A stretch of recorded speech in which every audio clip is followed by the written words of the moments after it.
Mam says, Alfie is enough. I'm worn out. That's the end of it.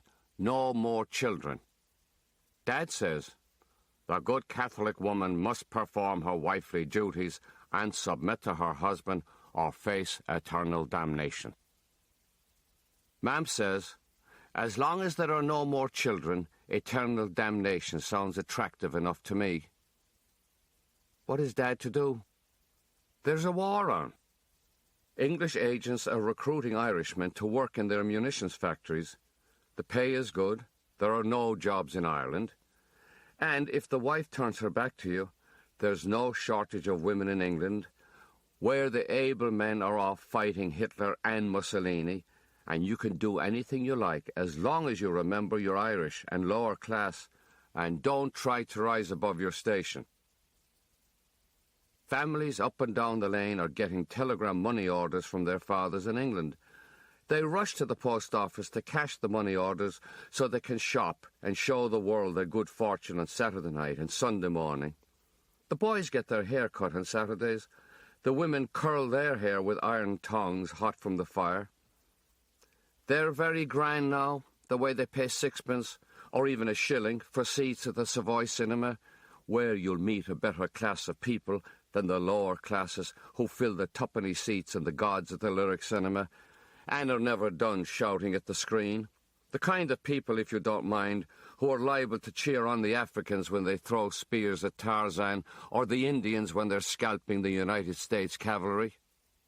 The new rich people go home after Mass on Sundays, all airs, and stuff themselves with meat and potatoes, sweets and cakes galore, and they think nothing of drinking their tea from delicate little cups which stand in saucers to catch the tea that overflows. And when they lift the cups, they stick out their little fingers to show how refined they are. Some stop going to fish and chip shops altogether, because you see nothing in those places but drunken soldiers and night girls and men that drank their dole and their wives screeching at them to come home. The brave new rich will be seen at the Savoy restaurant or the Stella, drinking tea, eating little buns, patting their lips with serviettes if you don't mind, coming home on the bus and complaining the service is not what it used to be. They have electricity now, so they can see things they never saw before. And when darkness falls, they turn on the new wireless to hear how the war is going.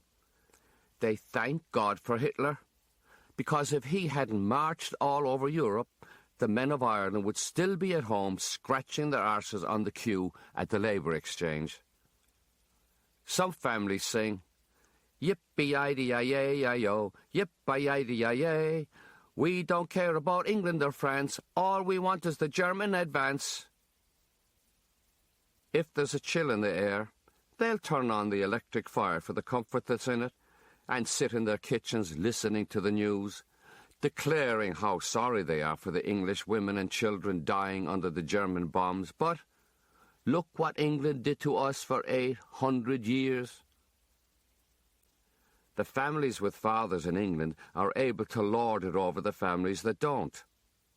At dinner time and tea time, the new rich mothers stand at their doors and call to their children, Mikey, Kathleen, Paddy, come in for your dinner. Come in for the lovely leg of lamb and the gorgeous green peas and the floury white potatoes. Sean, Josie, Peggy, come in for your tea. Come in at once for the fresh bread and butter and the gorgeous blue duck egg what no one else in the lane have. Brendan, Annie, Patsy, come in for the fried black pudding, the sizzling sausages and the lovely trifles soaked in the best of Spanish sherry. At times like this, Mam tells us stay inside.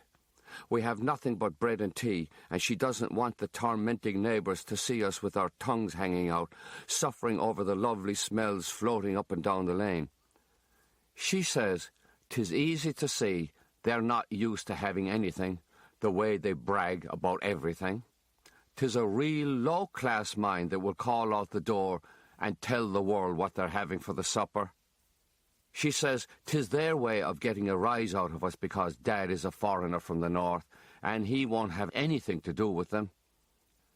Dad says all that food comes from English money, and no luck will come to those who took it.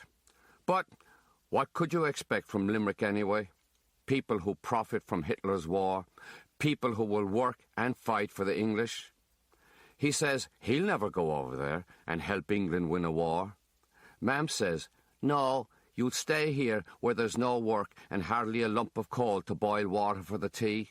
No, you'll stay here and drink the dole when the humour is on you. You'll watch your sons going around with broken shoes and their arses hanging out of their trousers. Every house in the lane has electricity, and we're lucky if we have a candle. God above, if I had the fare, I'd be off to England myself, for I'm sure they need women in the factories. Dad says a factory is no place for a woman. Mam says sitting on your arse by the fire is no place for a man. I say to him, why can't you go to England, Dad, so we can have electricity and a wireless, and Mam can stand at the door and tell the world what we're having at dinner time? He says, don't you want to have your father here at home with you? I do, but you can come back at the end of the war and we can all go to America. He sighs, ach aye. All right. He'll go to England after Christmas because America is in the war now and the cause must be just. He'd never go if the Americans hadn't gone in. He tells me I'll have to be the man of the house, and he signs up with an agent to work in a factory in Coventry, which everyone says is the most bombed city in England. The agent says, there's plenty of work for willing men. You can work overtime till you drop, and if you save it up, mate, you'll be Rockefeller at the end of the war. We're up early to see Dad off at the railway station. Kathleen O'Connell at the shop knows Dad is off to England and money will be flowing back, so she's happy to let Mam have credit for tea, milk, sugar, bread, butter, and an egg. An egg! Mam says, this egg is for your father. He needs the nourishment for the long journey before him. It's a hard-boiled egg, and Dad peels off the shell. He slices the egg 5 ways and gives each of us a bit to put on our bread. Mam says, don't be such a fool. Dad says, what would a man be doing with a whole egg to himself? Mam has tears on her eyelashes. She pulls her chair over to the fireplace. We all eat our bread and egg and watch her cry till she says, what are ye gawking at? And turns away to look into the ashes. Her bread and egg are still on the table, and I wonder if she has any plans for them. They look delicious, and I'm still hungry, but Dad gets up and brings them to her with the tea. She shakes her head, but he presses them on her, and she eats and drinks, snuffling and crying. He sits opposite her a while, silent, till she looks up at the clock and says, 'Tis time to go. He puts on his cap and picks up his bag. Mam wraps Alfie in an old blanket, and we set off through the streets of Limerick. There are other families in the streets. The going-away fathers walk ahead. The mothers carry babies or push prams. A mother with the pram would say to other mothers, God above, missus, you must be fagged out carrying that child. Sure, why don't you stick him into the pram here and rest your poor arms? Prams might be packed with 4 or 5 babies squalling away, because the prams are old and the wheels bockety, and the babies are rocked till they get sick and throw up their goody. The men call to each other, Grand day, Mick. Lovely day for the journey, Joe. 'Tis indeed, Mick. Arra, we might as well have a pint before we go, Joe. We might as well, Mick. Might as well be drunk as the way we are, Joe. They laugh, and the women behind them are teary-eyed and red-nosed. In the pubs around the railway station, the men are packed in, drinking the money the agents gave them for travel food. They're having the last pint, the last drop of whiskey on Irish soil. For God knows it might be the last we'll ever have, Mick, the way the Jerrys are bombing the bejesus out of England, and not a minute too soon, after what they did to us. And isn't it a tragic thing entirely, the way we have to go over there and save the arse of the ancient foe? The women stay outside the pubs talking. Ma'am tells Mrs. Meehan, "The first telegram money order I get, I'll be in the shop buying a big breakfast so that we can all have our own egg of a Sunday morning." I look at my brother Malachi. "Did you hear that? Our own egg of a Sunday morning." Oh, God! I already had plans for my egg. Tap it around the top, gently crack the shell, lift with the spoon, a dab of butter down into the yolk, salt, take my time, a dip of the spoon, scoop, more salt, more butter, into the mouth. Oh, God above, if heaven has a taste, it must be an egg with butter and salt. And after the egg, is there anything in the world lovelier than fresh, warm bread and a mug of sweet, golden tea?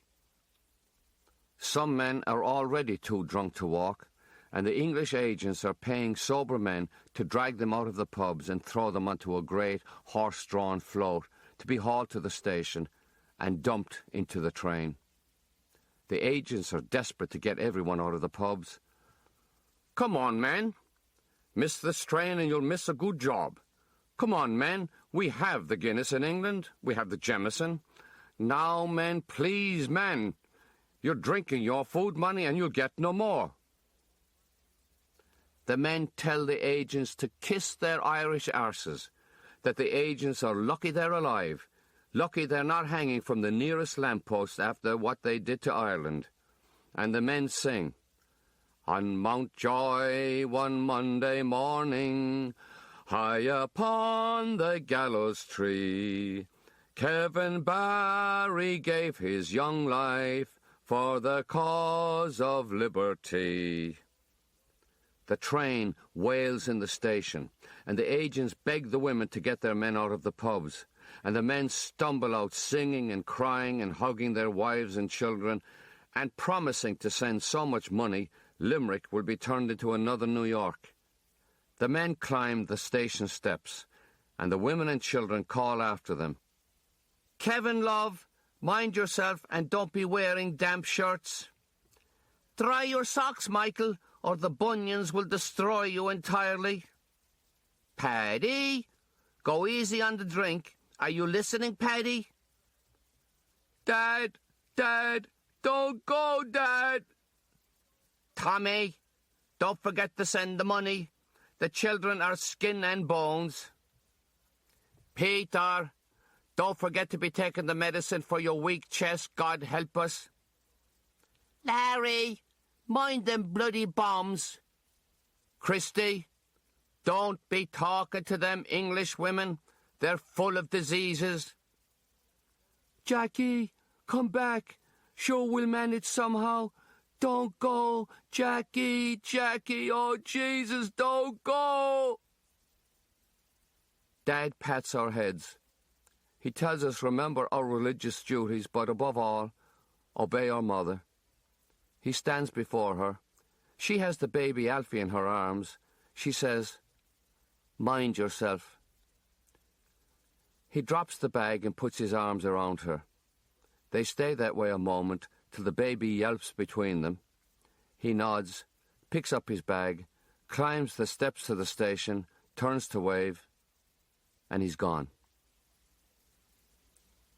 Back at home, Ma'am says, "I don't care.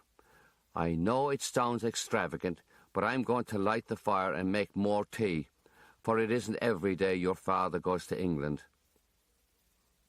We sit around the fire and drink our tea and cry because we have no father, till Ma'am says, "Don't cry, don't cry. Now that your father is gone to England, surely our troubles will be over. Surely." Ma'am and Bridie Hannon sit by the fire upstairs in Italy, smoking woodbines, drinking tea, and I sit on the stairs listening. We have a father in England so that we can get all we want from Kathleen O'Connell's shop and pay when he starts sending the money in a fortnight. Mam tells Bridie she can't wait to get out of this bloody lane to a place with a decent lavatory that we don't have to share with half the world.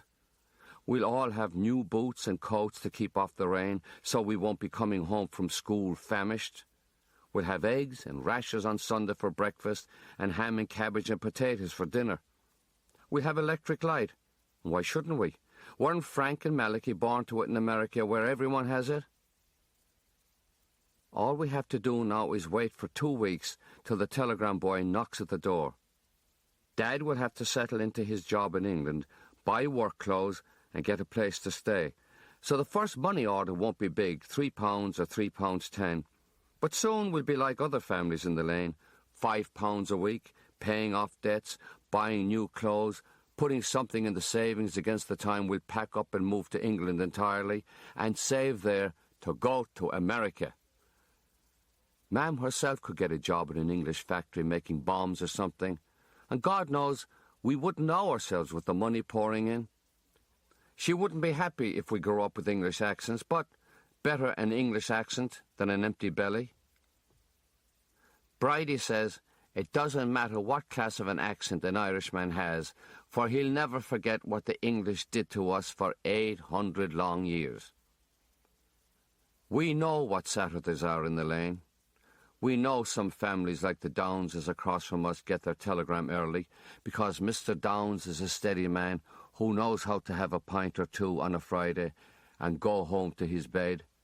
We know men like him run to the post office the minute they're paid so their families won't know a minute of waiting or worry. Men like Mr. Downes send their sons RAF wings to wear on their coats. That's what we want, and that's what we told Dad before he left. Don't forget the RAF badges, Dad. We see the telegram boys on their bicycles swing into the lane. They're happy telegram boys because the tips they get in the lanes are bigger than anything they get in the grand streets and avenues where rich people would begrudge you the steam of their piss.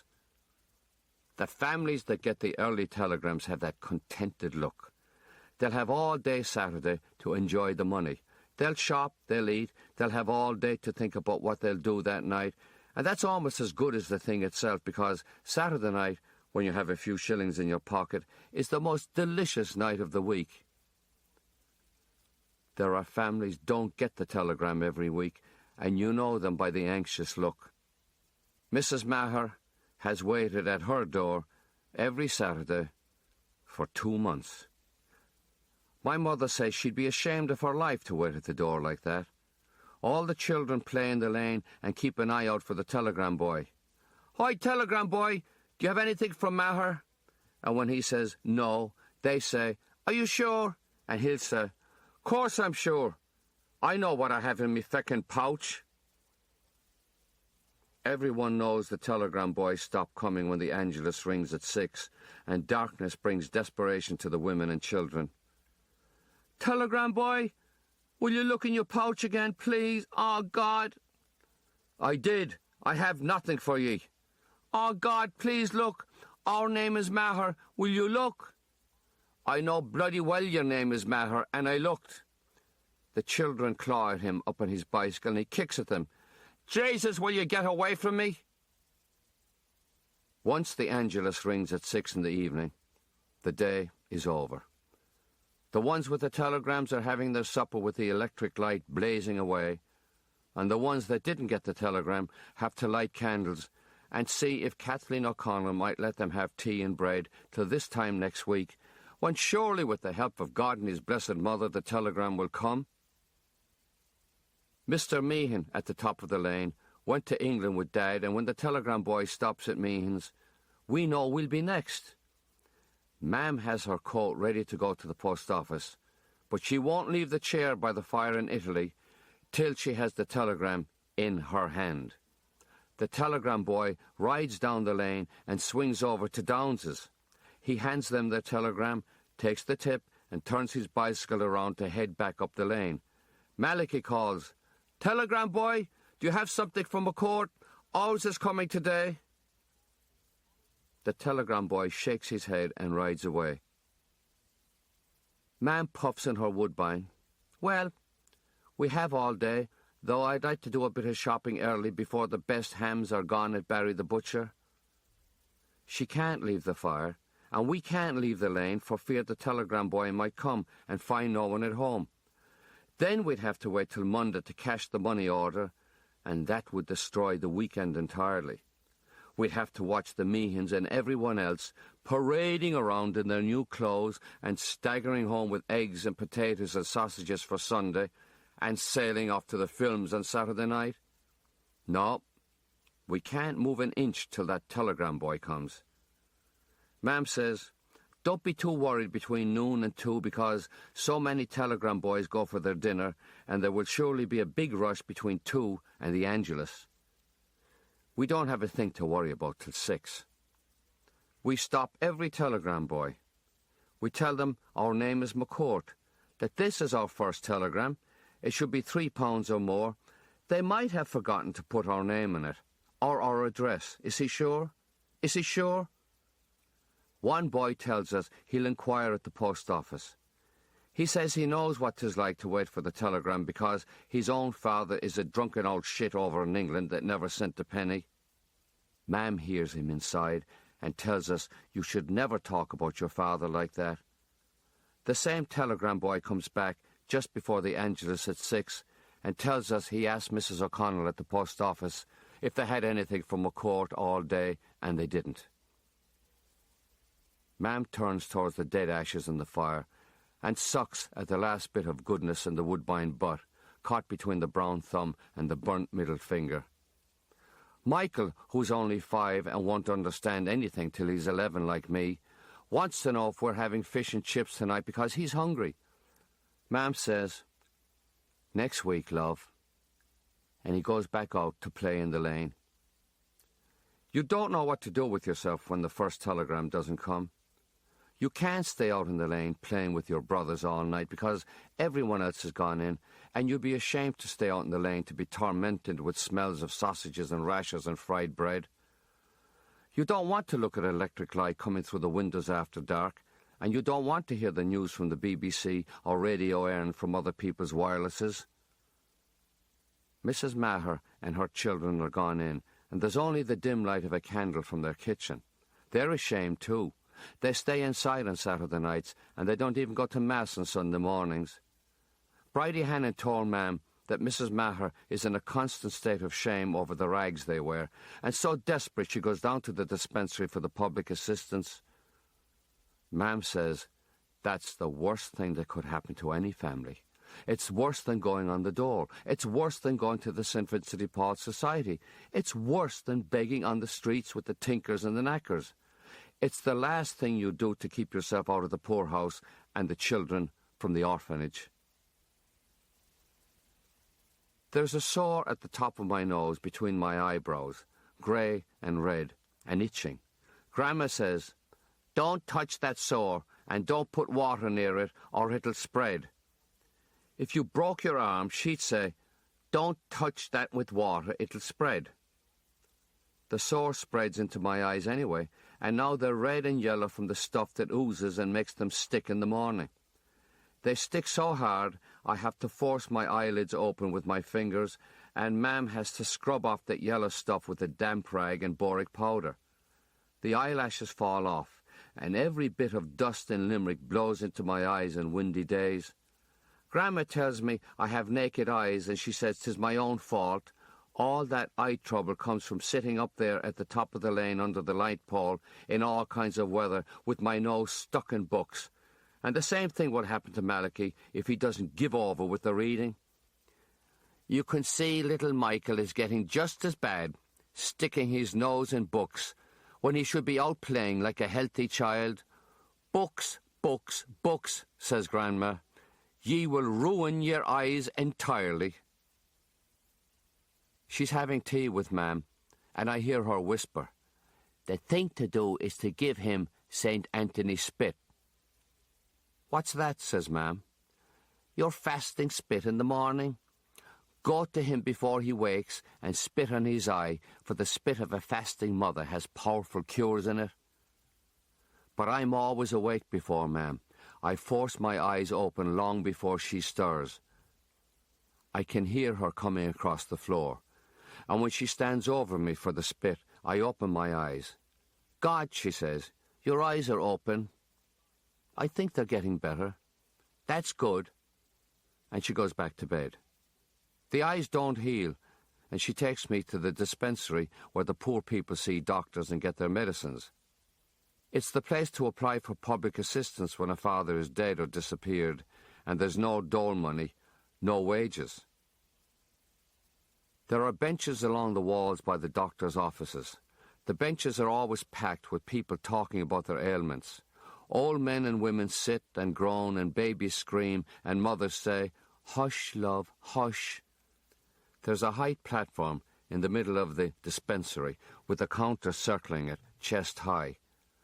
When you want anything, you stand in a queue before that platform to see Mr. Coffey or Mr. Kane. The women in the queue are like the women at the St. Vincent de Paul Society. They wear shawls, and they're respectful to Mr. Coffey and Mr. Kane, because if they're not, they might be told, "Go away and come back next week when it's this minute you need the public assistance or a docket to see the doctor." Mr. Coffey and Mr. Kane love to have a good laugh with the women.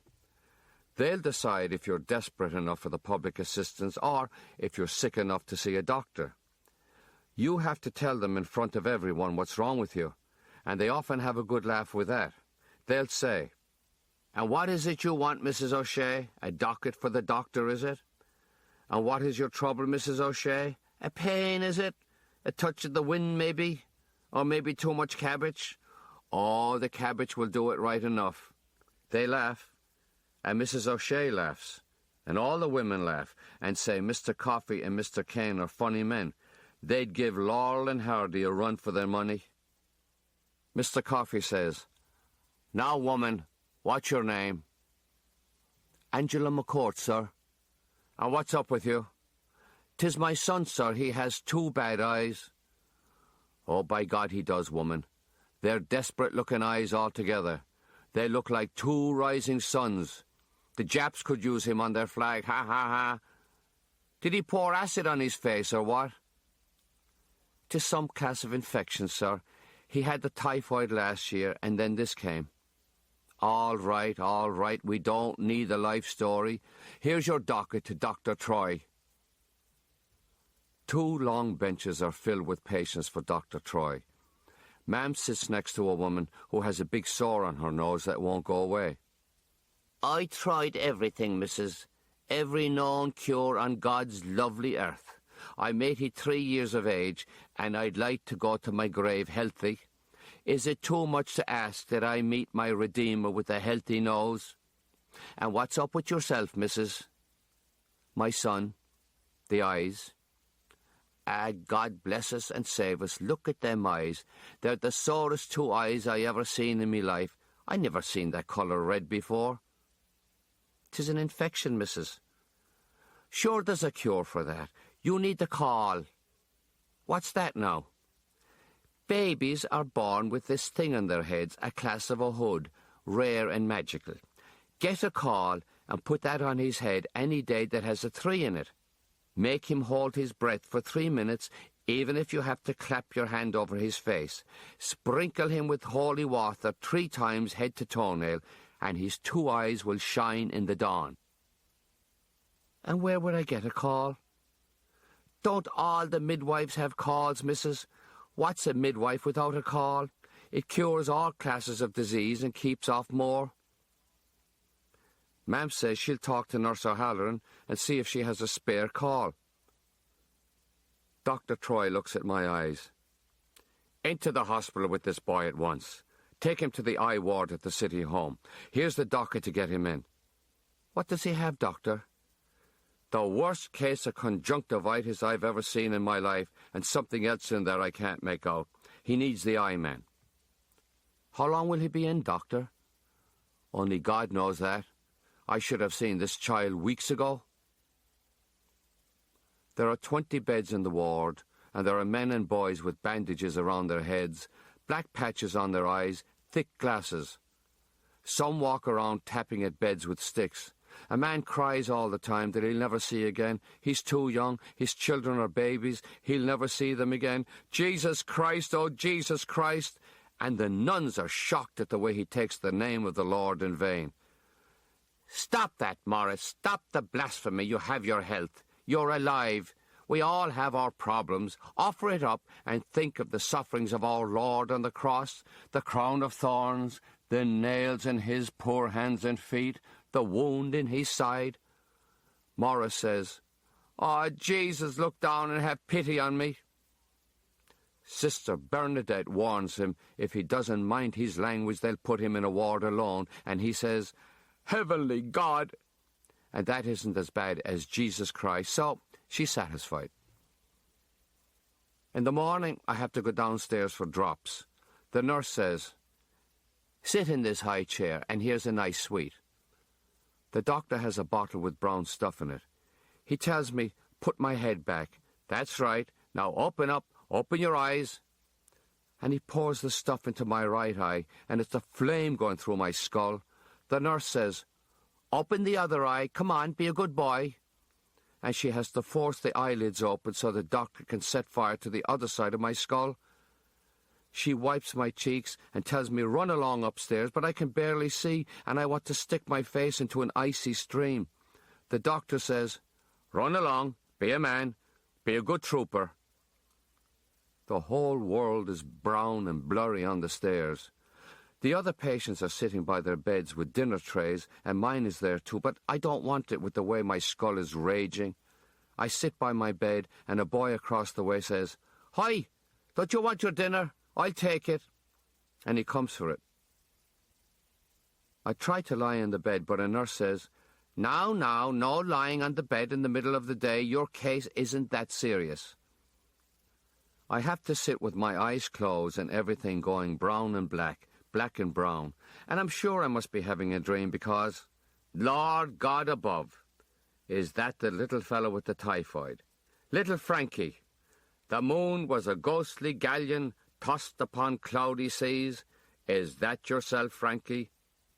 For wasn't I promoted out of the fever hospital, thank God, where there's every class of disease, and you never know what germs you might be bringing home to the wife in your clothes? And what's up with you, Frankie? And the two eyes in your head all gone brown? I have an infection, Seamus. Yeah, you'll be over that before you're married, Frankie. The eyes need exercise. The blink is great value for the eyes. I had an uncle with bad eyes, and the blink saved him.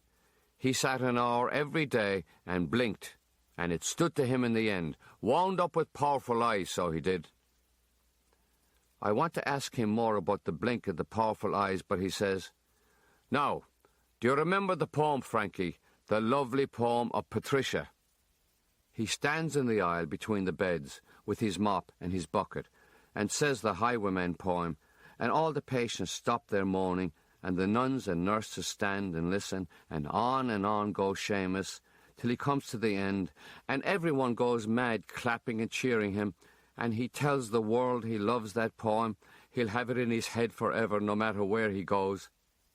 And if it wasn't for Frankie McCourt and his typhoid there, and poor Patricia Madigan with the diphtheria that's gone, God rest her, he'd never know the poem, and there I am, famous in the eye ward of the City Home Hospital, and all because of Seamus.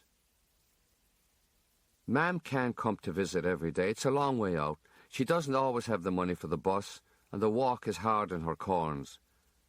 She thinks my eyes look better, though you can't tell with all that brown stuff, which looks and smells like iodine, and if it's anything like iodine, it must burn. Still, they say the bitterer the medicine, the quicker the cure. She gets permission to take me for a walk around the grounds when the weather clears. And there's a strange sight. Mr. Timoney standing against the wall where the old people are, with his eyes raised to the sky. I want to talk to him, and I have to ask Ma'am because you never know what's right or wrong in a hospital. Mr. Timoney? Who is it? Who do we have? Frank McCourt, sir. Francis? Francis. Ma'am says, I'm his mother, Mr. Timoney. Well then, The two of ye are blessed. I have neither kith nor kin nor McCourt my dog. And what are you doing in this place, Francis? I have an infection in my eyes. Ah, Jesus, Francis, not the eyes, not the eyes. Mother of Christ, you're too young for that. Mr. Timoney, would you like me to read to you? With them eyes, Francis, no, son, save the eyes. I'm beyond reading. In my head I have everything I need. I was smart enough to put things in my head in my youth, and now I have a library in my head. The English shot my wife. The Irish put down my poor innocent McCourt. Isn't it a joke of a world? Ma'am says, terrible world, but God is good. Indeed, missus, God made the world. It's a terrible world, but God is good. Goodbye, Francis. Rest your eyes, and then read till they fall out of your head. We had good times with old Jonathan Swift, didn't we, Francis? We did, Mr. Timoney. Ma'am takes me back to the eye ward. She tells me, don't be crying over Mr. Timoney. He's not even your father. Besides, you'll be ruining your eyes. Seamus comes to the ward 3 times a week and brings new poems in his head. He says, you made Patricia sad, Frankie, when you didn't like the one about the owl and the pussycat. I'm sorry, Seamus. I have it in my head, Frankie, and I'll say it for you if you don't say 'tis foolish. I won't, Seamus. He says the poem, and everyone in the ward loves it. They want the words, and he says it 3 more times till the whole ward is saying. The owl and the pussycat went to sea in a beautiful pea-green boat. They took some honey and plenty of money wrapped up in a 5-pound note. The owl looked up to the stars above and sang to a small guitar. Oh, lovely pussy, oh, pussy, my love, what a beautiful pussy you are, you are. You are what a beautiful pussy you are. They say it along with Seamus now, and when it's finished they cheer and clap and Seamus laughs, delighted with himself. When he's gone with his mop and bucket, you can hear them at all hours of the day and night. Oh, lovely pussy, oh, pussy, my love, what a beautiful pussy you are. You are, you are, what a beautiful pussy you are. Then Seamus comes with no mop and no bucket. And I'm afraid he's sacked over the poetry, but he's smiling and telling me he's off to England to work in a factory and earn decent wages for a change.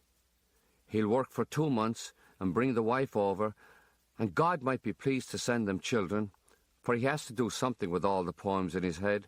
And what better than saying them to small ones in memory of that sweet Patricia Madigan, dead of the diphtheria? Goodbye, Francis. If I had the right fist, I'd write to you, but I'll get the wife to write when she comes over. I might even learn to read and write myself so that the child that comes won't have a fool for a father. I want to cry, but you can't cry in the eye ward with brown stuff in your eyes and nurses saying, what's this, be a man, and nuns going on, offer it up, think of the sufferings of our Lord on the cross, the crown of thorns, the lance in the side, the hands and feet torn to bits with nails. I'm a month in the hospital, and the doctor says I can go home, even if there's still a bit of infection, but if I keep the eyes clean with soap and clean towels, and build up my health with nourishing food, plenty of beef and eggs, I'll have a pair of sparkling eyes in no time. Ha ha! Mr. Downs across the way comes back from England for his mother's funeral. He tells Mrs. Downs about my father. She tells Bridie Hannon, and Bridie tells my mother. Mr. Downs says that Malachy McCourt has gone pure mad with the drink, that he squanders his wages in pubs all over Coventry, that he sings Irish rebel songs, which the English don't mind, because they're used to the way the Irish carry on about the hundreds of years of suffering, but they won't put up with any man that stands up in a pub and insults the King and Queen of England, their 2 lovely daughters, and the Queen Mother herself. Insulting the Queen Mother is going beyond the beyonds. What did she ever do to anyone, that poor old lady? Time after time, Maliki drinks away his rent money and winds up sleeping in parks when the landlord throws him out. He's a regular disgrace, so he is, and Mr. Downes is glad McCourt is not a Limerick man, bringing shame to this ancient city. The magistrates in Coventry are losing their patience, and if Maliki McCourt doesn't stop the bloody nonsense, he'll be kicked out of the country entirely. Mam tells Bridie she doesn't know what she's going to do with these stories from England. She never felt so desperate in her life. She can see Kathleen O'Connell doesn't want to give any more credit at the shop, and her own mother barks at her if she asks for the loan of a shilling, and the St. Vincent de Paul Society want to know when she'll stop asking for charity, especially with a husband in England. She's ashamed of the way we look, with the dirty old torn shirts, raggedy gansies, broken shoes, holes in our stockings. She lies awake at night, thinking the most merciful thing of all would be to put the 4 boys in an orphanage, so that she could go to England herself and find some type of work where she could bring us all over in a year for the better life. There might be bombs, but she'd prefer bombs any time to the shame of begging from this one and that one. No matter what, she can't bear the thought of putting us in the orphanage. That might be all right if you had the likes of Boys Town in America with a nice priest like Spencer Tracy, but you could never trust the Christian brothers out in Glynn who get their exercise beating boys and starving the life out of them. Mam says there's nothing left but the dispensary and the public assistance, the relief, and she's ashamed of her life to go and ask for it. It means you're at the end of your rope and maybe one level above tinkers, knackers and street beggars in general.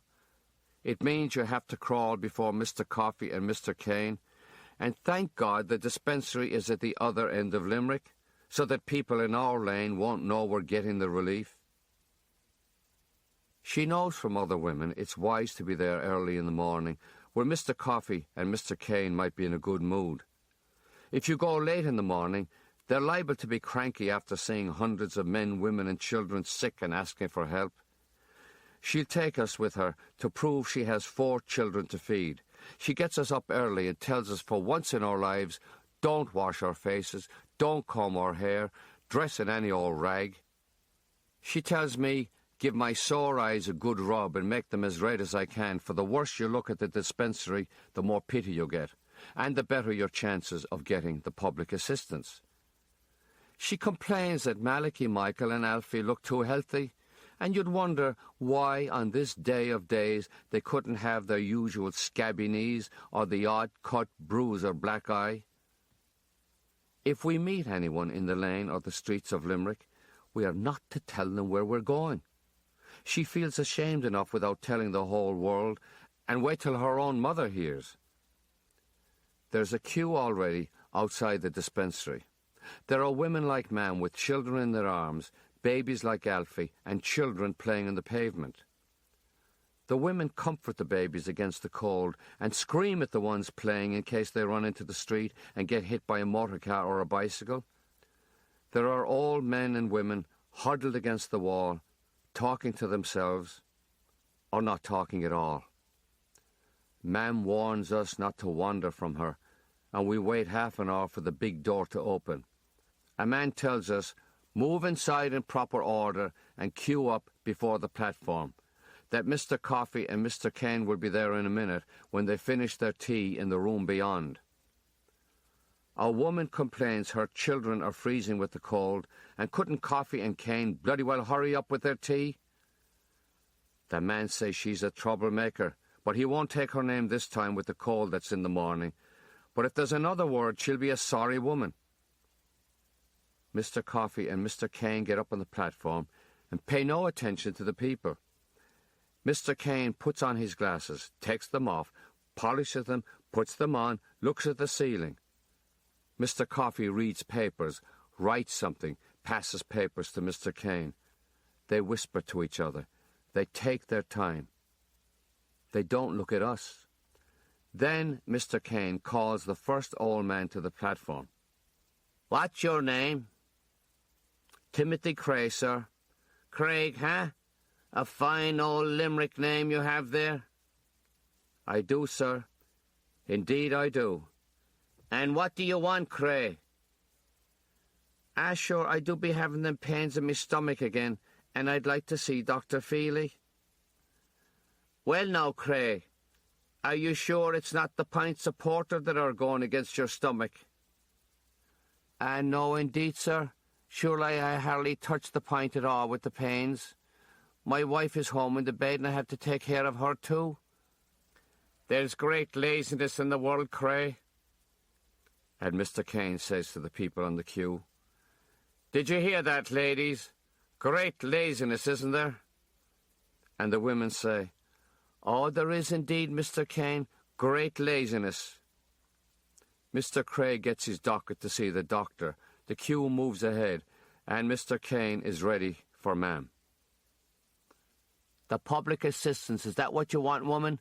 The relief?" "'Tis, Mr. Kane." "And where's your husband?" "Oh, he's in England, but—" "England, is it? And where is the Weekly Telegram, the big £5? "He didn't send us a penny in months, Mr. Kane." "Is that a fact? Well, we know why, don't we? We know what the men of Ireland are up to in England. We know there's the occasional Limerick man seen trotting around with a Piccadilly tart, don't we?" He looks out at the people on the queue, and they know they're supposed to say, "We do, Mr. Kane." And they know they're supposed to smile and laugh, or things will go hard with them when they reach the platform. They know he might turn them over to Mr. Coffey, and he's notorious for saying no to everything. Ma'am tells Mr. Kane that Dad is in Coventry and nowhere near Piccadilly. And Mr. Kane takes off his glasses and stares at her. "What's this? Are we having a little contradiction here?" "Oh, no, Mr. Kane, God, no." "I want you to know, woman, that it is the policy here to give no relief to women with husbands in England. I want you to know you're taking the bread from the mouths of more deserving people who stayed in this country to do their bit." "Oh, yes, Mr. Kane." "And what's your name?" "McCourt, sir." "That's not a Limerick name. Where did you get a name like that?" "My husband, sir, he's from the north." "He's from the north? And he leaves you here to get the relief from the Irish Free State? Is this what we fought for? Is it?" "I don't know, sir." "Why don't you go up to Belfast to see what the Orangemen will do for you, eh?" "I don't know, sir." "You don't know? Of course you don't know. There's great ignorance in the world." He looks out at the people. "I said there's great ignorance in the world." And the people nod their heads and agree there's great ignorance in the world.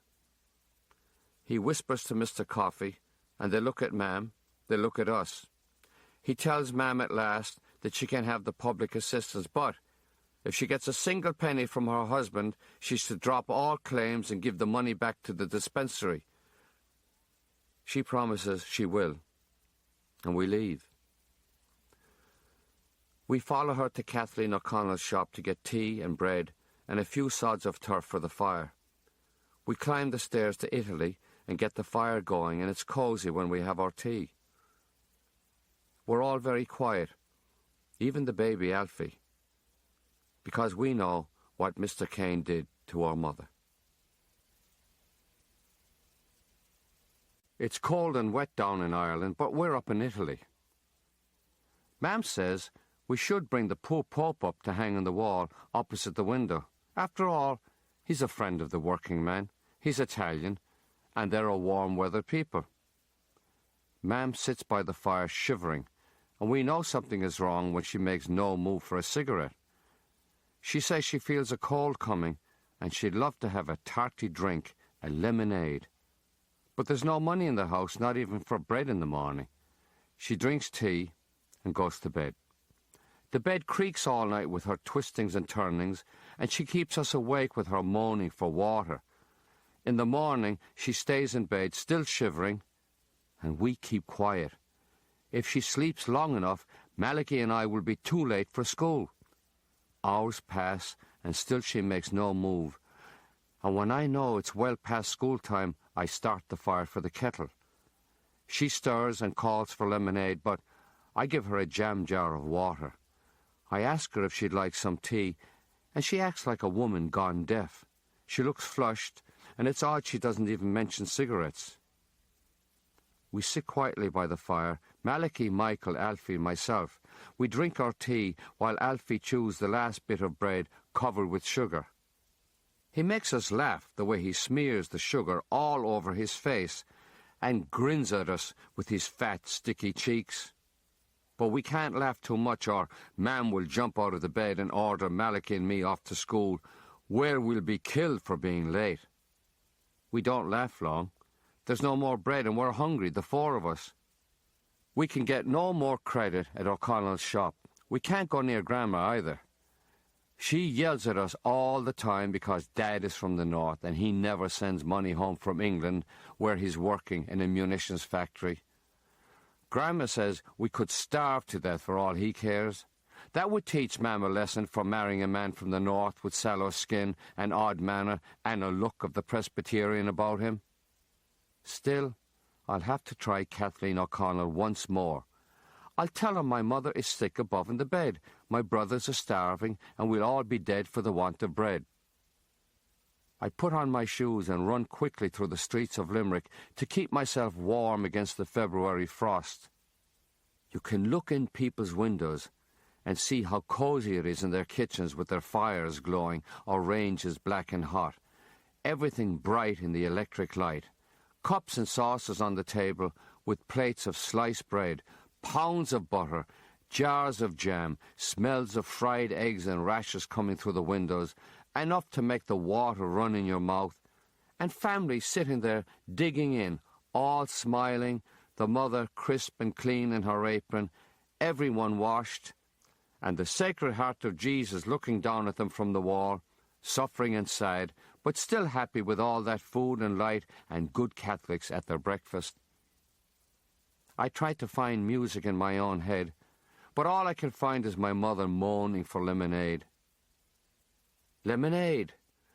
There's a van pulling away from South's pub, leaving crates of beer and lemonade outside, and there isn't a soul in the street.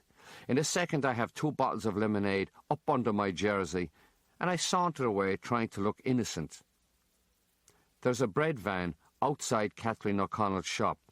The back door is open on shelves of steaming, newly baked bread.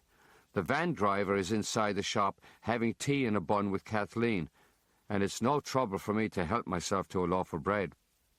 It's wrong to steal from Kathleen with the way she's always good to us, but if I go in and ask her for bread, she'll be annoyed and tell me I'm ruining her morning cup of tea, which she'd like to have in peace, ease and comfort, thank you.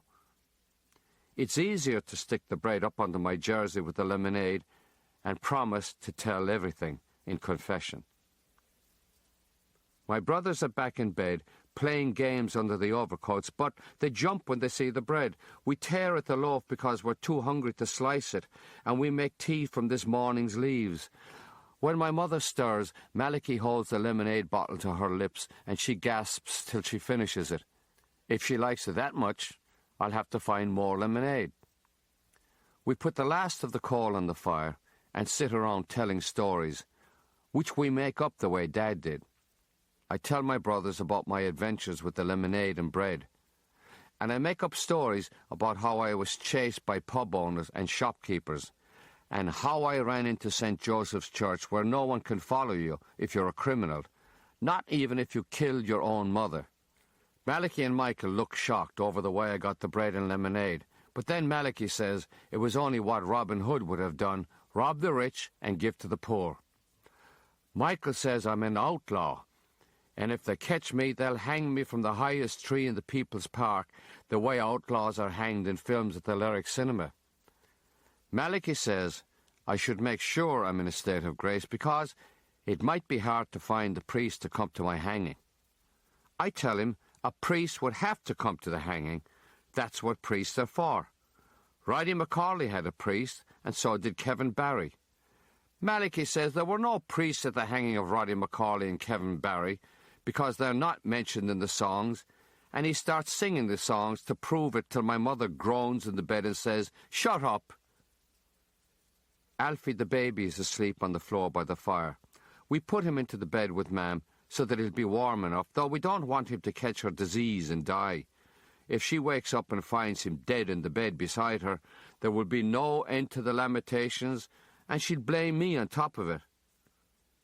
The three of us get back into our own bed, huddling under the overcoats and trying not to roll into the hole in the mattress.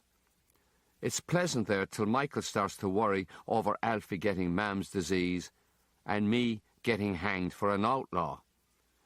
He says it isn't fair, because that would leave him with only one brother, and everyone in the world has brothers galore. He falls asleep from the worry, and soon Malachy drifts off, and I lie there thinking of jam. Wouldn't it be lovely to have another loaf of bread and a jar of strawberry jam, or any kind of jam?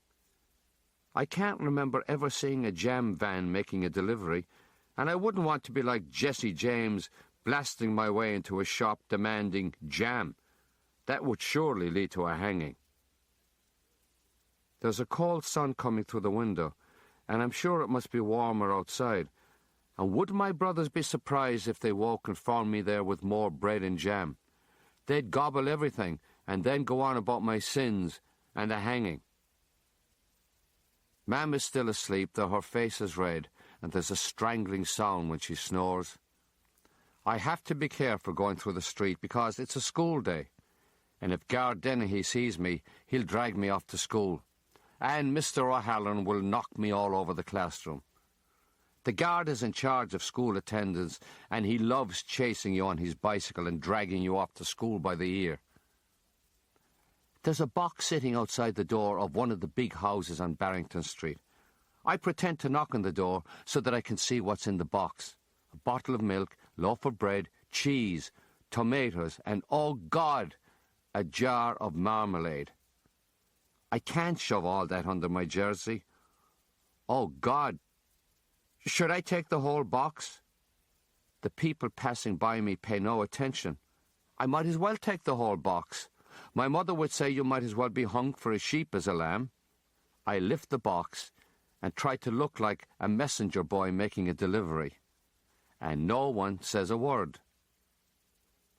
Malachy and Michael are beside themselves when they see what's in the box, and they're soon gobbling thick cuts of bread slathered with golden marmalade. Alfie has the marmalade all over his face and hair, and a good bit on his legs and belly. We wash down the food with cold tea because we have no fire to heat it. Mam mumbles again for lemonade, and I give her half the second bottle to keep her quiet. She calls for more, and I mix it with water to stretch it because I can't be spending my life running around lifting lemonade from pubs. We're having a fine time of it till Mam begins to rave in the bed about her lovely little daughter taken from her and her twin boys gone before they were 3, and why couldn't God take the rich for a change, and is there any lemonade in the house? Michael wants to know if Mam will die, and Malachy tells him, you can't die till the priest comes. Then Michael wonders if we'll ever have a fire and hot tea again, because he's freezing in the bed, even with the overcoats left over from olden times. Malachy says we should go from house to house asking for turf and coal and wood, and we could use Alfie's pram to carry the load. We should take Alfie with us because he's small and he smiles, and people would see him and feel sorry for him and us. We try to wash all the dirt and lint and feathers and sticky marmalade, but when we touch him with water, he howls. Michael says he'll only get dirty again in the pram, so what's the use of washing him? Michael is small, but he's always saying remarkable things like that. We push the pram out to the rich avenues and roads, but when we knock on the doors, The maids tell us, go away, or they'll call the proper authorities, and it's a disgrace to be dragging a baby around in a wreck of a pram that smells to the heavens, a filthy contraption that you wouldn't use to haul a pig to the slaughterhouse. And this is a Catholic country where babies should be cherished and kept alive to hand down the faith from generation to generation. Malachy tells one maid to kiss his arse, and she gives him such a clout the tears leap to his eyes, and he says he'll never in his life ask the rich for anything again. He says there's no use asking any more, that we should go around to the backs of the houses and climb over the walls and take what we want. Michael can ring the front doorbells to keep the maids busy, and Malachy and I can throw coal and turf over the walls and fill the pram all around Alfie. We collect that way from 3 houses, but then Malachy throws a piece of coal over a wall and hits Alfie, and he starts screaming, and we have to run, forgetting Michael, still ringing doorbells and getting abuse from maids. Malachy says we should take the pram home first and then go back for Michael. We can't stop now with Alfie bawling and people giving us dirty looks and telling us we're a disgrace to our mother and Ireland in general. When we're back home, it takes a while to dig Alfie out from under the load of coal and turf, and he won't stop screaming till I give him bread and marmalade. I'm afraid Mam will leap from her bed, but she only mumbles on about Dad and drink and babies dead. Malachy is back with Michael, with stories of his adventures ringing doorbells. One rich woman answered the door herself and invited him into the kitchen for cake and milk and bread and jam. She asked him all about his family, and he told her his father had a big job in England, but his mother is in the bed with a desperate disease and calling for lemonade morning, noon and night.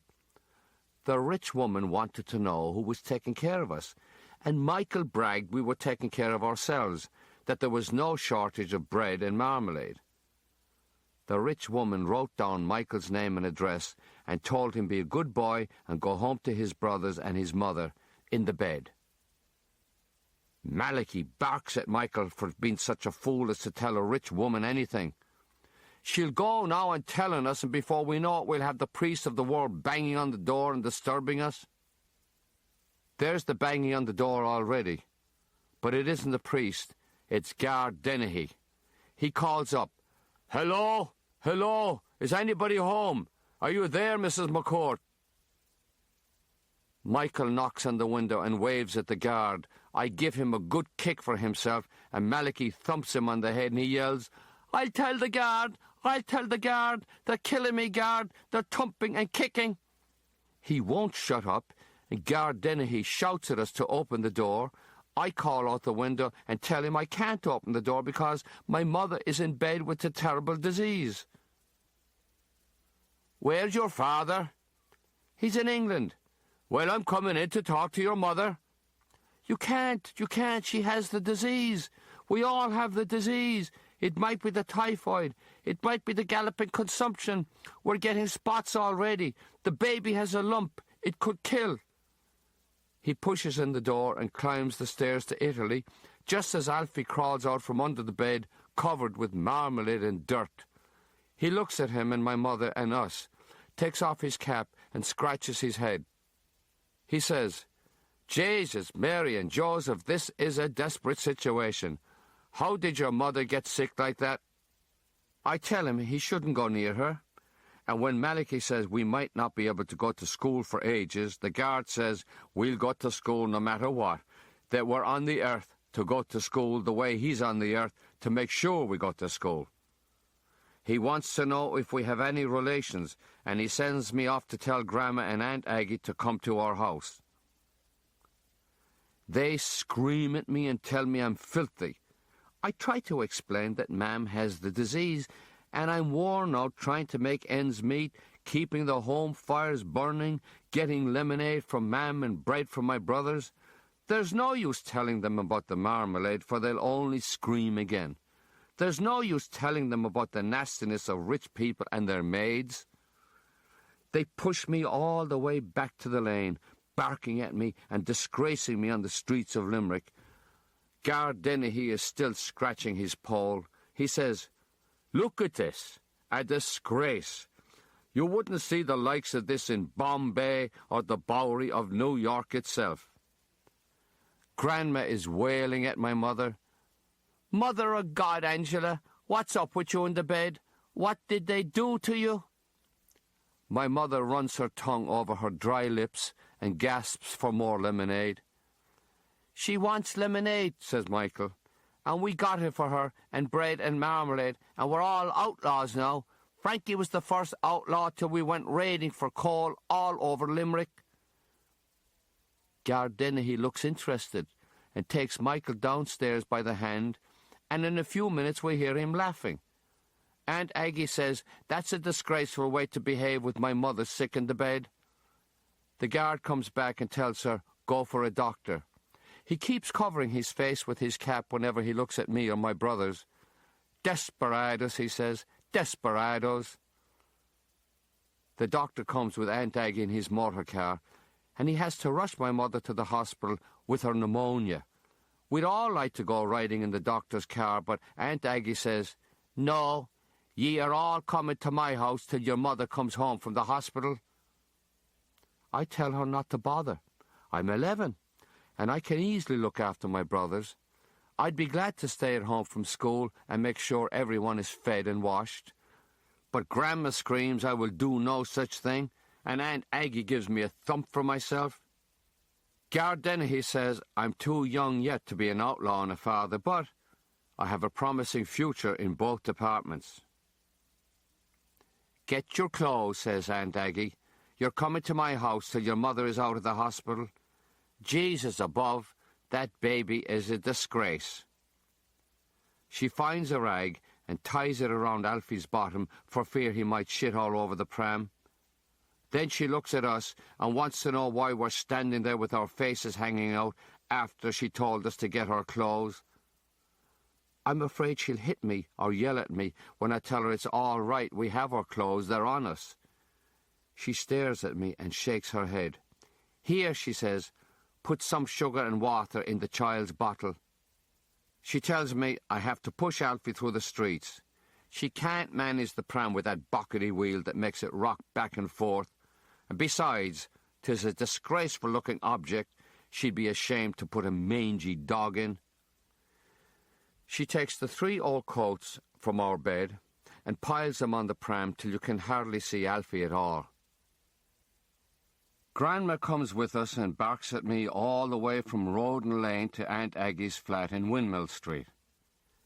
Can't you push that pram properly? Jesus, you're going to kill that child. Stop going from side to side or I'll give you a good clither on the gob. She won't come into Aunt Aggie's flat. She can't stand the sight of us one more minute. She's fed up with the whole McCourt clan from the days when she had to send 6 fares to bring us all back from America, dishing out more money for funerals for dead children, giving us food every time our father drank the dole or the wages, helping Angela carry on while that blackguard from the north drinks his wages all over England. Oh, she's fed up, so she is. And off she goes across Henry Street with her black shawl pulled up around her white head, limping along in her black high-lace boots. When you're 11 and your brothers are 10, 5 and 1, you don't know what to do when you go to someone's house, even if she's your mother's sister. You're told to leave the pram in the hall and bring the baby into the kitchen. But if it's not your house, you don't know what to do once you get into the kitchen, for fear the aunt will yell at you or hit you on the skull. She takes off her coat and takes it to the bedroom, and you stand with the baby in your arms waiting to be told. If you take 1 step forward or 1 step to the side, she might come out and say, "Where are you going?" and you don't know what to answer because you don't know yourself. If you say anything to your brothers, she might say, "Who do you think you're talking to in my kitchen?" We have to stand and be quiet, and that's hard when there's a tinkling sound from the bedroom, and we know she's on the chamber pot peeing away. I don't want to look at Malachi. If I do, I'll smile, and he'll smile, and Michael will smile, and there's danger we'll start laughing, and if we do, we won't be able to stop for days at the picture in our heads of Aunt Aggie's big white bum perched on a flowery little chamber pot. I'm able to control myself. I won't laugh. Malachi and Michael won't laugh. And it's easy to see we're all proud of ourselves for not laughing and getting into trouble with Aunt Aggie, till Alfie in my arms smiles and says, "Goo goo," and that sets us off. The three of us burst out laughing, and Alfie grins with his dirty face and says, "Goo goo" again, till we're helpless, and Aunt Aggie roars out of the room, pulling her dress down, and gives me a thump on the head that sends me against the wall, baby and all. She hits Malachi too, and she tries to hit Michael, but he runs to the other side of her round table, and she can't get at him. "Come over here," she says, "and I'll wipe that grin off your puss." But Michael keeps running around the table, and she's too fat to catch him. "I'll get you later," she says. "I'll warm your arse. And you, Lord Muck," she says to me, "put that child down on the floor over there by the range." She puts the old coats from the pram on the floor, and Alfie lies there with his sugary water and says, "Goo goo," and smiles. She tells us, take off every scrap of our clothes, get out to the tap in the backyard and scrub every inch of our bodies. We are not to come back into this house till we're spotless. I want to tell her it's the middle of February. It's freezing outside. We could all die. But I know if I open my mouth, I might die right there on the kitchen floor. We're out in the yard naked, dousing ourselves with icy water from the tap. She opens the kitchen window and throws out a scrub brush and a big bar of brown soap like the one they used on Finn the horse. She orders us to scrub each other's backs and don't stop till she tells us. Michael says his hands and feet are falling off with the cold, but she doesn't care. She keeps telling us we're still dirty, and if she has to come out to scrub us, we'll rue the day. Another rue. I scrub myself harder. We all scrub till we're pink and our jaws chatter. It's not enough for Aunt Aggie. She comes out with the bucket and sloshes cold water all over us. "Now," she says, "get inside and dry yourselves." We stand in the little shed next to her kitchen, drying ourselves with one towel. We stand and shiver and wait, because you can't go marching into her kitchen till she tells you. We hear her inside, starting the fire, rattling the poker in the range, then yelling at us, "Are ye going to stand in there all day? Come in here and put on your clothes."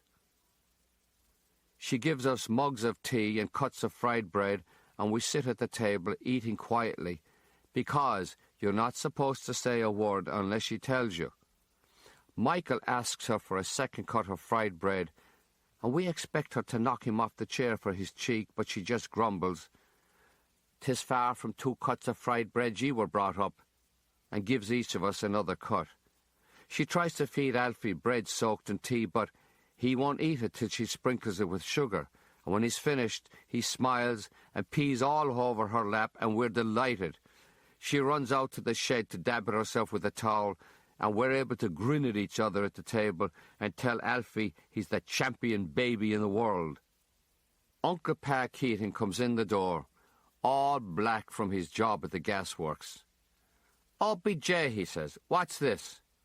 Michael says, "My mother is in the hospital, Uncle Pa." "Is that so? What's up with her?" "Pneumonia," says Malachi. "Well, now, that's better than pneumonia." We don't know what he's laughing at, and Aunt Aggie comes in from the shed and tells him how Mam is in the hospital, and we're to stay with him till she gets out. He says, "Grand, grand," and goes to the shed to wash himself. Though when he comes back, you'd never know he touched himself with water at all. He's that black. He sits at the table, and Aunt Aggie gives him his supper, which is fried bread and ham and sliced tomatoes. She tells us get away from the table and stop gawking at him having his tea, and tells him to stop giving us bits of ham and tomato. He says, "Arra, for Jesus' sake, Aggie, the children are hungry." And she says, "'Tis none of your business, they're not yours." She tells us go out and play and be home for bed by 8:30. We know it's freezing outside and we'd like to stay in by that warm range, but it's easier to be in the streets playing than inside with Aunt Aggie and her nagging. She calls me in later and sends me upstairs to borrow a rubber sheet from a woman who had a child that died. The woman says, "Tell your aunt I'd like that rubber sheet back for the next child." Aunt Aggie says, 12 years ago that child died and she still keeps the rubber sheet. 45 she is now, and if there's another child we'll have to look for a star in the east. Malachy says, "What's that?" And she tells him, mind his own business, he's too young. Aunt Aggie places the rubber sheet on her bed and puts Alfie on it between herself and Uncle Pa. She sleeps inside against the wall and Uncle Pa outside because he has to get up in the morning for work. We are to sleep on the floor against the opposite wall with one coat under us and two over. She says if she hears a word out of us during the night, she'll warm our arses. And we're to be up early in the morning because it's Ash Wednesday, and it wouldn't do us any harm to go to Mass and pray for our poor mother and her pneumonia. The alarm clock shocks us out of our sleep. Aunt Aggie calls from her bed, "The three of ye are to get up and go to Mass, do you hear me? Up! Wash your faces and go to the Jesuits." Her backyard is all frost and ice, and our hands stink from the tap water. We throw a little on our faces and dry with the towel that's still damp from yesterday. Malachy whispers our wash was a lick and a promise. That's what Mam would say. The streets are frosty and icy too, but the Jesuit church is warm. Must be grand to be a Jesuit, sleeping in a bed with sheets, blankets, pillows, and getting up to a nice warm house and a warm church with nothing to do but say Mass, hear confessions, and yell at people for their sins, have your meals served up to you, and read your Latin office before you go to sleep. I'd like to be a Jesuit someday, but there's no hope of that when you grow up in a lane. Jesuits are very particular. They don't like poor people. They like people with motor cars who stick out their little fingers when they pick up their teacups. The church is crowded with people at 7 o'clock Mass, getting the ashes on their foreheads. Malachy whispers that Michael shouldn't get the ashes because he won't be making his first communion till May, and it would be a sin. Michael starts to cry, "I want the ashes, I want the ashes." An old woman behind us says, "What are you doing to that lovely child?" Malachy explains the lovely child never made his first communion, and he's not in the state of grace. Malachy is getting ready for confirmation himself, always showing off his knowledge of the catechism, always going on about state of grace.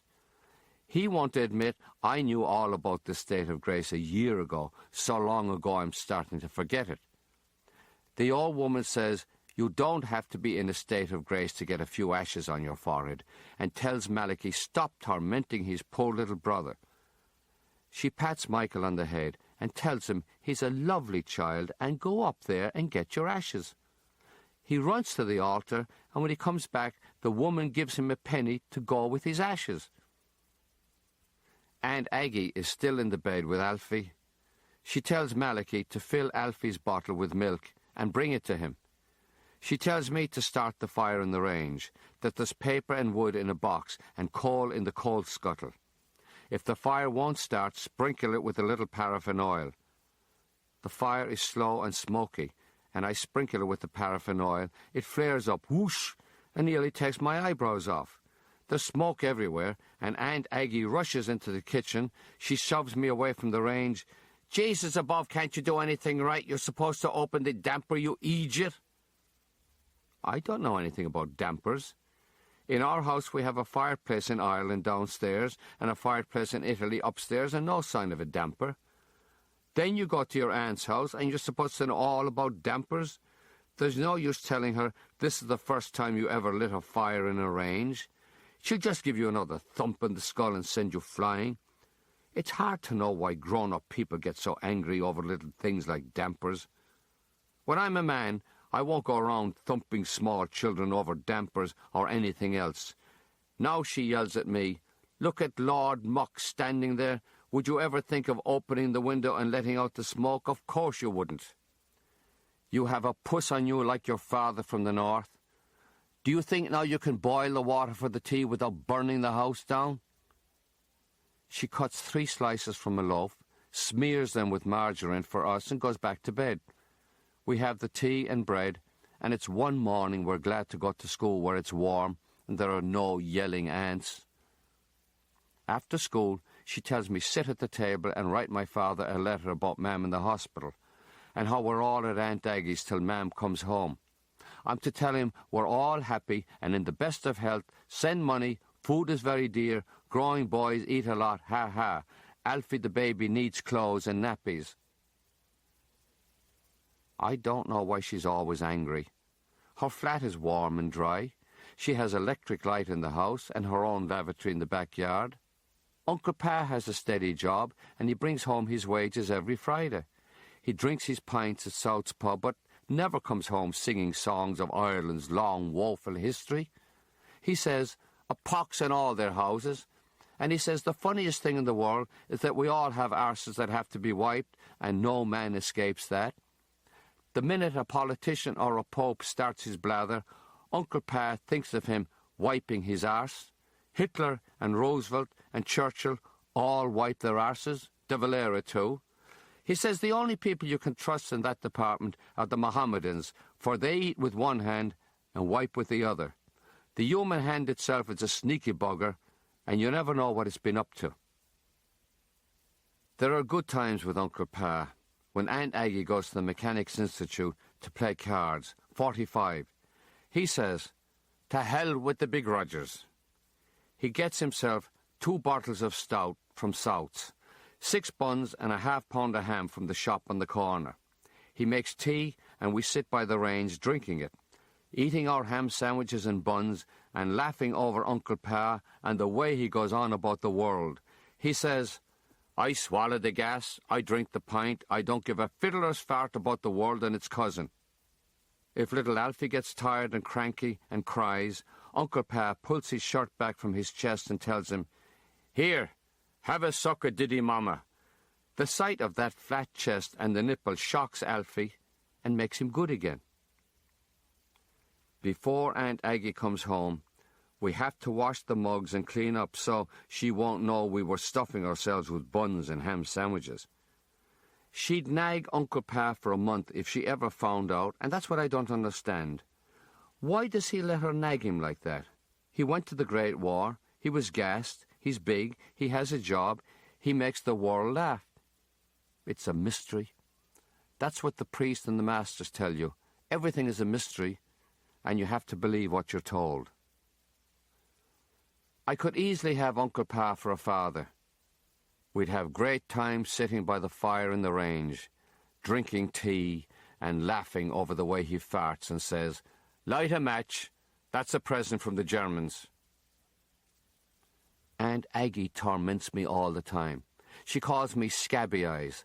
She says I'm the spitting image of my father. I have the odd manner. I have the sneaky air of a northern Presbyterian.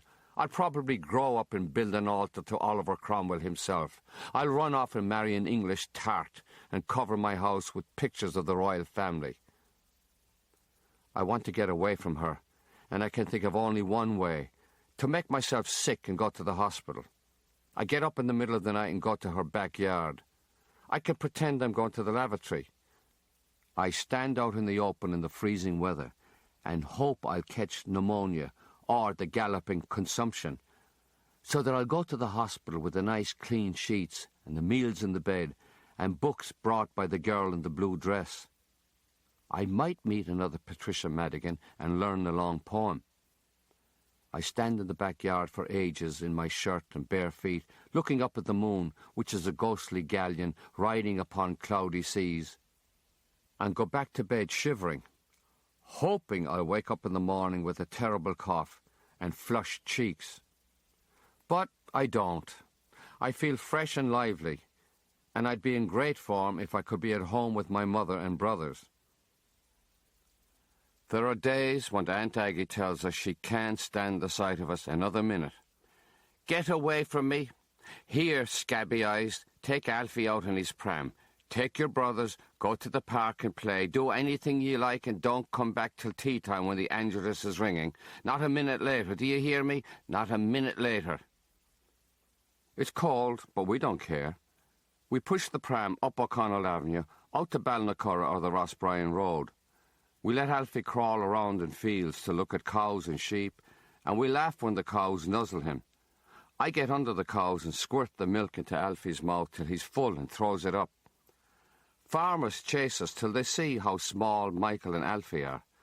Malachi laughs at the farmers. He says, "Hit me now with the child in my arms." Then he has a great notion. Why can't we go to our own house and play a while? We find twigs and bits of wood in the fields and rush to Roden Lane. There are matches by the fireplace in Italy, and we have a good fire going in no time.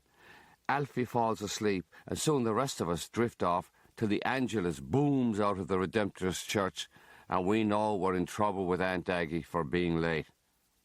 We don't care. She can yell at us all she wants, but we had a grand time out the country with the cows and the sheep, and then the lovely fire above in Italy. You can tell she never has grand times like that.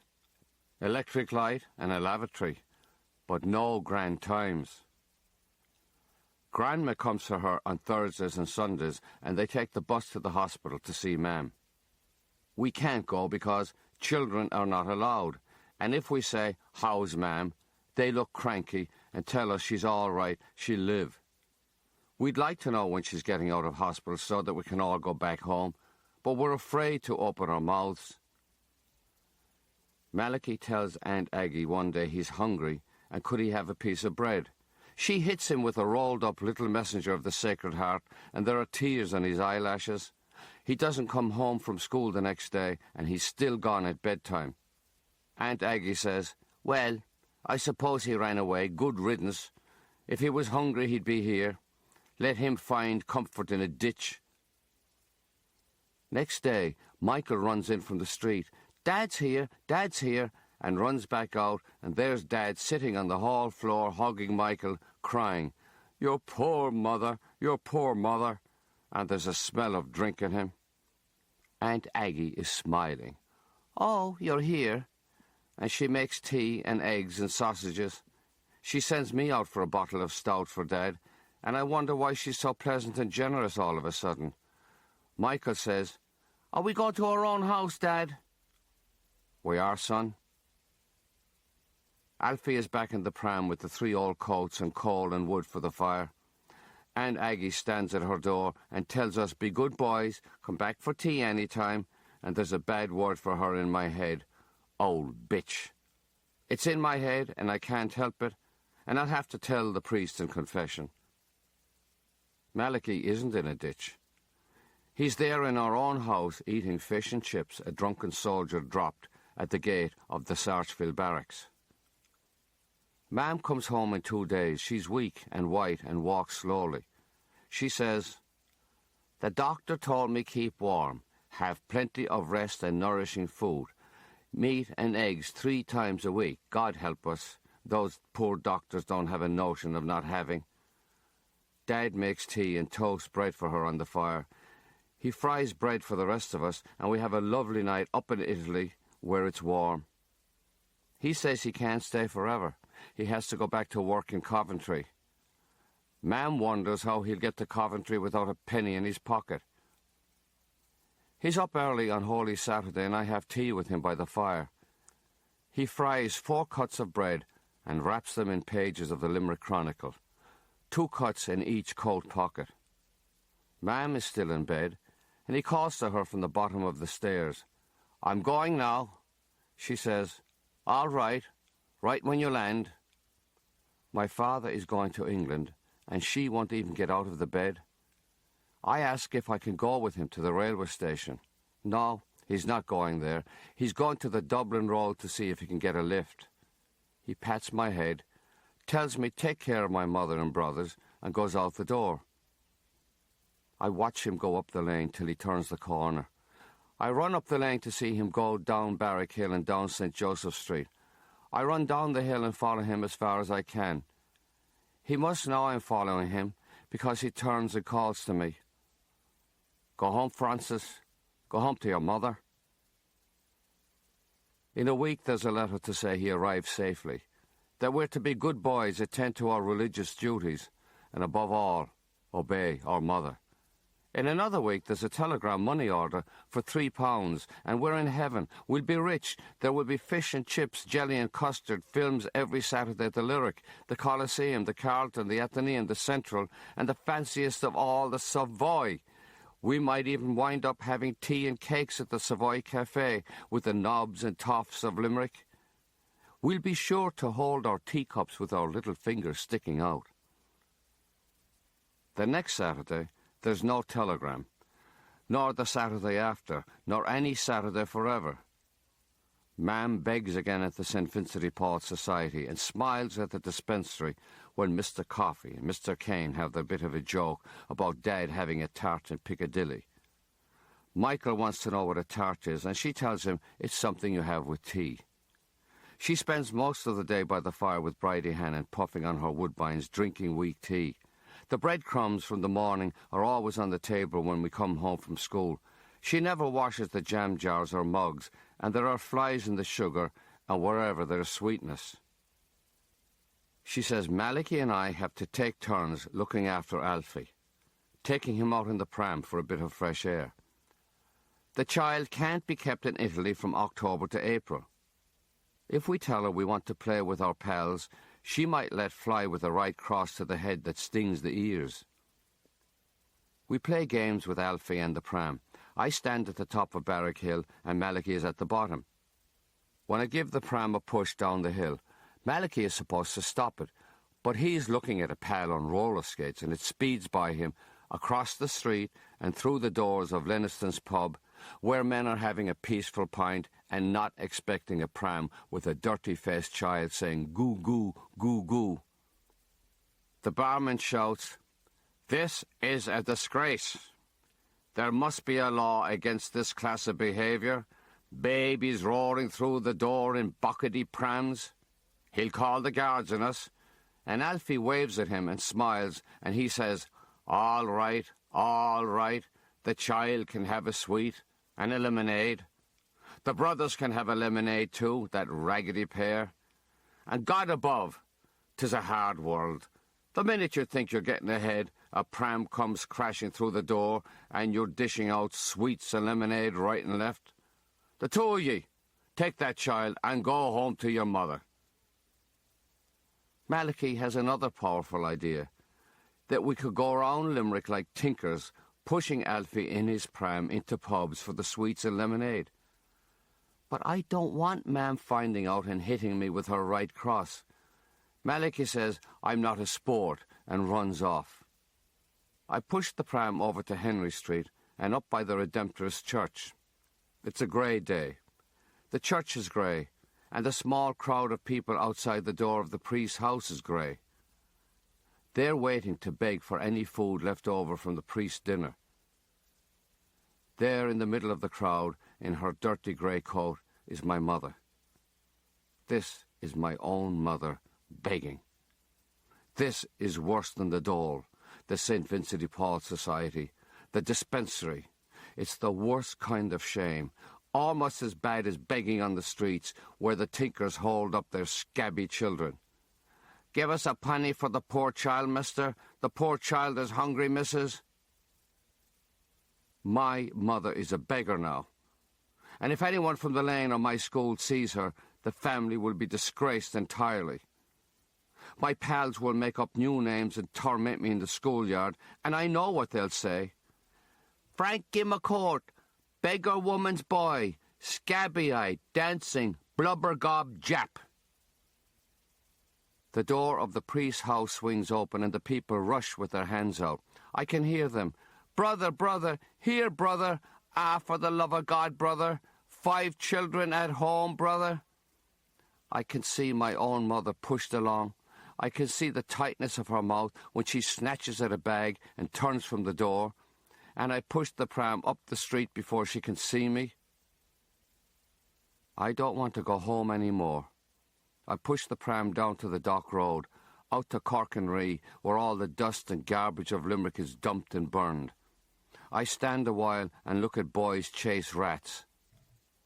I don't know why they have to torture rats that are not in their houses.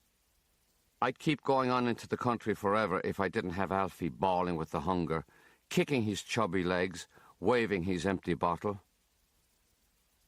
Mam has the fire going and something boiling in a pot. Malachy smiles and says she brought home corned beef and a few spuds from Kathleen O'Connell's shop. He wouldn't be so happy if he knew he was the son of a beggar. She calls us in from the lane, and when we sit at the table, it's hard for me to look at my mother, the beggar. She lifts the pot to the table, spoons out the potatoes, one each, and uses a fork to lift out the corned beef. It isn't corned beef at all. It's a great lump of quivering grey fat, and the only sign of corned beef is a little nipple of red meat on top. We stare at that bit of meat and wonder who will get it. Mam says, "That's for Alfie. He's a baby. He's growing fast. He needs it." She puts it on a saucer in front of him. He pushes it away with his finger, then pulls it back. He lifts it to his mouth, looks around the kitchen, sees Lucky the dog, and throws it to him. There's no use saying anything. The meat is gone. We eat our potatoes with plenty of salt, and I eat my fat and pretend it's that nipple of red meat. Mam warns us, "Ye are to keep your paws out of that trunk, for there's nothing in there that's of the slightest interest or any of your business." All she has in that trunk is a lot of papers, certificates of birth and baptism, her Irish passport, Dad's English passport from Belfast, our American passports, and her bright red flapper dress with spangles and black frills she brought all the way from America. She wants to keep that dress forever, to remind herself she was young and dancing. I don't care what she has in the trunk till I start a football team with Billy Campbell and Malachy. We can't afford uniforms or boots, and Billy says, "How will the world know who we are? We don't even have a name." I remember the red dress, and a name comes to me, the Red Hearts of Limerick. Mam never opens the trunk, so what does it matter if I cut off a piece of the dress to make 7 red hearts we can stick on our chests? What you don't know won't bother you, she always says herself. The dress is buried under the papers. I look at my passport picture when I was small, and I can see why they call me Jap. There's a paper that says marriage certificate, that Malachy McCourt and Angela Sheehan were joined in holy matrimony on the 28th of March, 1930. How could that be?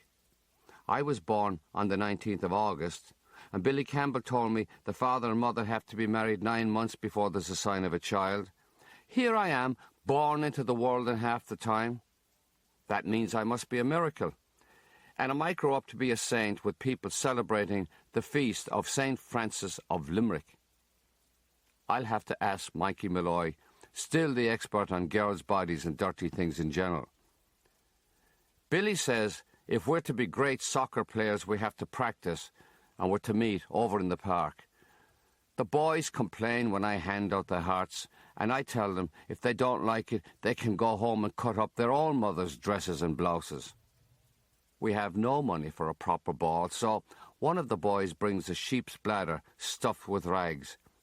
We kick the bladder up and down the meadow till there are holes, and rags start falling out, and we get fed up kicking a bladder that's hardly there anymore. Billy says we're to meet tomorrow morning, which is Saturday, and go out Ballinacurra to see if we can challenge Rich Crescent College boys to a proper game, 7-a-side. He says we're to pin our red hearts to our shirts, even if they're red rags. Malachy is going home for tea, but I can't go because I have to see Mikey Malloy and find out why I was born in half the time. Mikey is coming out of his house with his father, Peter. It's Mikey's 16th birthday, and his father is taking him to Bowles' pub for his first pint. Nora Malloy is inside screeching after Peter that if they go, they can stay gone. She's done baking bread. She's never going to the lunatic asylum again. If he brings that child home drunk, she'll go to Scotland and disappear from the face of the earth. Peter tells Mikey, "Pay no attention to her, Cyclops. The mothers of Ireland are always enemies of the first pint. My own mother tried to kill my father with a frying pan when he took me for the first pint. Mikey asks Peter if I can come with him and have a lemonade. Peter tells everyone in the pub that Mikey is there for his first pint, and when all the men want to stand Mikey a pint, Peter says, "Ah, no, 'twould be a terrible thing if he had too much and turned against it entirely." The pints are drawn, and we sit against the wall, the Malloys with their pints, and I with my lemonade. The men wish Mikey all the best in the life to come. And wasn't it a gift from God that he fell off that spout years ago and never had the fit since? And wasn't it a great pity about that poor little bugger Quasimodo Dooley, carried off with the consumption, after all his trouble talking for years like an Englishman so he could be on the BBC, which is no fit place for an Irishman anyway? Peter is talking to the men, and Mikey, sipping his first pint, whispers to me, "I don't think I like it, but don't tell my father."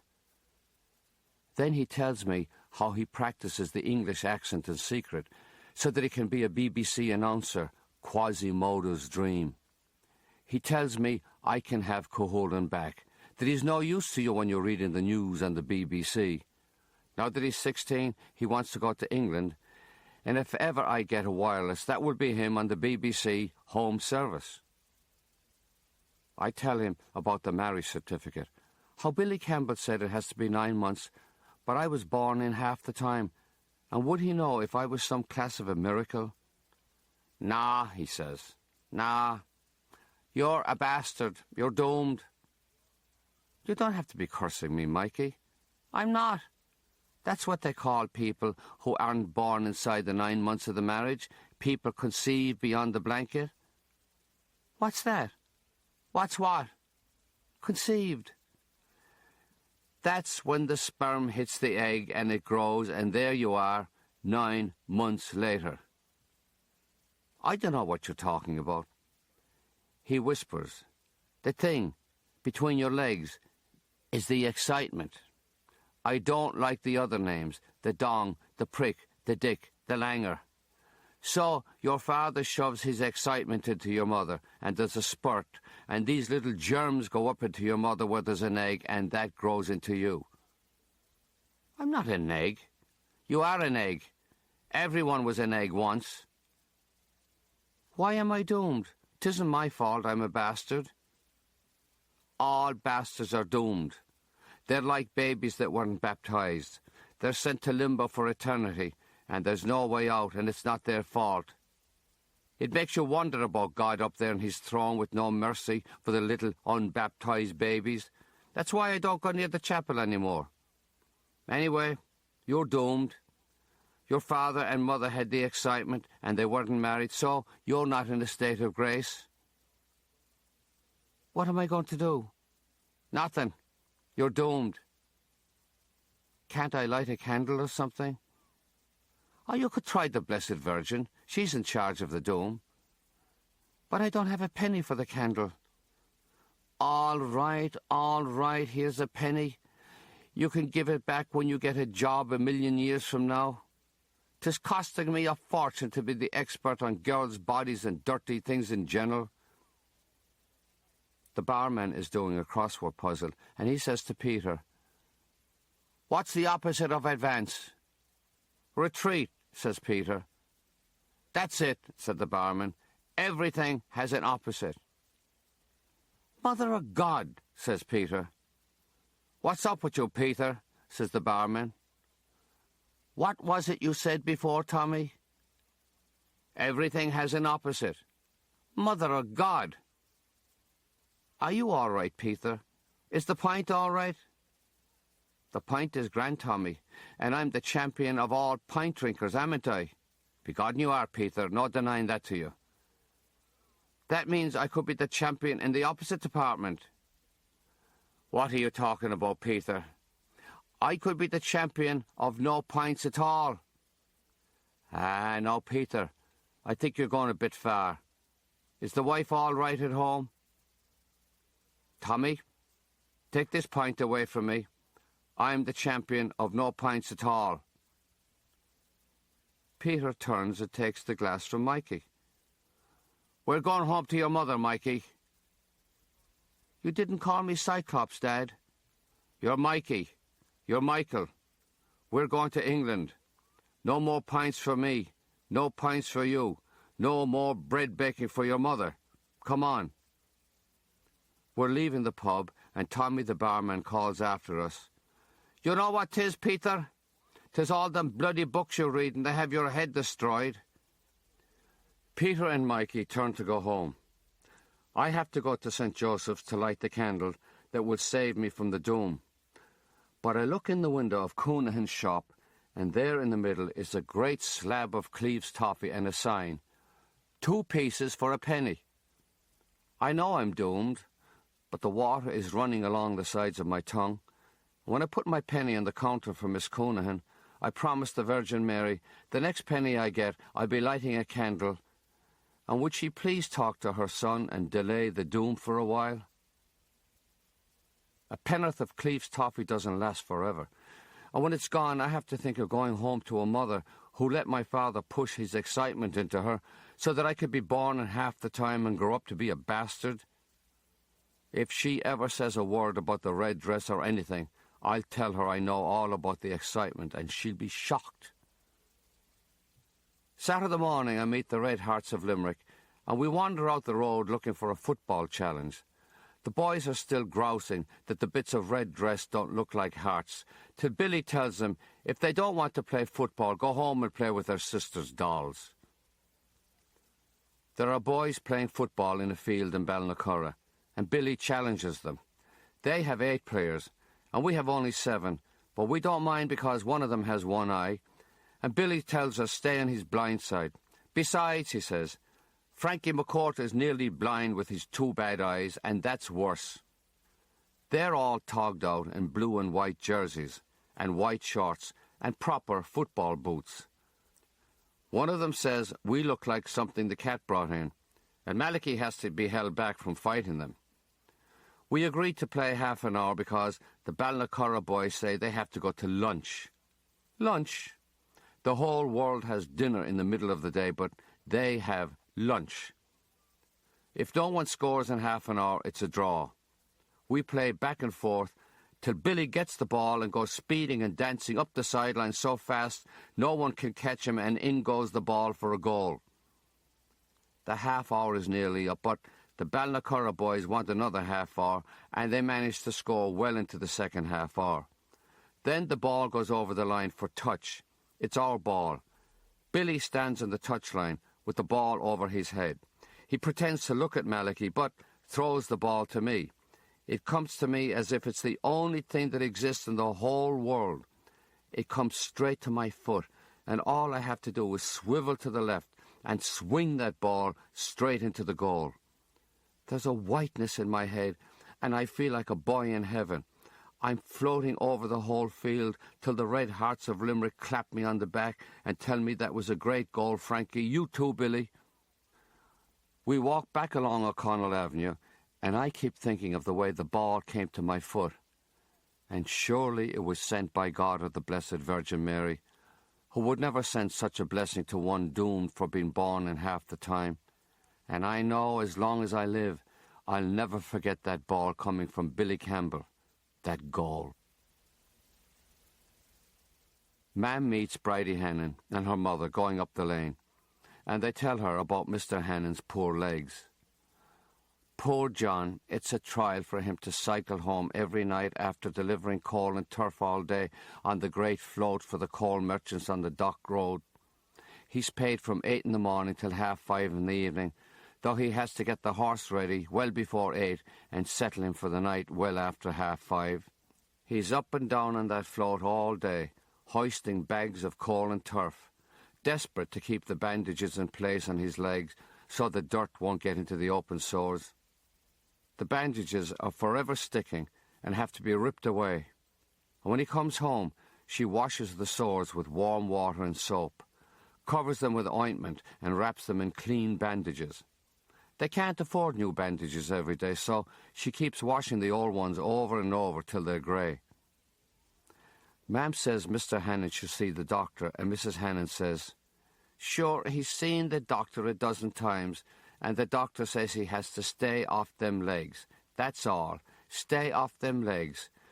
Sure, how can he stay off them legs? He has to work. What would we live on if he didn't work?" Ma'am says Bridie could get some kind of a job herself, and Bridie is offended. "Don't you know I have a weak chest, Angela? Don't you know I had rheumatic fever and I could go at any time? I have to be careful." Ma'am often talks about Bridie and her rheumatic fever and weak chest. She says, "That one is able to sit here by the hour and complain about her ailments, but it doesn't stop her from puffing away in the woodbines." Ma'am tells Bridie she's very sorry over the weak chest, and it's terrible the way her father suffers. Mrs. Hannon tells my mother that John is getting worse every day. "And what would you think, Mrs. McCourt, if your boy Frankie went on the float with him a few hours a week and helped him with the bags? We can barely afford it, but Frankie could earn a shilling or two and John could rest his poor legs." Ma'am says, "I don't know. He's only 11, and he had that typhoid and the coal dust wouldn't be good for his eyes."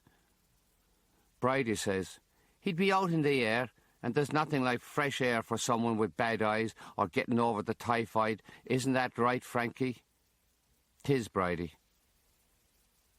I'm dying to go around with Mr. Hannon on the great float like a real working man. If I'm good at it, they might let me stay at home from school forever, but Ma'am says he can do it as long as it doesn't interfere with school, and he can start on a Saturday morning. I'm a man now, so I light the fire early on Saturday morning and make my own tea and fried bread. I wait next door for Mr. Hannon to come out with his bicycle, and there's a lovely smell of rashers and eggs coming through the window. Ma'am says Mr. Hannon gets the best of food because Mrs. Hannon is as mad about him as she was the day she married him. They're like two lovers out of an American film the way they go on. Here he is pushing the bicycle and puffing away on the pipe in his mouth. He tells me, climb up in the bar of his bike and off we go to my first job as a man. His head is over mine on the bike, and the smell of the pipe is lovely. There's a cold smell on his clothes, and that makes me sneeze. Men are walking or cycling toward the coal yards and Ranks flour mills and the Limerick Steamship Company on the Dock Road. Mr. Hannon takes his pipe from his mouth and tells me this is the best morning of all, Saturday, half day. We'll start at 8 and be finished by the time the Angelus rings at 12. First we get the horse ready, give him a bit of a rub, fill the wooden tub with oats and the bucket with water. Mr. Hannon shows me how to put on the harness and lets me back the horse into the shafts of the float. He says, Jesus, Frankie, you have the knack of it. That makes me so happy I want to jump up and down and drive a float the rest of my life. There are 2 men filling bags with coal and turf and weighing them on the great iron scale, 100 weight in each bag. It's their job to stack the bags on the float while Mr. Hannon goes to the office for the delivery dockets. The bagmen are fast and we're ready for our rounds. Mr. Hannon sits up on the left side of the float and flicks the whip to show where I'm to sit on the right side. It's hard to climb up the way the float is so high and packed with bags, and I try to get up by climbing the wheel. Mr. Hannon says I should never do the likes of that again. Never put your leg or hand near a wheel when the horse is harnessed in the shafts. A horse might take a notion to go for a walk for himself, and there you are with the leg or arm caught in the wheel and twisted off your body, and you looking at it. He says to the horse, "Go for that." And the horse shakes his head and rattles the harness, and Mr. Hannon laughs. "That fool of a horse loves to work," he says. "He won't be rattling his harness in a few hours." When the rain starts, we cover ourselves with old coal bags, and Mr. Hannon turns his pipe upside down in his mouth to keep the tobacco dry. He says the rain makes everything heavier, but what's the use of complaining? You might as well complain about the sun in Africa. We cross the Sarsfield Bridge for deliveries to the Ennis Road and the North Circular Road. Rich people, says Mr. Hannon, and very slow to put their hands in their pockets for a tip. We have 16 bags to deliver. Mr. Hannah says we're lucky today because some houses get more than one, and he doesn't have to be climbing on and off that float, destroying his legs. When we stop, he gets down, and I pull the bag to the edge and lay it on his shoulders. Some houses have areas outside where you pull up a trapdoor and tip the bag till it empties. That's easy. There are other houses with long backyards, and you could see Mr. Hannon suffering with his legs when he has to carry the bags from the float to the sheds near the back doors. "Ah, Jesus, Frankie, ah, Jesus," is the only complaint out of him, and he asked me to give him a hand to climb back on the float. He says if he had a handcart he could wheel the bags from float to house, and that would be a blessing, but a handcart would cost 2 weeks' wages, and who could afford that? The bags are delivered, and the sun is out, the float is empty, and the horse knows his workday is over. It's lovely to sit on the float looking along the length of the horse from his tail to his head, rocking along the Innis Road, over the Shannon and up the Dock Road. Mr. Hannon says the man who delivered 1,600 wits of coal and turf deserves a pint, and the boy who helped him deserves a lemonade. He tells me I should go to school and not be like him, working away with the 2 legs rotting under him. Go to school, Frankie, and get out of Limerick and Ireland itself.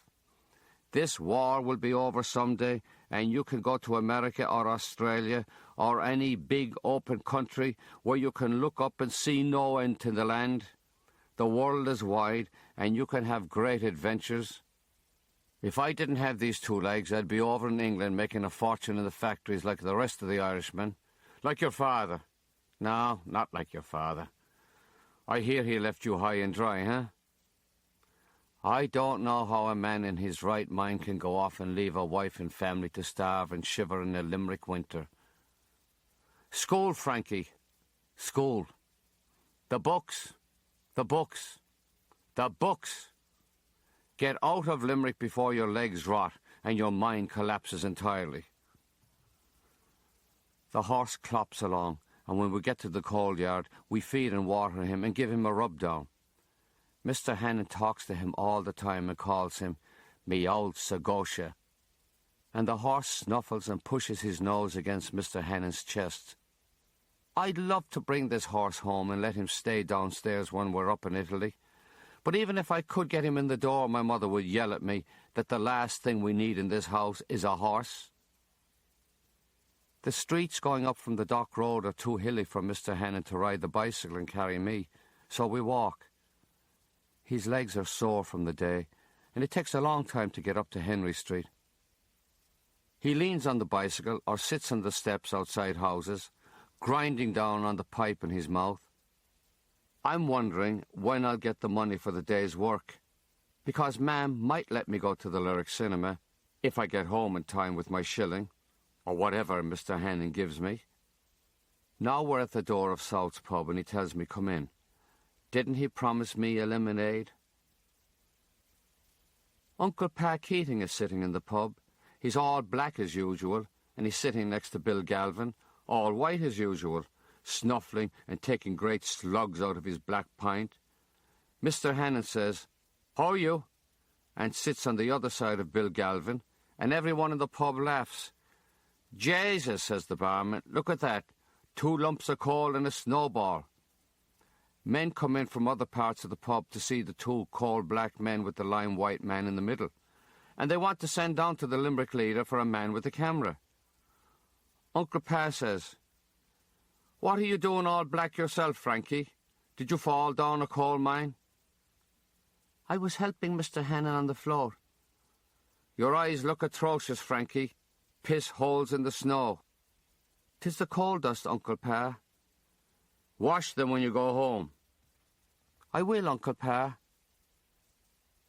Mr. Hannon buys me a lemonade, gives me the shilling for my morning's work, and tells me I can go home now. I'm a great worker, and I can help him again next week after school. On the way home, I see myself in the glass of a shop window, all black from the coal, and I feel like a man with a shilling in his pocket, a man who had a lemonade in a pub with 2 coalmen and a lineman. I'm not a child anymore, and I could easily leave Leamy School forever. I could work with Mr. Hannon every day, and when his legs got too bad, I could take over the float and deliver coal to the rich people the rest of my life. And my mother wouldn't have to be a beggar at the Redemptorist priest's house. People on the streets and lanes give me curious looks. Boys and girls laugh and call out, "Here's the chimney sweep. How much do you want for cleaning our chimney? Did you fall into a coal hole? Were you burned by the darkness?" They're ignorant. They don't know I spent the day delivering hundredweights of coal and turf. They don't know I'm a man. Mam is sleeping up in Italy with Alfie, and there's a coat over the window to keep the room dark. I tell her I earned a shilling, and she says I can go to the Lyric, I deserve it. Take twopence and leave the rest of the shilling on the mantelpiece downstairs so that she can send out for a loaf of bread for the tea. The coat suddenly drops from the window, and the room is bright. Mam looks at me. "God above, look at your eyes. Go downstairs and I'll be down in a minute to wash them." She heats water in the kettle and dabs at my eyes with boric acid powder and tells me I can't go to the Lyric Cinema today or any day till my eyes clear up, though God knows when that will be. She says, "You can't be delivering coal with the state of your eyes. The dust will surely destroy them." I want the job. I want to bring home the shilling. I want to be a man. You can be a man without bringing home a shilling. Go upstairs and lie down and rest your two eyes, or it's a blind man you'll be. I want that job. I wash my eyes 3 times a day with the boric acid powder. I remember Seamus in the hospital and how his uncle's eyes were cured with the blink exercise, and I make sure to sit and blink for an hour every day. "You can't beat the blink for the strong eye," he said. And now I blink and blink, till Malachy runs to my mother, talking out in the lane with Mrs. Hannon. "Ma'am, something is up with Frankie. He's upstairs blinking and blinking." She comes running up. "What's wrong with you?" "I'm making my eyes strong with the exercise." "What exercise?" "The blinking." "Blinking is not exercise." "Seamus in the hospital says you can't beat the blink for the strong eye. His uncle had powerful eyes from the blinking." She says I'm getting odd and goes back to the lane in her chat with Mrs. Hannon. And I blink and bathe my eyes with the boric acid powder in warm water. I can hear Mrs. Hannon through the window. "Your little Frankie is a godsend to John, for 'tis the climbing up and down in that float that was ruining his legs entirely."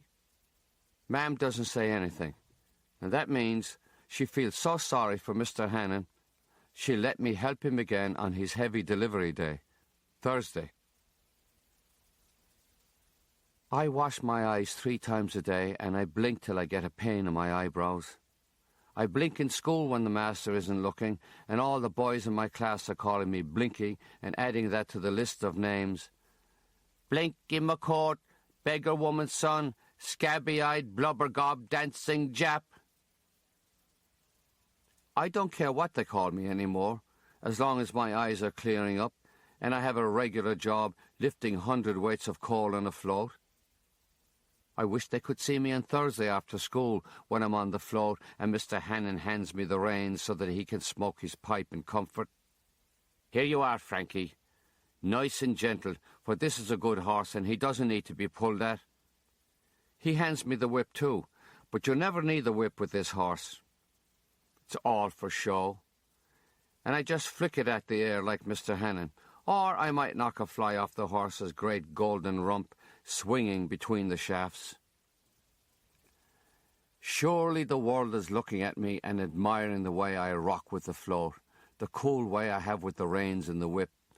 I wish I had a pipe like Mr. Hannon and a tweed cap.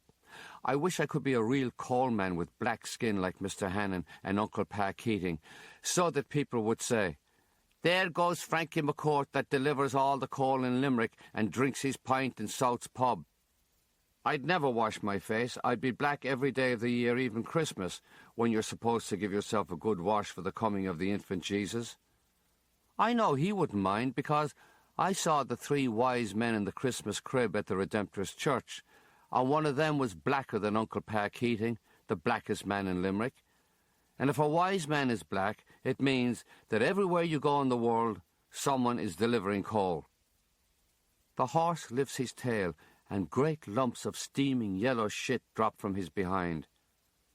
I start to pull on the reins so that he can stop and have a bit of comfort for himself, but Mr. Hannon says, "No, Frankie, let him trot. They always shit on the trot. That's one of the blessings horses have. They shit on the trot.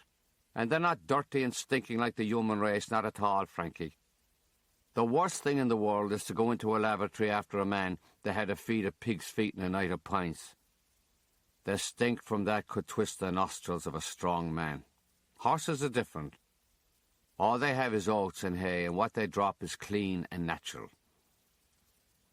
I work with Mr. Hannon after school on Tuesdays and Thursdays, and a half day on Saturday morning, and that means 3 shillings from my mother, though she worries all the time over my eyes. The minute I get home, she washes them and makes me rest them for half an hour. Mr. Hannon says he'll wait near Leamy School for me on Thursday after his deliveries on Barrington Street. Now the boys will see me. Now they'll know I'm a working man and more than a scabby-eyed blubbergob dancing Jap. Mr. Hannon says, "Up you get," and I climb up on the float like any working man. I look at the boys gawking at me. Gawking. I tell Mr. Hannon, if he wants to smoke his pipe in comfort, I'll take the reins, and when he hands them over, I'm sure I hear the boys gasping. I tell the horse, "Go board that," like Mr. Hannon. We trot away, and I know dozens of Leamy's boys are committing the deadly sin of envy. I tell the horse again, "Go board that," to make sure everyone heard. To make sure they know I'm driving that float and no one else. To make sure they'll never forget it was me they saw on that float with the reins and the whip. It's the best day of my life, better than my first communion day, which Grandma ruined, better than my confirmation day when I had the typhoid. They don't call me names anymore. They don't laugh at my scabby eyes. They want to know how I got such a good job at 11 years of age and what I'm paid, and if I'll have that job forever. They want to know if there are any other good jobs going in the coal yards and would I put in a good word for them. Then there are big boys of 13 who stick their faces in mine and say they should have that job because they're bigger and I'm nothing but a scrawny little runt with no shoulders. They can talk as much as they like. I have the job, and Mr. Hannon tells me I'm powerful. There are days his legs are so bad he can hardly walk at all, and you could see Mrs. Hannon worries. She gives me a mug of tea, and I watch her roll up his trouser legs and peel away the dirty bandages. The sores are red and yellow and clogged with coal dust. She washes them with soapy water and smears them with a yellow ointment. She props the legs up on a chair, and that's where he stays the rest of the night, reading the paper or a book from the shelf above his head. The legs are getting so bad he has to get up an hour earlier in the morning to get the stiffness out, to put on another dressing. It's still dark one Saturday morning when Mrs. Hannon knocks at our door and asks me if I'd go to a neighbour and borrow their handcart to take on the float. For Mr. Hannon will never be able to carry the bags today, and maybe I just roll them on the handcart for him. He won't be able to carry me on his bicycle, so I can meet him at the yard with the handcart. The neighbour says, "Anything from Mr. Hannon, God bless him." I wait at the gate of the coal yard and watch him cycle toward me, slower than ever. He's so stiff he can hardly get off the bike, and he says, "You're a great man, Frankie." He lets me get the horse ready, though I still have trouble getting on the harness. He lets me handle the float out of the yard and into the frosty streets, and I wish I could drive forever and never go home. Mr. Hannon shows me how to pull the bags to the edge of the float and drop them to the ground, so that I can pull them onto the handcart and push them to the houses. He tells me how to lift and push the bags without straining myself, and we have the 16 bags delivered by noon. I wish the boys at Leamy's could see me now, the way I drive the horse and handle the bags, the way I do everything while Mr. Hannon rests his legs.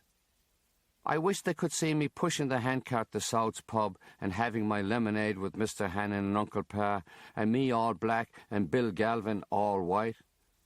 I'd like to show the world the tips Mr. Hannon lets me keep. 4 shillings. And the shilling he gives me for the morning's work, 5 shillings altogether. Mam is sitting by the fire, and when I hand her the money, she looks at me, drops it in her lap, and cries. I'm puzzled, because money is supposed to make you happy. Look at your eyes, she says. Go to that glass and look at your eyes. My face is black, and the eyes are worse than ever. The whites and the eyelids are red, and the yellow stuff oozes to the corners and out over the lower lids. If the ooze sits a while, it forms a crust that has to be picked off or washed away. Mam says, that's the end of it. No more Mr. Hannon. I tried to explain to her that Mr. Hannon needs me. He can barely walk anymore. I had to do everything this morning, drive the float, wheel the handcart with the bags, sit in the pub, drink lemonade, listen to the men discussing who is the best, Rommel or Montgomery. She says she's sorry for Mr. Hannon's troubles, but we have troubles of our own, and the last thing she needs now is a blind son stumbling through the streets of Limerick. Bad enough you nearly died of the typhoid, now you want to go blind on top of it. And I can't stop crying now because this was my one chance to be a man and bring home the money the telegram boy never brought from my father. I can't stop crying because I don't know what Mr. Hannon is going to do on Monday morning when he has no one to help him pull the bags to the edge of the float, to push the bags into the houses. I can't stop crying because of the way he is with that horse he called Sweet, because he's so gentle himself. And what will the horse do if Mr. Hannon isn't there to take him out? If I'm not there to take him out, will that horse fall down hungry for the want of oats and hay and the odd apple? Mam says I shouldn't be crying. It's bad for the eyes. She says, we'll see. That's all I can tell you now. We'll see. She washes my eyes and gives me 6pence to take Malachy to the Lyric to see Boris Karloff and the men that could not hang and have 2 pieces of Cleve's toffee. It's hard to see the screen with the yellow stuff oozing from my eyes, and Malachy has to tell me what's happening. People around us tell him, shut up. They'd like to hear what Boris Karloff is saying. And when Malachy talks back to them and tells them he's only helping his blind brother, they call the man in charge, Frank Goggin. And he says if he hears another word out of Malachy, he'll throw the 2 of us out. I don't mind. I have a way of squeezing the stuff out of one eye and clearing it, so that I can see the screen while the other eye fills up, and I go back and forth, squeeze, look, and everything I see is yellow. Monday morning, Mrs. Hannon is knocking on our door again. She asked Mam if Frank would ever go down to the coal yard and tell the man in the office that Mr. Hannon can't come in today, that he has to see a doctor about his legs, that he'll surely be in tomorrow, and what he can't deliver today, he will tomorrow. Mrs. Hannon always calls me Frank now. Anyone that delivers 100 weights of coal is not a Frankie. The man in the office says, I think we're very tolerant with Hannon. You? What's your name? McCourt, sir. Tell Hannon we'll need a note from the doctor. Do you understand that? I do, sir. The doctor tells Mr. Hannon he has to go to the hospital, or it's a case of gangrene he'll have, and the doctor won't be responsible. The ambulance takes Mr. Hannon away, and my big job is gone. Now I'll be white like everyone else in Leamy's, no float, no horse, no shillings to bring home to my mother. In a few days, Bridie Hannon comes to our door. She says her mother would like me to come and see her, have a cup of tea with her. Mrs. Hannon is sitting by the fire with her hand on the seat of Mr. Hannon's chair. Sit down, Frank, she says. And when I go to sit on one of the ordinary kitchen chairs, she says, no, sit here. Sit here on the chair of himself. Do you know how old he is, Frank? Oh, he must be very old, Mrs. Hannon. He must be 35. She smiles. She has lovely teeth. He's 49, Frank, and a man that age shouldn't have legs like that.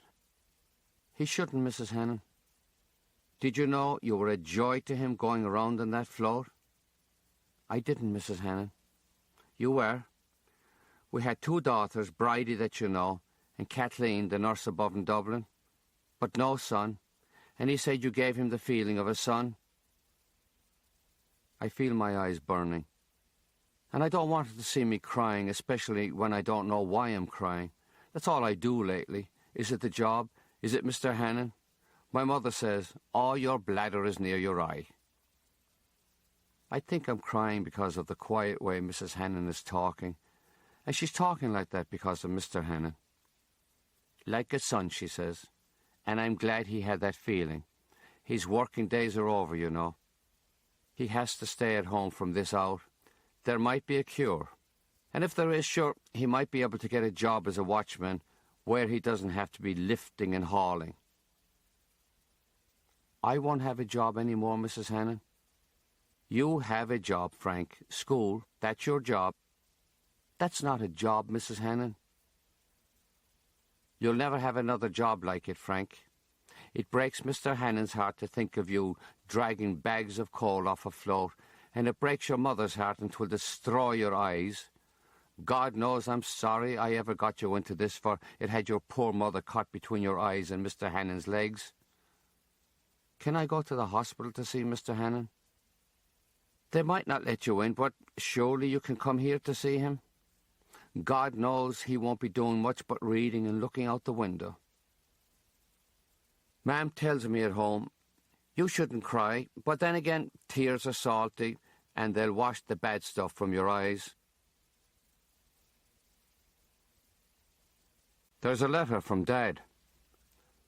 He's coming home 2 days before Christmas. He says everything will be different. He's a new man. He hopes we're good boys, obeying our mother, attending to our religious duties. And he's bringing us all something for Christmas. Ma'am takes me to the railway station to meet him. The station is always exciting, with all the coming and going.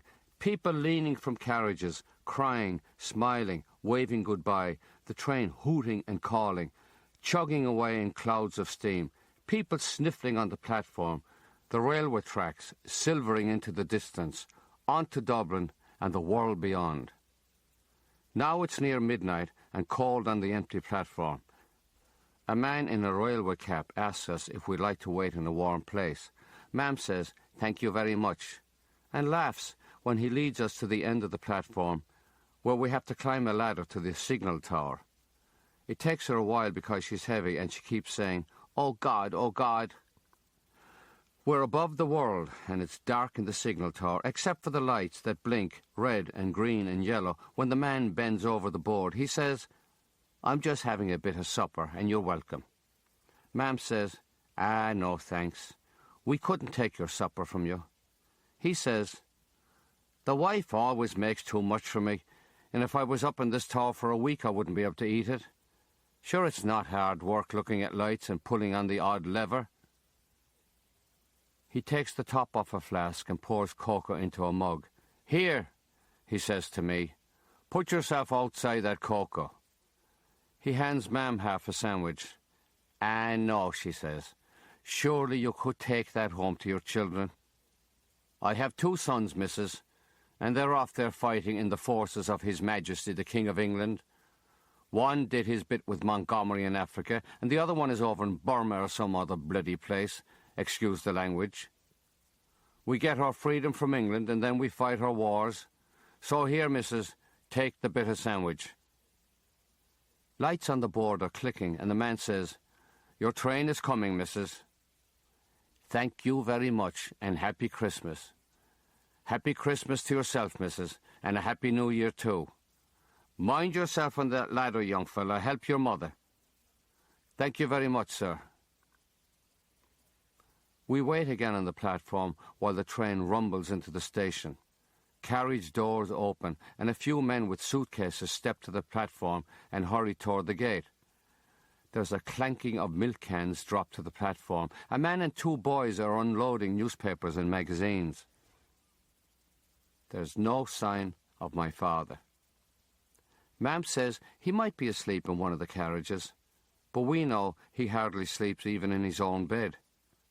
She says the boat from Holyhead might have been late, and that would make him miss the train.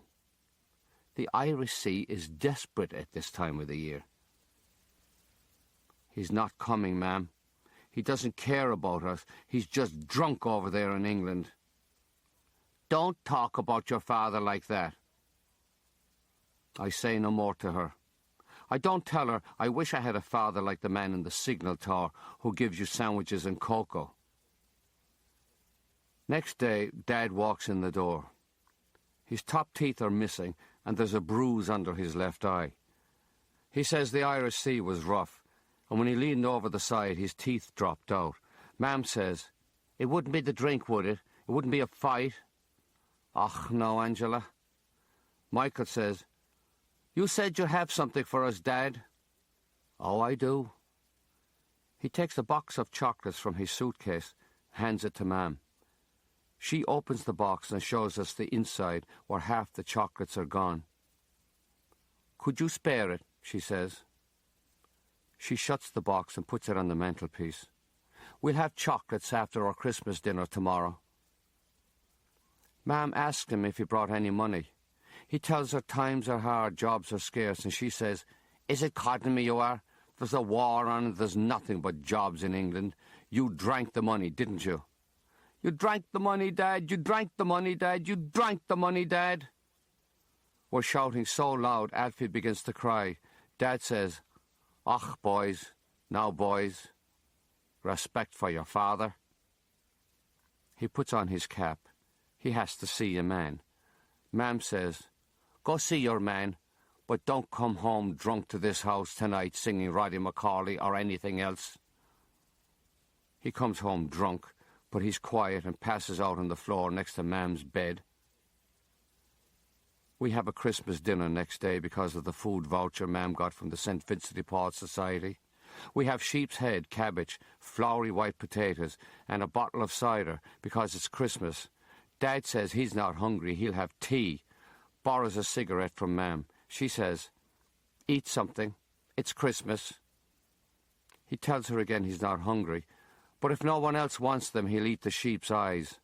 He says there's great nourishment in the eye, and we all make sounds of disgust. He washes them down with his tea and smokes the rest of his woodbine. He puts on his cap and goes upstairs for his suitcase. Mam says, "Where are you going?" "London. On this day of our Lord, Christmas Day." It's the best day for travel. People in motor cars will always give the working man a lift to Dublin. They think of the hard times of the Holy Family. "And how will you get on the boat to Holyhead without a penny in your pocket?" "The way I came. There's always a time when they're not looking." He kisses each of us on the forehead, tells us be good boys, obey Mam, say our prayers.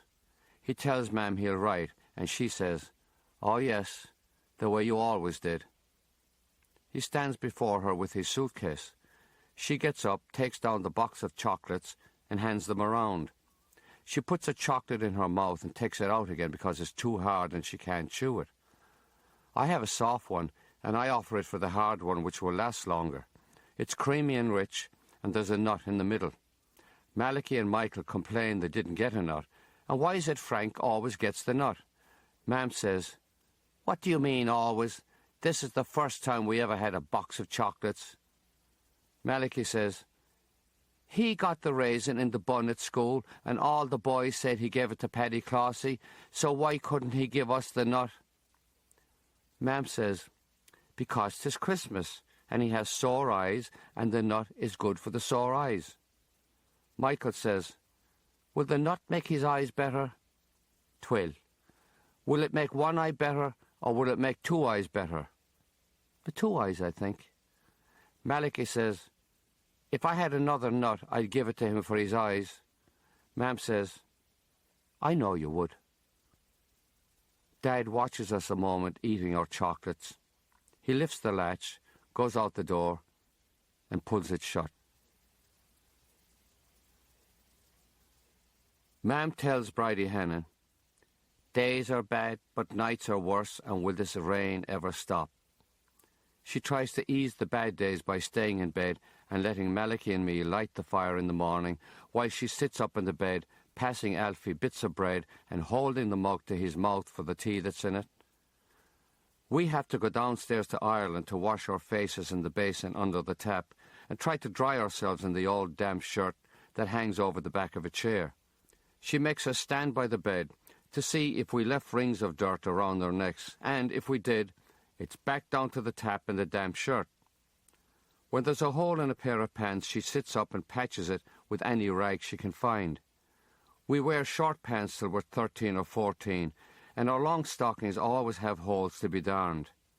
If she has no wool for the darning and the stockings are dark, we can blacken our ankles with shoe polish for the respectability that's in it. It's a terrible thing to walk the world with skin showing through the holes of our stockings. When we wear them week after week, the holes grow so big we have to pull the stocking forward under the toes so that the hole in the back is hidden in the shoe.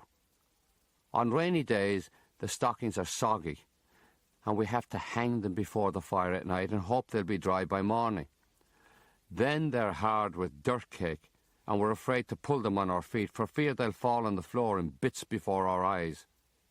We might be lucky enough to get our stockings on, but then we have to block the holes in our shoes, and I fight with my brother Malachy over any scrap of cardboard or paper in the house.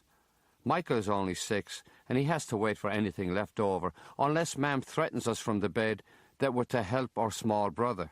She says, "If ye don't fix your brother's shoes and I have to get out of this bed, there will be wigs on the green."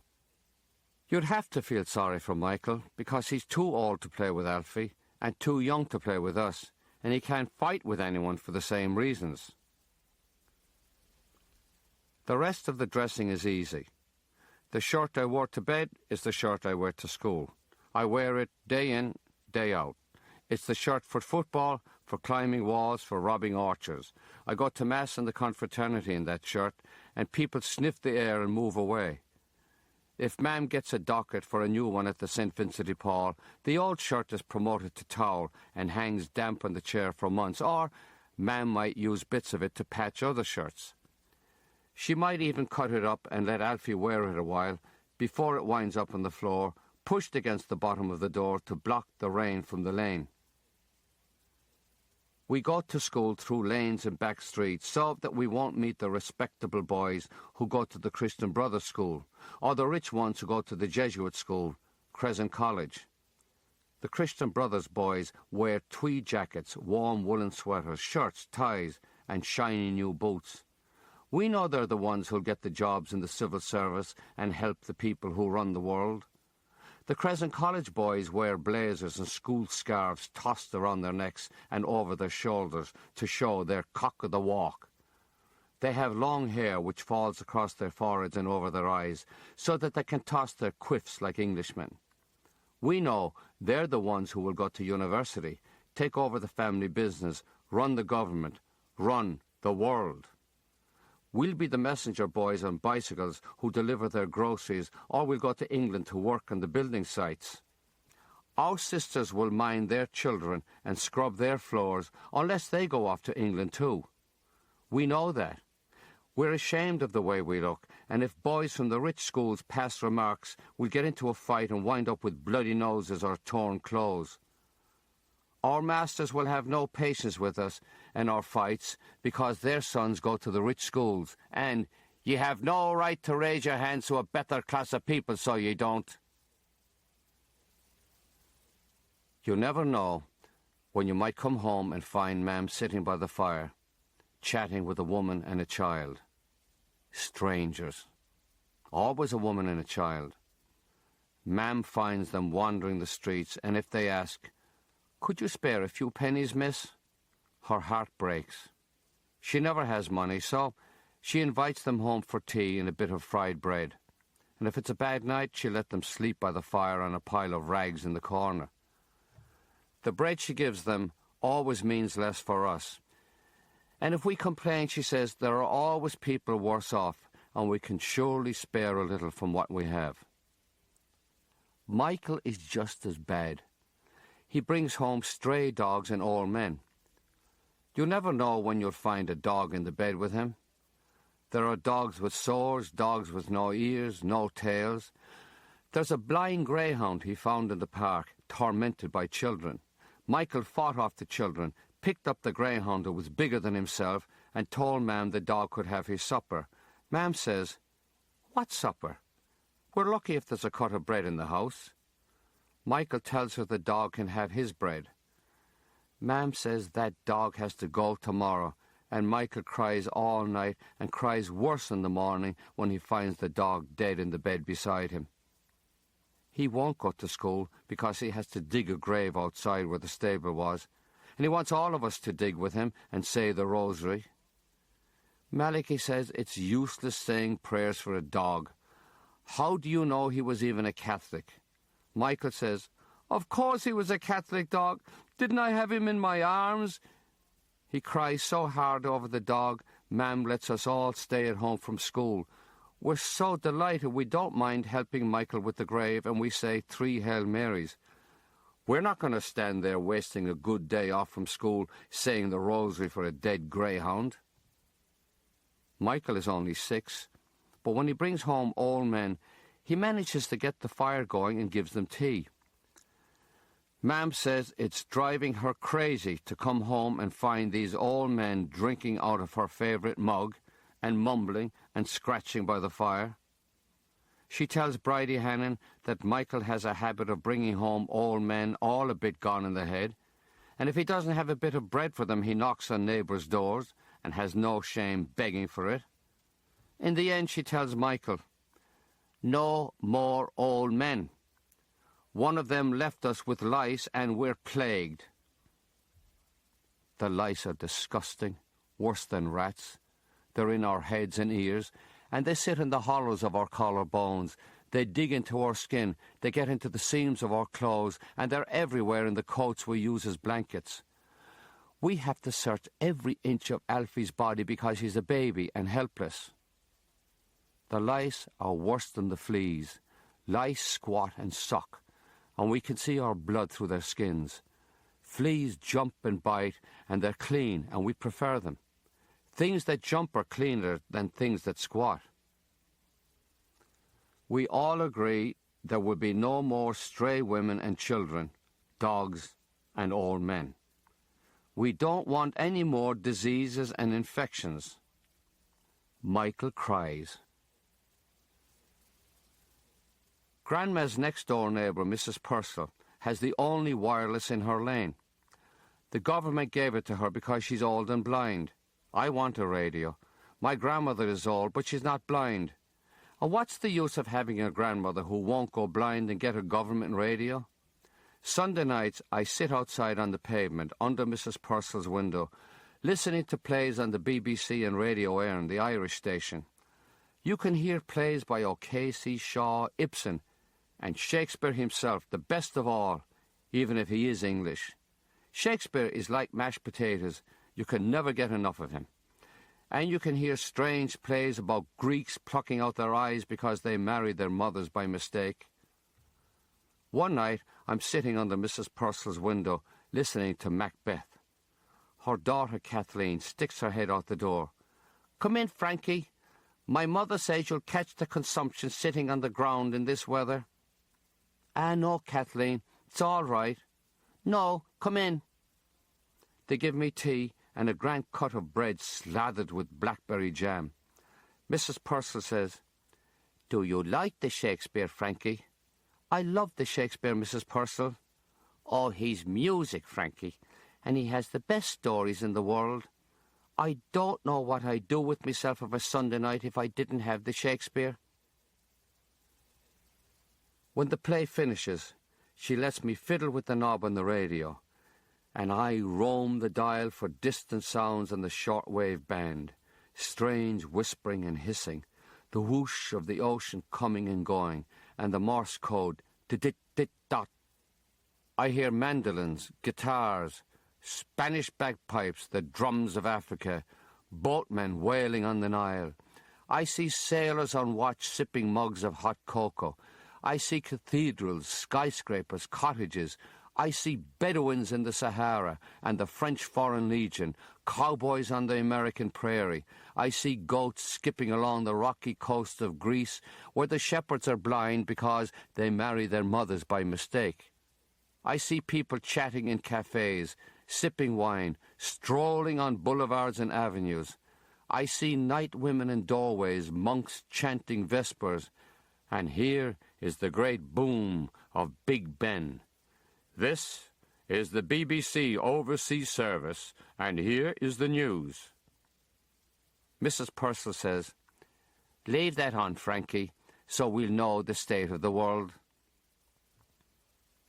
After the news, there is the American Armed Forces Network, and it's lovely to hear the American voices easy and cool, and here is the music, oh man, the music of Duke Ellington himself, telling me take the A train to where Billie Holiday sings Only to Me.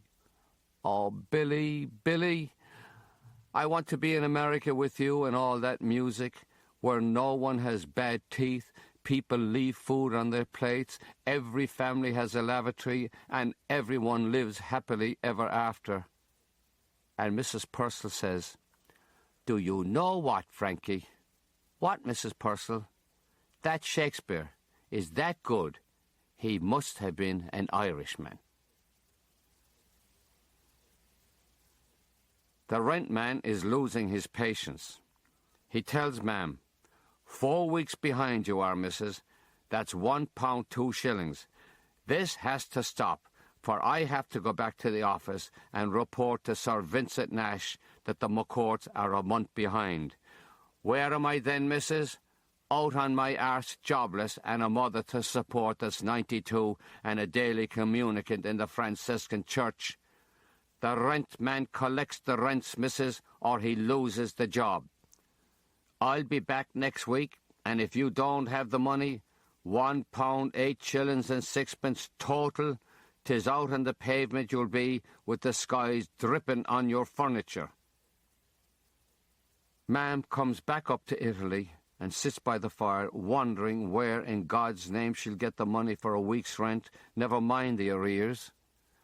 She'd love a cup of tea, but there's no way of boiling the water, till Malachy pulls a loose board off the wall between the two upstairs rooms. Ma'am says, "Well, 'tis off now, and we might as well chop it up for the fire." We boil the water and use the rest of the wood for the morning tea, but what about tonight and tomorrow and ever after? Ma'am says, "One more board from that wall, one more and not another one." She says that for 2 weeks till there's nothing left but the beam frame. She warns us we are not to touch the beams, for they hold up the ceiling and the house itself. "Oh, we'd never touch the beams." She goes to see Grandma, and it's so cold in the house I take the hatchet to one of the beams. Malachy cheers me on, and Michael claps his hands with excitement. I pull on the beam. The ceiling groans, and down on Ma'am's bed there's a shower of plaster, slates, rain. Malachy says, "Oh, God, we'll all be killed." And Michael dances around singing, "Frankie broke the house, Frankie broke the house." We run through the rain to tell Ma'am the news. She looks puzzled with Michael chanting, "Frankie broke the house," till I explain there's a hole in the house and it's falling down. She says, "Jesus," and runs through the streets with Grandma trying to keep up. Ma'am sees her bed buried under plaster and slates and pulls at her hair.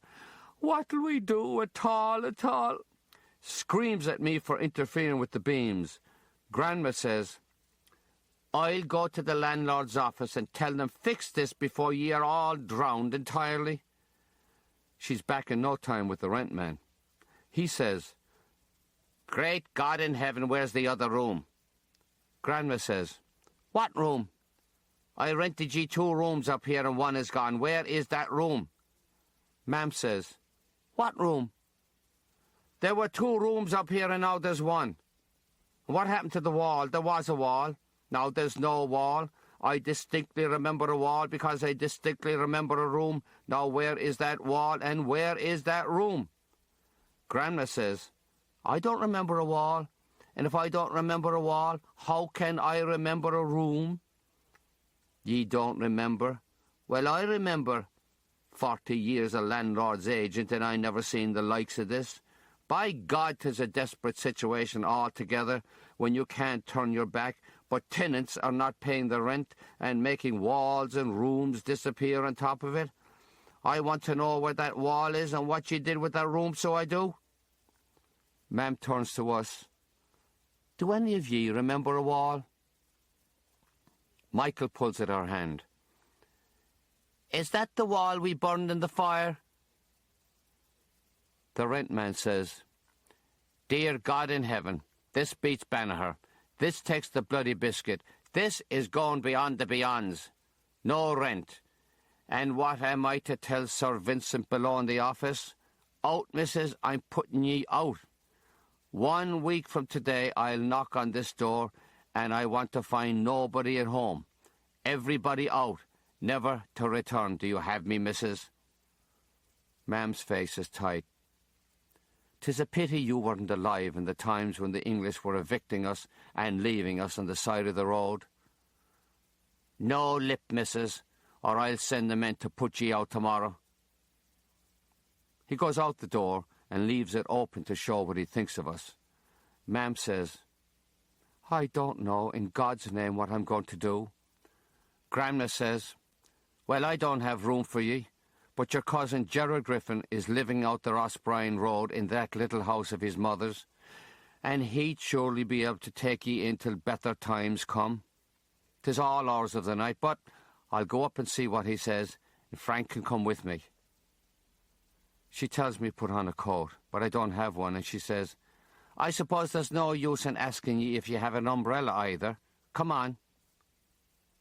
She pulls the shawl over her head, and I follow her out the door, up the lane, through the rain to Rossbrien Road, nearly 2 miles away. She knocks on the door of a little cottage in a long row of little cottages. Are you there, Lemon? I know you're in there. Open the door. Grandma, why are you calling him Lemon? Isn't his name Gerard? How would I know? Do I know why the world called your Uncle Pat Ab? Everyone calls this fella Lemon. Open the door. We'll go in. He might be working overtime. She pushes the door. It's dark, and there's a damp, sweet smell in the room. This room looks like the kitchen, and there's a smaller room next to it. There's a little loft above the bedroom with a skylight where the rain is beating. There are boxes everywhere, newspapers, magazines, bits of food, mugs, empty tins. We can see 2 beds taking up all the space in the bedroom, a great acre of a bed, and a smaller one near the window. Grandma pokes at a lump in the big bed. Lemon, is that you? Get up, will you? Get up. What? There's trouble. Angela is getting evicted with the children, and 'tis delving out of the heavens. They need a bit of shelter till they get on their feet, and I have no room for them. You can put them up in the loft if you like, but that wouldn't do because the small ones wouldn't be able to climb, and they'd fall down and get killed, so you go up there and they can move in here. All right. He hoists himself from the bed, and there's a whisky smell. He goes to the kitchen and pulls the table to the wall for his climb to the loft. Grandma says, That's fine now. You can move up here tonight, and you won't have the eviction men coming after ye. Grandma tells Ma'am she's going home. She's tired and drenched, and she's not 25 anymore. She says there's no need to be taking beds or furniture with all the stuff that's up in Lemon Griffin's. We put Alfie in the pram and pile around him the pot, the pan, the kettle, the jam jars and mugs, the Pope, 2 bolsters, and the coats from the beds. We drape the coats over our heads and push the pram through the streets. Ma'am tells us be quiet going up the lane, or the neighbours will know we got the eviction, and there will be shame. The pram has a bockety wheel which tilts it and makes it go in different directions. We try to keep it straight, And we're having a great time because it must be after midnight, and surely Mam won't make us go to school tomorrow. We're moving so far from Leamy's school, now maybe we'll never have to go again. Once we get away from the lane, Alfie bangs on the pot with a spoon, and Michael sings a song he heard in a film with Al Jolson. Swanee, how I love you, my dear old Swanee. He makes us laugh the way he tries to sing in a deep voice like Al Jolson. Mam says she's glad it's late and there's no one in the streets to see our shame. Once we get to the house, we take Alfie and everything else from the pram so that Malachy and I can run back down to Roden Lane for the trunk. Mam says she'd die if she lost that trunk and everything in it.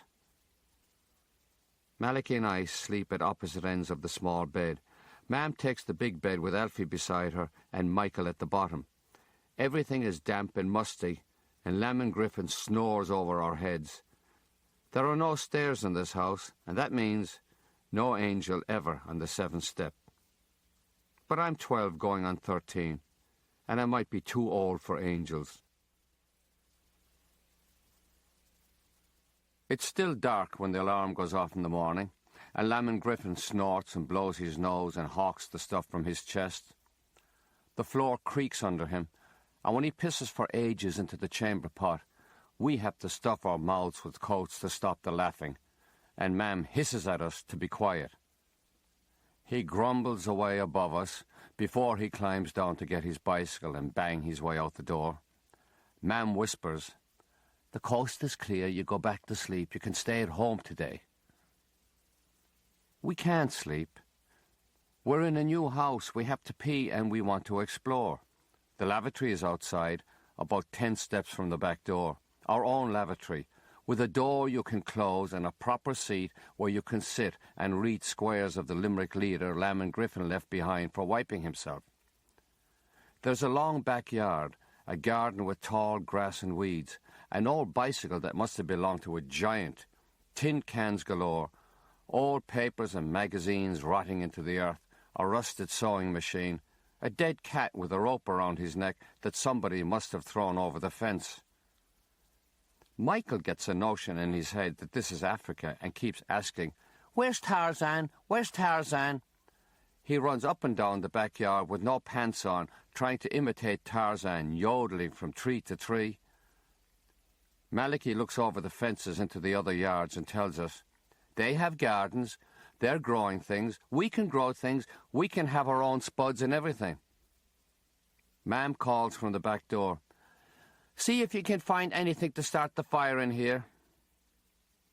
There's a wooden shed built against the back of the house.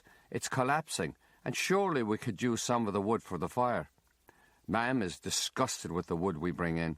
She says it's rotten and full of white maggots, but beggars can't be choosers. The wood sizzles above the burning paper, and we watch the white maggots trying to escape.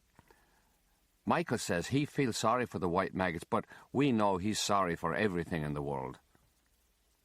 Mam tells us this house used to be a shop, that Lamon Griffin's mother sold groceries through the little window, and that's how she was able to send Lamon away to Rockwell College, so that he could wind up as an officer in the Royal Navy. Oh, he was indeed an officer in the Royal Navy, and here's a picture of him with other officers, all having dinner with a famous American film star, Jean Harlow. He was never the same after he met Jean Harlow. He fell madly in love with her, but what was the use? She was Jean Harlow, and he was nothing but an officer in the Royal Navy, and it drove him to drink, and they threw him out of the Navy. Now look at him, a common labourer for the Electricity Supply Board, and a house that's a disgrace. You'd look at this house and never know there was a human being living in it.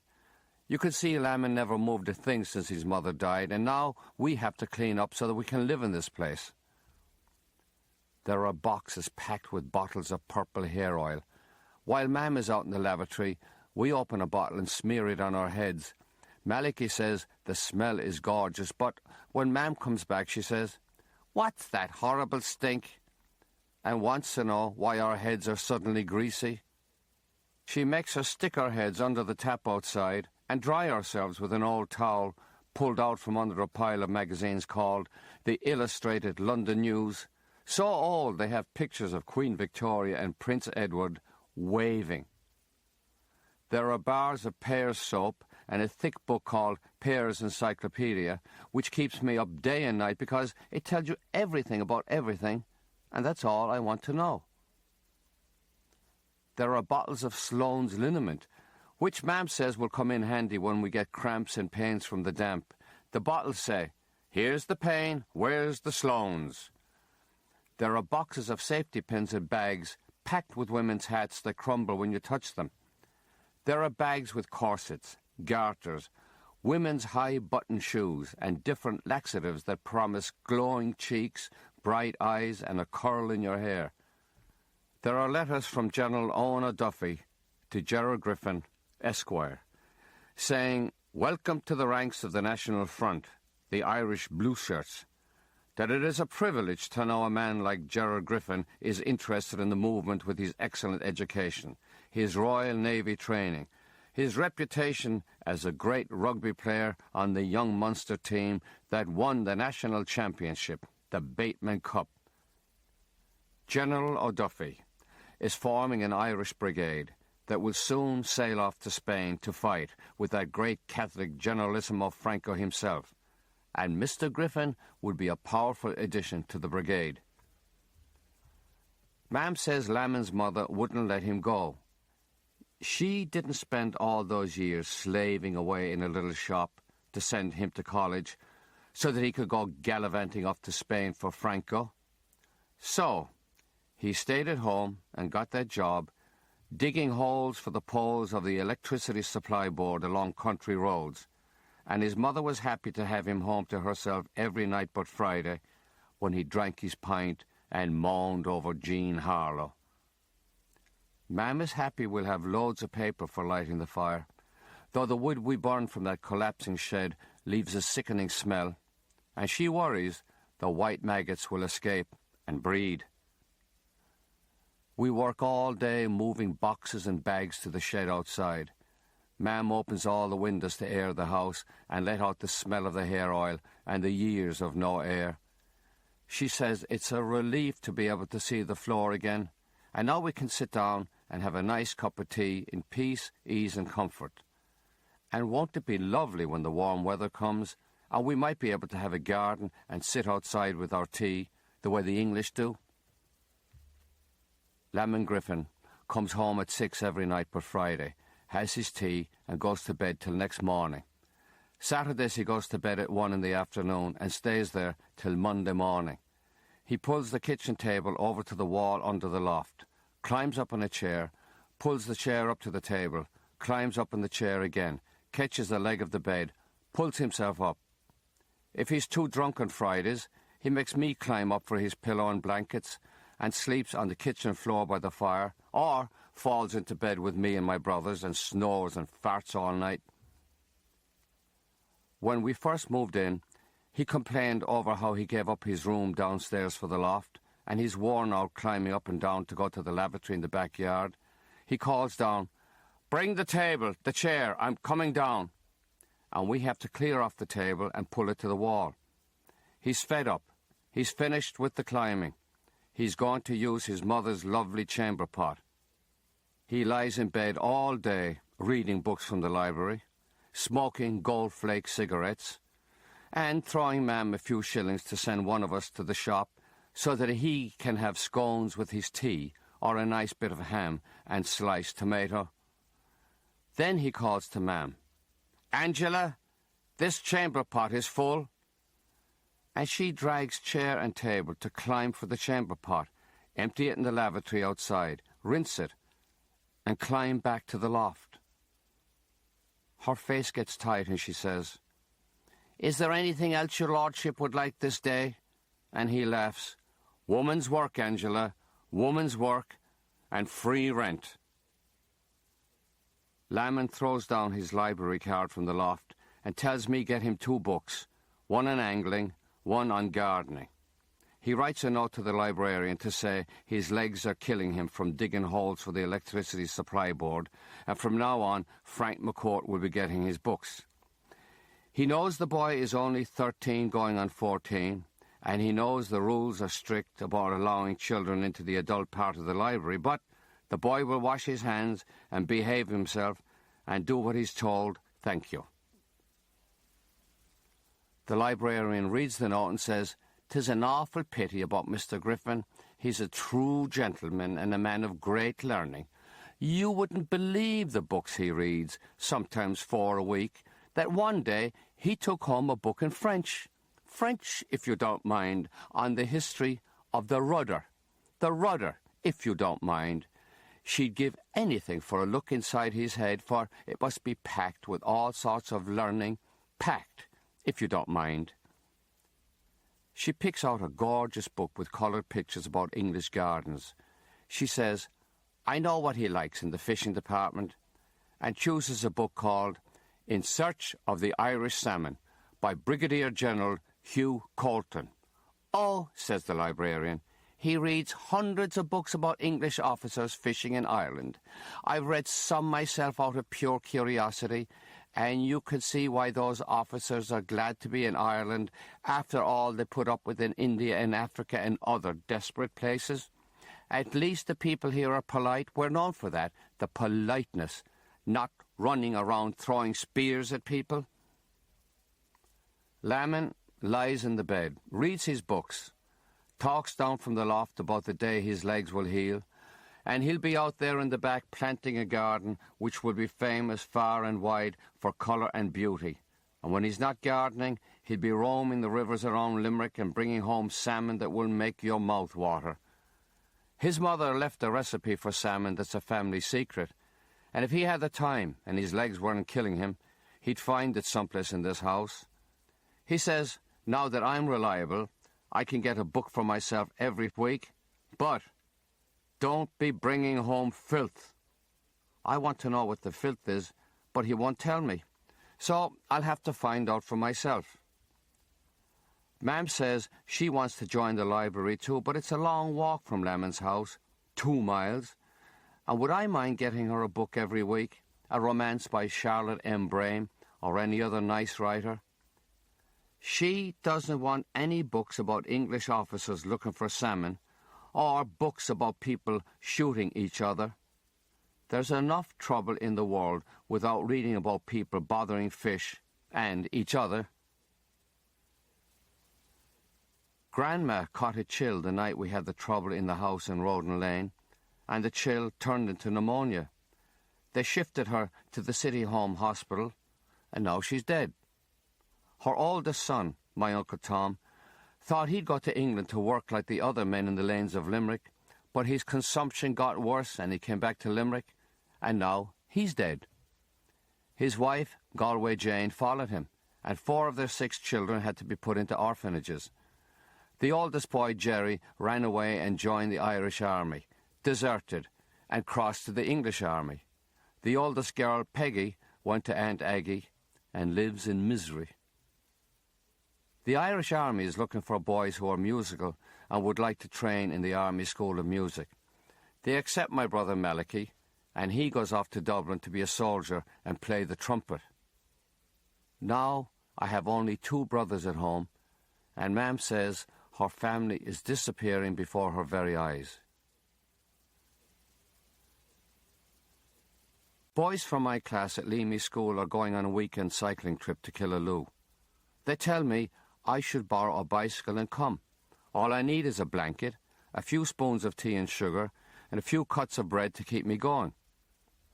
I learned to cycle on Lemon Griffin's bicycle every night after he goes to bed, and he'll surely let me borrow it for 2 days in Killaloo. The best time to ask him for anything is Friday night, when he's in a good mood after his night of drinking and his dinner. He brings home the same dinner in his overcoat pockets, a big steak, dripping blood, 4 potatoes, an onion, a bottle of stout. Mam boils the potatoes and fries the steak with sliced onion. He keeps his overcoat on, sits at the table and eats the steak out of his hands. The grease and blood roll down his chin and onto the overcoat where he wipes his hands.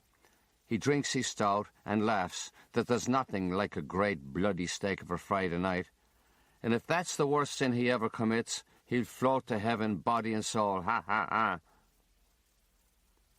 Of course you can have my bike, he says. Boys should be able to get out and see the countryside. Of course. But you have to earn it.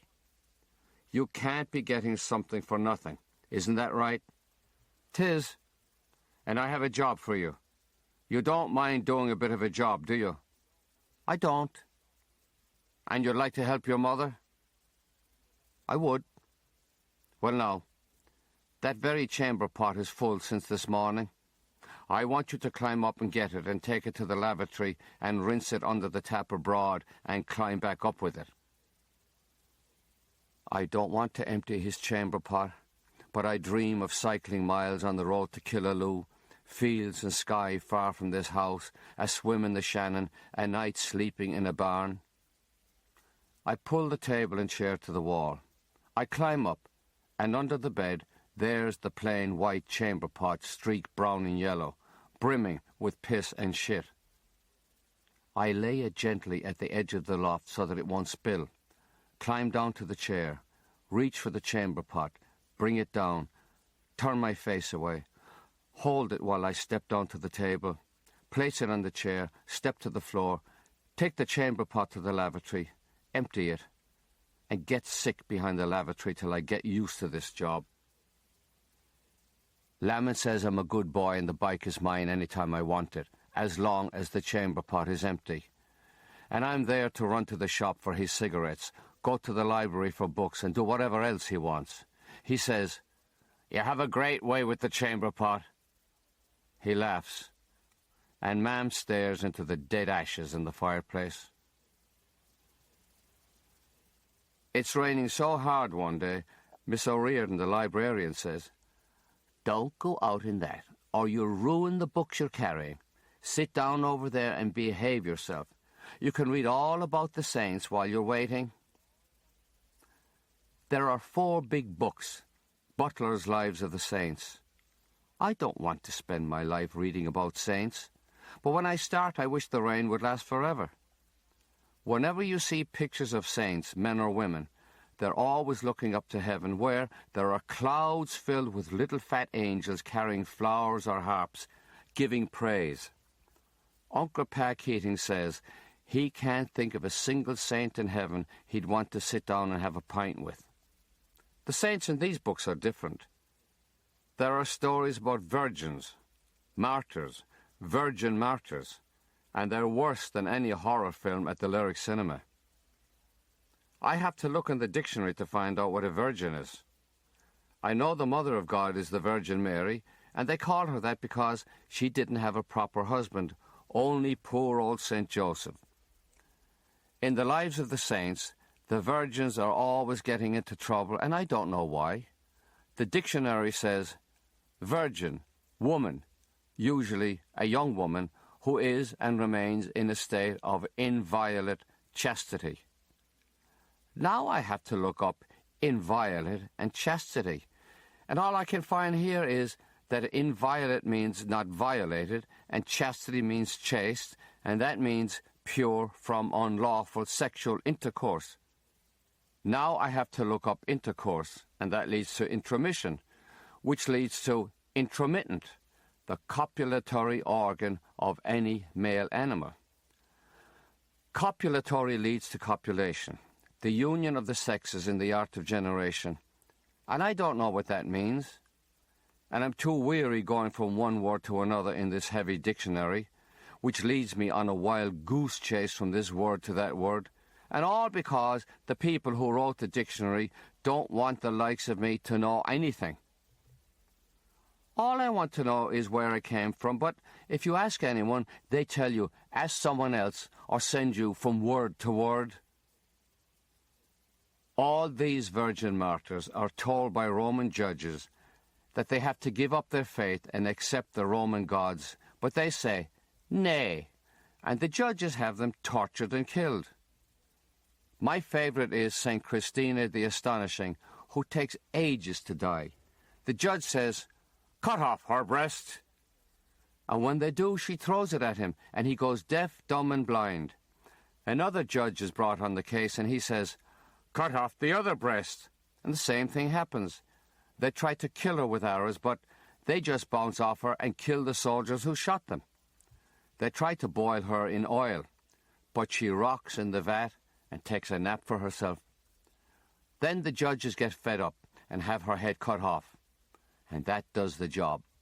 The feast of St. Christina the Astonishing is the 24th of July, and I think I'll keep that for myself, along with the feast of St. Francis of Assisi on the 4th of October. The librarian says, "You have to go home now. The rain has stopped." And when I'm going out the door, she calls me back.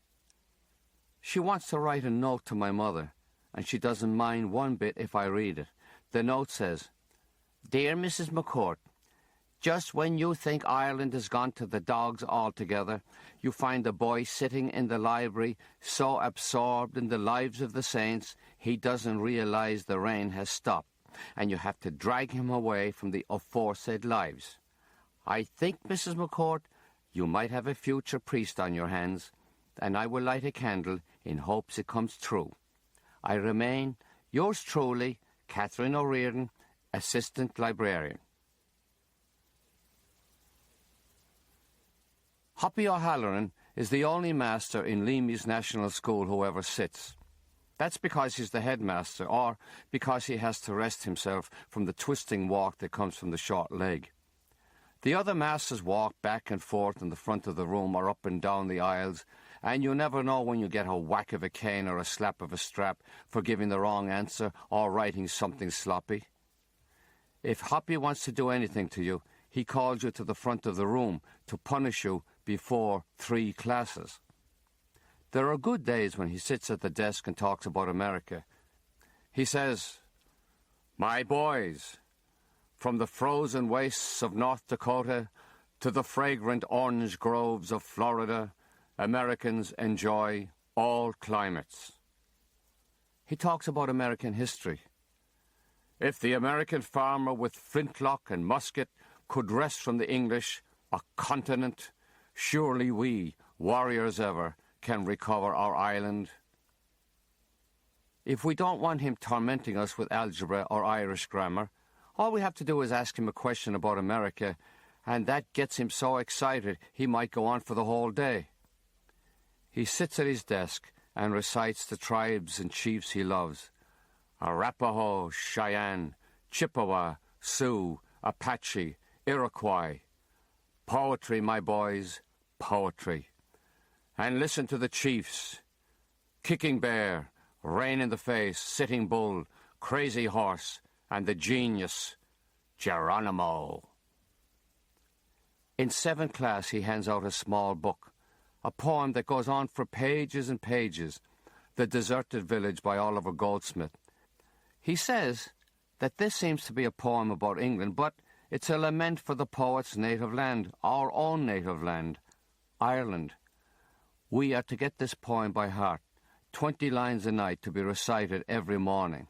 6 boys are called to the front of the room for reciting, and if you miss a line, you are slapped twice in each hand. He tells us, put the books under the desks, and the whole class chants the passage on the schoolmaster in the village. "Beside yon straggling fence that skirts the way, with blossom firs unprofitably gay, there in his noisy mansion skilled to rule, the village master taught his little school. A man severe he was, and stern to view. I knew him well, and every truant knew.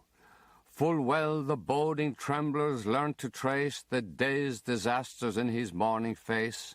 Full well they laughed with counterfeited glee at all his jokes, for many a joke had he. Full well the busy whisper circling round conveyed the dismal tidings when he frowned."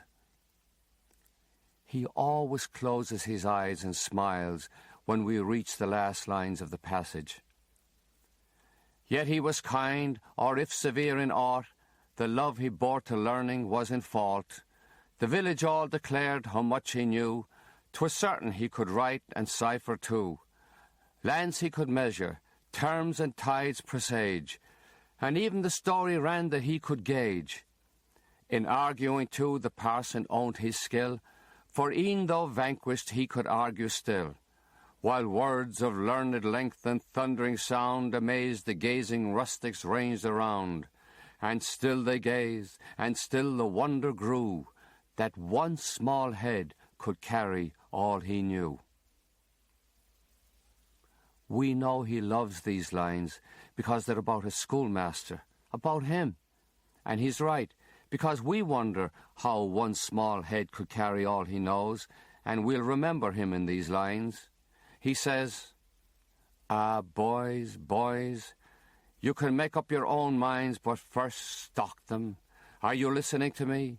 Stock your minds, and you can move through the world resplendent." Clark, define resplendent. I think it's shining, sir. Pithy, Clark, but adequate. McCourt, and give us a sentence with pithy. Clark is pithy, but adequate, sir. Adroit, McCourt. You have a mind for the priesthood, my boy, or politics. Think of that. I will, sir. Tell your mother come and see me. I will, sir. Ma'am says, "No, I could never go near Mr. O'Halloran. I don't have a decent dress or a proper coat. What does he want to see me for?" "I don't know." "Well, ask him." "I can't. He'll kill me. If he says bring your mother, you have to bring your mother, or out comes the stick." She comes to see him, and he talks to her in the hallway. He tells her that her son Frank must continue school. He must not fall into the messenger boy trap. That leads nowhere. Take him up to the Christian Brothers. Tell them I sent you. Tell them he's a bright boy and ought to be going to secondary school, and beyond that, university. He tells her he did not become headmaster of Leamy's National School to preside over an academy of messenger boys. Ma'am says, "Thank you, Mr. O'Halloran." I wish Mr. O'Halloran would mind his own business. I don't want to go to the Christian Brothers. I want to quit school forever and get a job, get my wages every Friday, go to the pictures on Saturday nights like everyone. A few days later, Ma'am tells me, give my face and hands a good wash. We're going to the Christian Brothers. I tell her, I don't want to go. I want to work. I want to be a man. She tells me, stop the whining. I'm going to secondary school, and we'll all manage somehow. I'm going to school if she has to scrub floors, and she'll practice on my face. She knocks on the door of the Christian Brothers and says she wants to see the superior, Brother Murray. He comes to the door, looks at my mother and me and says, "What?" Ma'am says, "This is my son, Frank. Mr. O'Halloran at Leamy's says he's bright, and would there be any chance of getting him in here for secondary school?" "We don't have room for him," says Brother Murray, and closes the door in our faces. Ma'am turns away from the door, and it's a long, silent walk home. She takes off her coat, makes tea, sits by the fire. "Listen to me," she says. "Are you listening?" "I am." "That's the second time a door was slammed in your face by the church." "Is it? I don't remember." "Stephen Carey told you and your father you couldn't be an altar boy and closed the door in your face. Do you remember that?" "I do." "And now Brother Murray slams the door in your face?" "I don't mind. I want to get a job." Her face tightens, and she's angry. "You are never to let anybody slam the door in your face again. Do you hear me?" She starts to cry by the fire. "Oh, God, I didn't bring ye into the world to be a family of messenger boys." I don't know what to do or say. I'm so relieved I don't have to stay in school for 5 or 6 more years. I'm free. I'm 13, going on 14, and it's June, the last month of school forever. Ma'am takes me to see the priest, Dr. Cowper, about getting a job as a telegram boy. The supervisor in the post office, Mrs. O'Connell, says, "Do you know how to cycle?" And I lied that I do. She says I can't start till I'm 14, so come back in August. Mr. O'Halloran tells the class it's a disgrace that boys like McCourt, Clark, Kennedy have to hew wood and draw water. He's disgusted by this free and independent Ireland that keeps a class system foisted on us by the English, that we are throwing our talented children on the dung heap. You must get out of this country, boys. Go to America, McCourt. Do you hear me? I do, sir. Priests come to the school to recruit us for the foreign missions. Redemptorists, Franciscans, Holy Ghost fathers, all converting the distant heathen. I ignore them. I'm going to America. Till one priest catches my attention. He says he comes from the Order of the White Fathers, missionaries to the nomadic Bedouin tribes, and chaplains to the French Foreign Legion. I ask for the application. I'll need a letter from the parish priest and a physical examination by my family doctor. The parish priest writes the letter on the spot. He would have been glad to see me go last year. The doctor says, "What's this?" That's an application to join the White Fathers, missionaries to the nomadic tribes of the Sahara, and chaplains to the French Foreign Legion. Oh, yeah? French Foreign Legion, is it? Do you know the preferred form of transportation in the Sahara Desert? Trains? No, it's the camel. Do you know what a camel is? It has a hump. It has more than a hump. It has a nasty, mean disposition, and its teeth are green with gangrene, and it bites. Do you know where it bites? In the Sahara? No, you Amadan. It bites your shoulder, rips it right off, leaves you standing there, tilted in the Sahara. How would you like that, huh? And what class of a spectacle you'd be, strolling down the street, lopsided in Limerick? What girl in her right mind would look at an ex-white father with one miserable, scrawny shoulder? Look at your eyes. They're bad enough here in Limerick. In the Sahara, they'll fester and rot and fall out of your head. How old are you? 13. Go home to your mother. It's not our house, and we don't feel free in it the way we did in Roden Lane, up in Italy or down in Ireland. When Lamon comes home, he wants to read in his bed or sleep, and we have to be quiet. We stay in the streets till after dark, and when we come inside there's nothing to do but go to bed and read a book if we have a candle or paraffin oil for the lamp. Mam tells us to go to bed. She'll be after us in a minute as soon as she climbs to the loft with Lamon's last mug of tea. We often fall asleep before she goes up, but there are nights when we hear them talking, grunting, moaning. There are nights when she never comes down, and Michael and Alfie have the big bed to themselves. Malachy says she stays up there because it's too hard for her to climb down in the dark. He's only 12, and he doesn't understand. I'm 13, and I think they're at the excitement up there. I know about the excitement, and I know it's a sin, but how can it be a sin if it comes to me in a dream where American girls pose in swimming suits on the screen at the Lyric Cinema, and I wake up pushing and pumping? It's a sin when you're wide awake and going at yourself, the way the boys talked about it in Leamy's schoolyard after Mr. O'D roared the sixth commandment at us, "Thou shalt not commit adultery," which means impure thoughts, impure words, impure deeds, and that's what adultery is, dirty things in general. One Redemptorist priest barks at us all the time about the sixth commandment. He says impurity is so grave a sin, the Virgin Mary turns her face away and weeps. And why does she weep, boys? She weeps because of you and what you are doing to her beloved son. She weeps when she looks down the long, dreary vista of time and beholds in horror the spectacle of Limerick boys defiling themselves, polluting themselves, interfering with themselves, abusing themselves, soiling their young bodies, which are the temples of the Holy Ghost.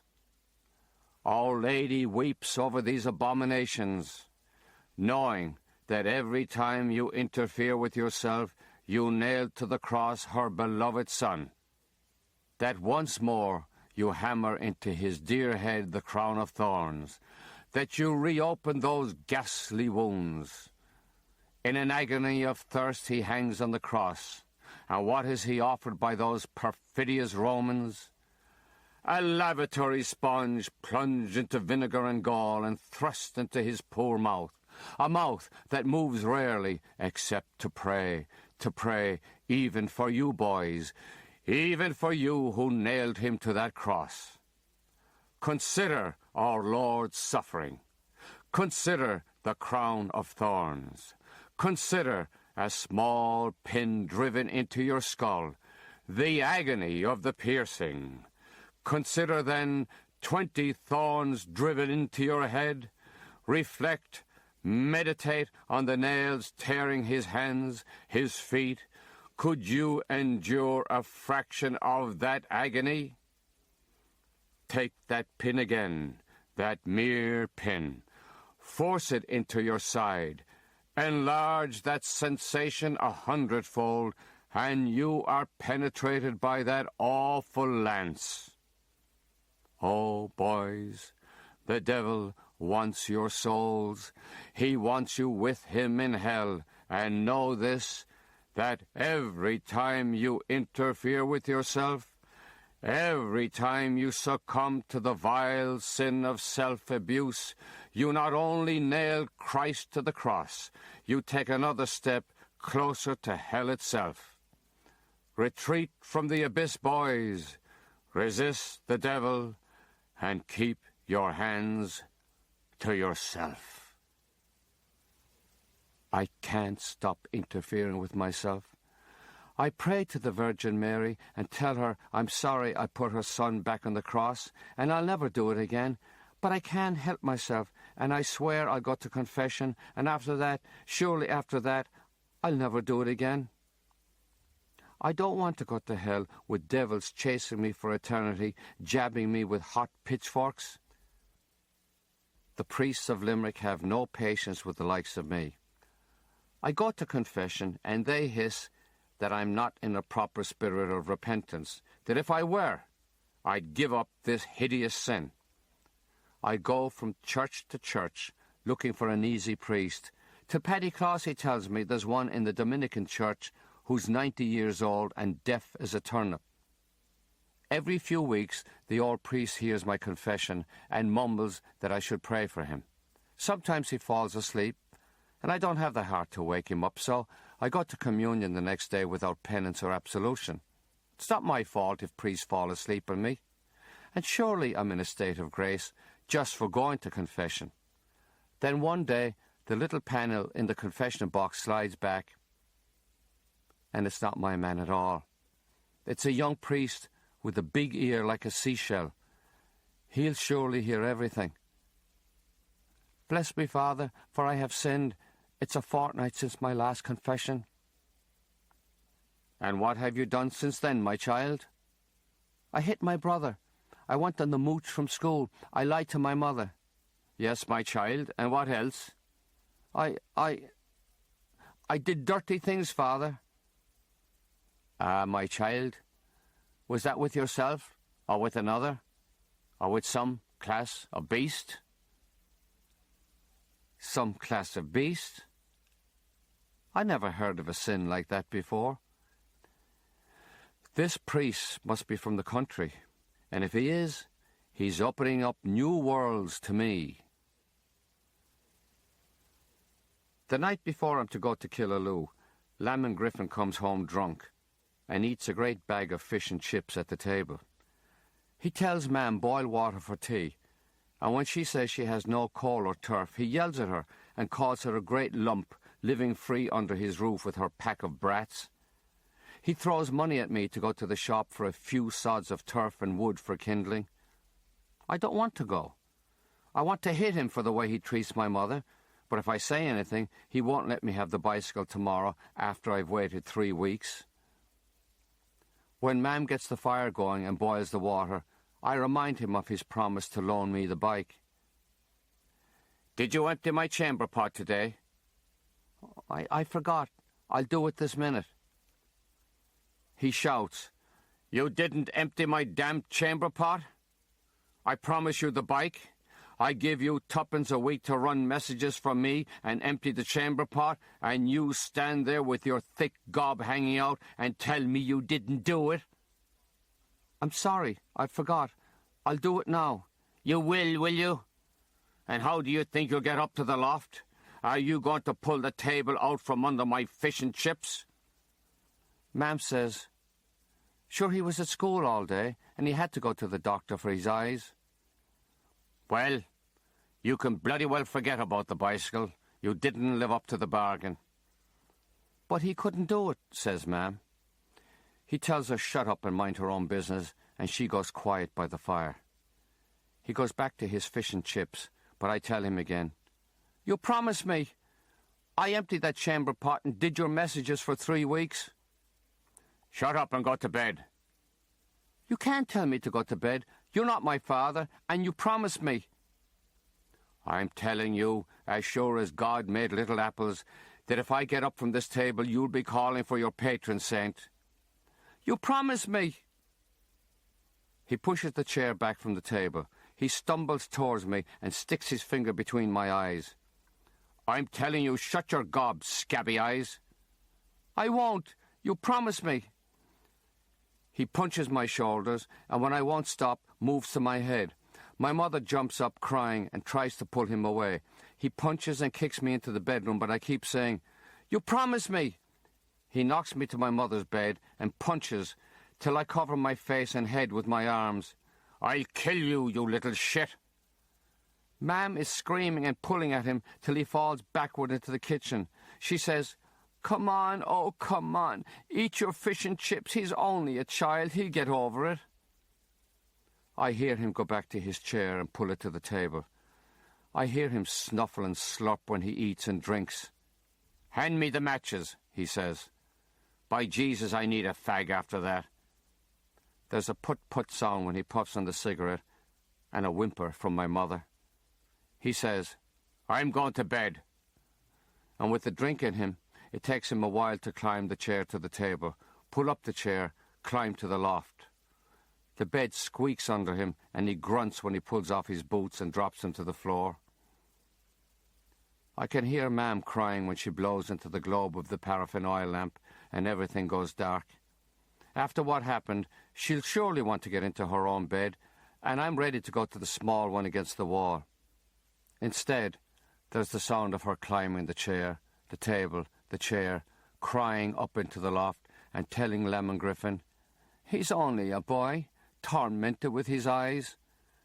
And when Lemon says, "He's a little shit and I want him out of the house," she cries and begs till there's whispering and grunting and moaning and nothing. In a while there's snoring in the loft and my brothers are asleep around me. I can't stay in this house, for if Lemon Griffin comes at me again, I'll take a knife to his neck. I don't know what to do or where to go. I leave the house and follow the streets from the Sarsfield Barracks to the Monument Cafe. I dream of how I'll get back at Lemon someday. I'll go to America and see Joe Louis. I'll tell him my troubles, and he'll understand because he comes from a poor family. He'll show me how to build up my muscles, how to hold my hands and use my feet. He'll show me how to dig my chin into my shoulder the way he does, and how to let go with a right uppercut that will send Lemon flying.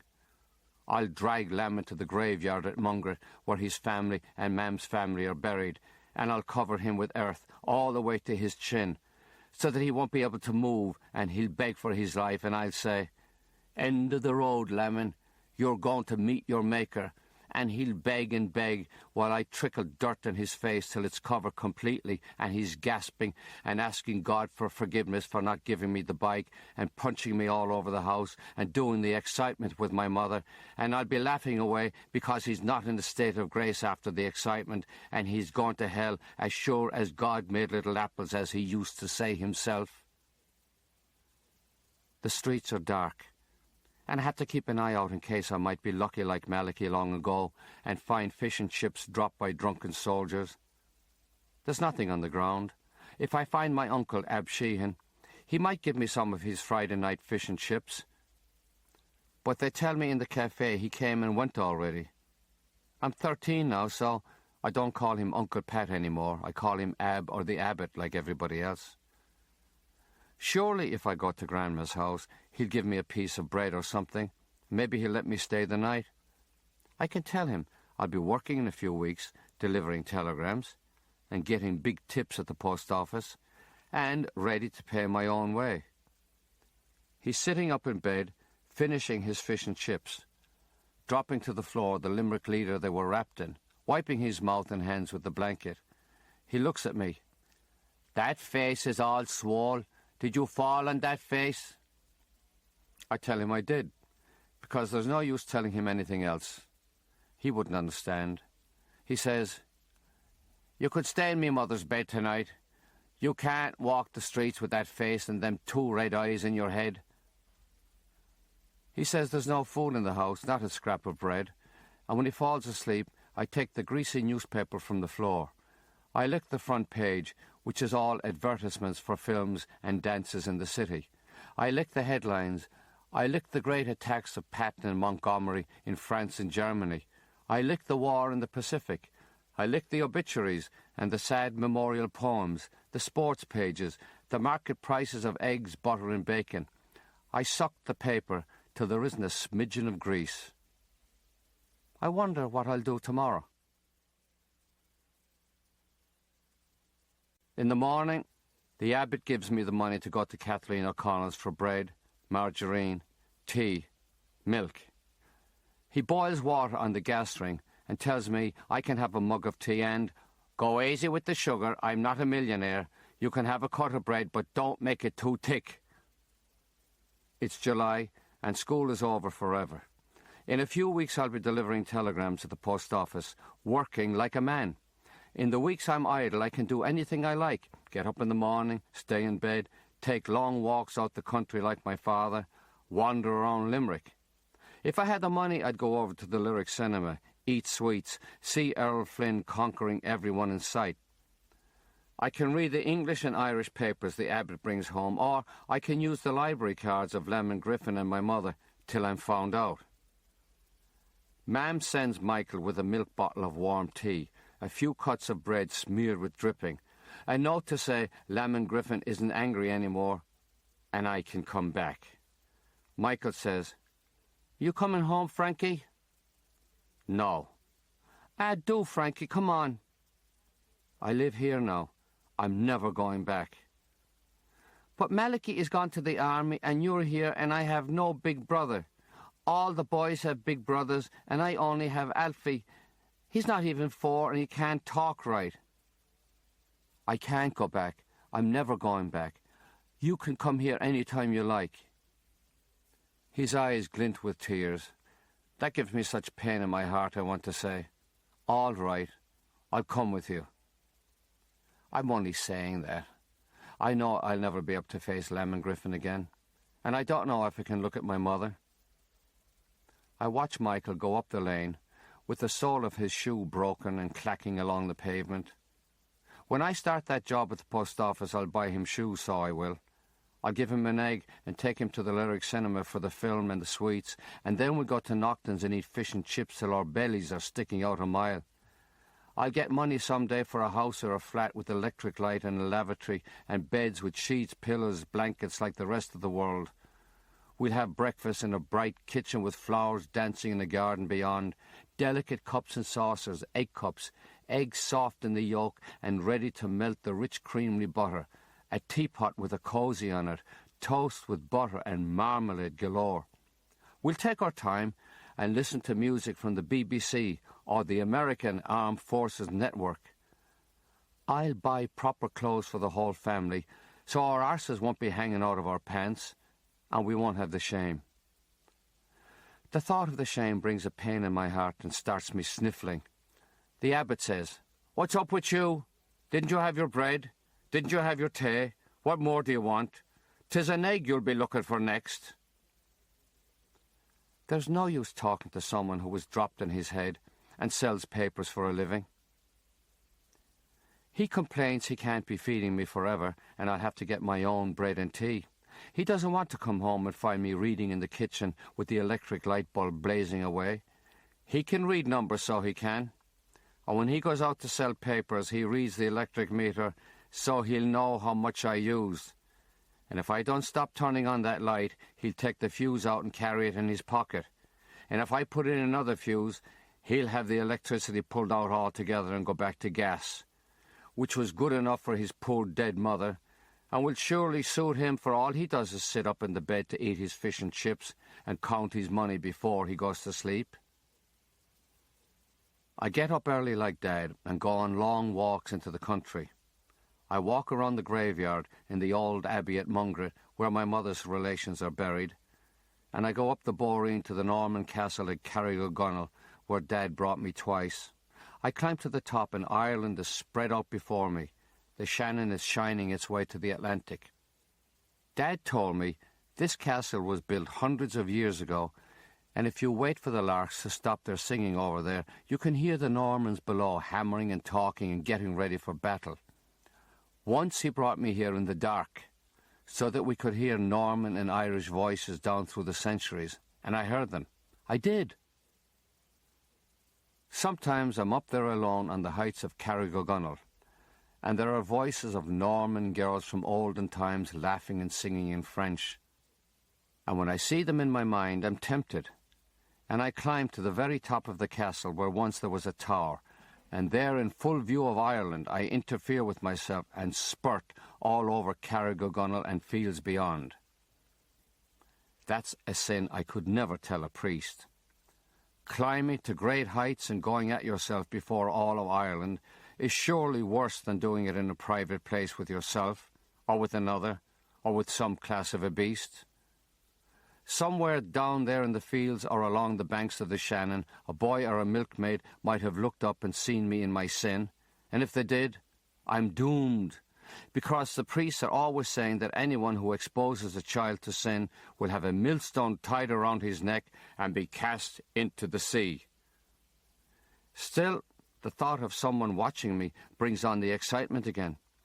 I wouldn't want the small boy to be watching me. No, that would surely lead to the millstone. But if there was a milkmaid gawking up, surely she'd get excited and go at herself. Though I don't know if girls can go at themselves when they don't have anything to go at.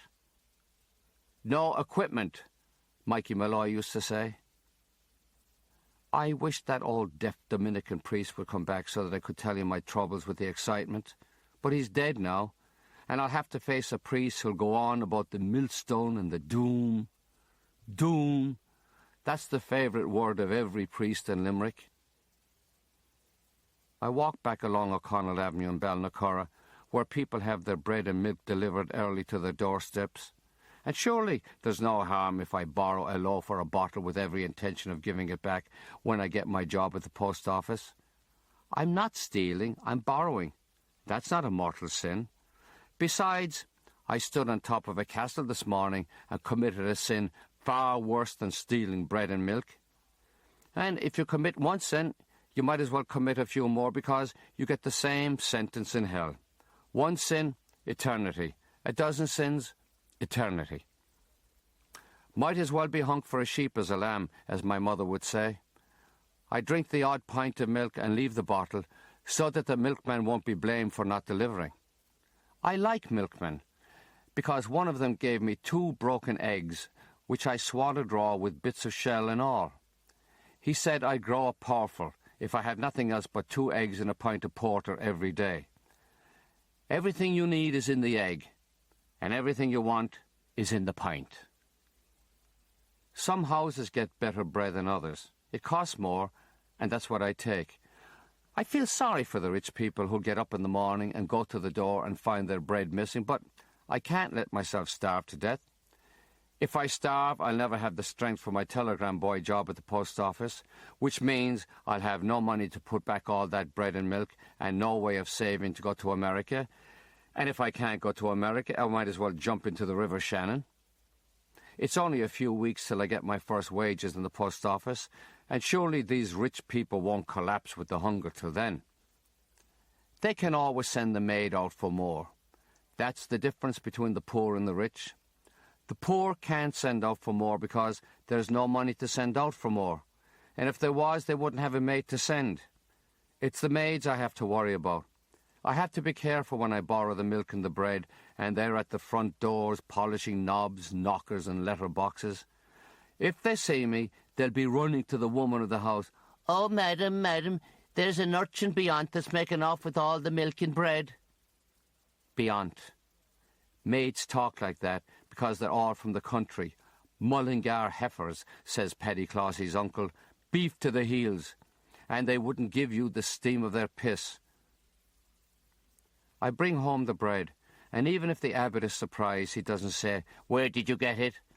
because he was dropped in his head, and that knocks the curiosity out of you. He just looks at me with his big eyes that are blue in the middle and yellow all around, and slurps his tea from the great cracked mug his mother left behind. He tells me, "That's me mug, and don't be drinking your tea out of it." Out of it. That's the Limerick slump talk that always worried Dad. He said, "I don't want my sons growing up in a Limerick Lane saying, 'out of it.' It's common and low class. Say, 'out of it' properly." And Mam said, "I hope it keeps fine for you, but you're not doing much to get us out of it." Out beyond Balnacurra, I climb orchard walls for apples. If there's a dog, I move on because I don't have Paddy Clossey's way of talking to them. Farmers come at me, but they're always slow in their rubber boots, and even if they jump on a bicycle to chase me, I jump over walls where they can't take a bike. The abbot knows where I got the apples. If you grow up in the lanes of Limerick, you're bound to rob the odd orchard sooner or later. Even if you hate apples, you have to rob orchards or your pals will say you're a sissy. I always offer the abbot an apple, but he won't eat it because of the scarcity of teeth at his head. He has 5 left, and he won't risk leaving them in an apple. If I cut the apple into slices, he still won't eat it because that's not the proper way to eat an apple. That's what he says. And if I say, "You slice bread before you eat it, don't you?" he says, "Apples is apples and bread is bread." That's how you talk when you're dropped on your head. Michael comes again with warm tea in a milk bottle and 2 cuts of fried bread. I tell him I don't need it anymore. "Tell Mam I'm taking care of myself and I don't need her tea and fried bread, thank you very much." Michael is delighted when I give him an apple, and I tell him come every second day and he can have more. That stops him from asking me to go back to Lamb and Griffin's, and I'm glad it stops his tears. There's a market down in Irishtown where the farmers come on Saturdays with their vegetables, hens, eggs, butter. If I'm there early, they'll give me a few pennies for helping unload their carts or motor cars. At the end of the day, they'll give me vegetables they can't sell, anything crushed, bruised, or rotten in parts. One farmer's wife always gives me cracked eggs and tells me, "Fry them eggs tomorrow when you come back from Mass in a state of grace, for if you ate them eggs with the sin on your soul, they'll stick in your gullet, so they will." She's a farmer's wife, and that's how they talk. I'm not much better than a beggar now myself, the way I stand at the doors of fish and chip shops when they're closing, in hopes they might have burnt chips left over or bits of fish floating around in the grease. If they're in a hurry, the shop owners will give me the chips and a sheet of paper for wrapping. The paper I like is the news of the world. It's banned in Ireland, but people sneak it in from England for the shocking pictures of girls in swimming suits that are almost not there. Then there are stories of people committing all kinds of sins you wouldn't find in Limerick, getting divorces, committing adultery. Adultery. I still have to find out what that word means, look it up in the library. I'm sure it's worse than what the masters taught us. Bad thoughts, bad words, bad deeds. I take my chips home and get into bed like the abbot. If he has a few pints taken, he sits up eating his chips from the Limerick Leader and singing The Road to Rasheen. I eat my chips. I lick the news of the world. I lick the stories about people doing shocking things. I lick the girls in their bathing suits. And when there's nothing left to lick, I look at the girls till the abbot blows out the light and I'm committing a mortal sin under the blanket. I can go to the library any time with Mam's card or Lemon Griffin's. I'll never be caught because Lemon is too lazy to get out of bed on a Saturday, and Mam will never go near a library with the shame of her clothes. Miss O'Riordan smiles. The Lives of the Saints are waiting for you, Frank. Volumes and volumes. Butler, O'Hanlon, Baring Gould. I've told the head librarian all about you, and she's so pleased she's ready to give you your own grown-up card. Isn't that wonderful? Thanks, Miss O'Riordan. I'm reading all about St. Bridget, Virgin, February 1st. She was so beautiful that men from all over Ireland panted to marry her, and her father wanted her to marry someone important. She didn't want to marry anyone, so she prayed to God for help, and he caused her eye to melt in her head so that it dribbled down her cheek and left such a great welt the men of Ireland lost interest. Then there's St. Wilgefortis, Virgin Martyr, July 20th. Her mother had 9 children, all at the same time, 4 sets of twins, and Wilgefortis, the odd one, all winding up martyrs for the faith. Wilgefortis was beautiful, and her father wanted to marry her off to the King of Sicily. Wilgefortis was desperate, and God helped her by allowing a beard and a moustache to grow on her face, which made the King of Sicily think twice, but sent her father into such a rage he had her crucified, beard and all. St. Wilgefortis is the one you pray to if you're an Englishwoman with a troublesome husband. The priests never tell us about virgin martyrs like St. Agatha, February 5th. February is a powerful month for virgin martyrs. Sicilian pagans ordered Agatha to give up her faith in Jesus. And like all the virgin martyrs, she said, nay. They tortured her, stretched her on the rack, tore her sides with iron hooks, burned her with blazing torches, and she said, nay, I will not deny our Lord. They crushed her breasts and cut them off, but when they rolled her over hot coals, it was more than she could bear, so she expired, giving praise. Virgin martyrs always died singing hymns and giving praise, not minding one bit if lions tore big chunks from their sides and gobbled them on the spot. How is it the priest never told us about St. Ursula and her 11,000 maiden martyrs, October the 21st?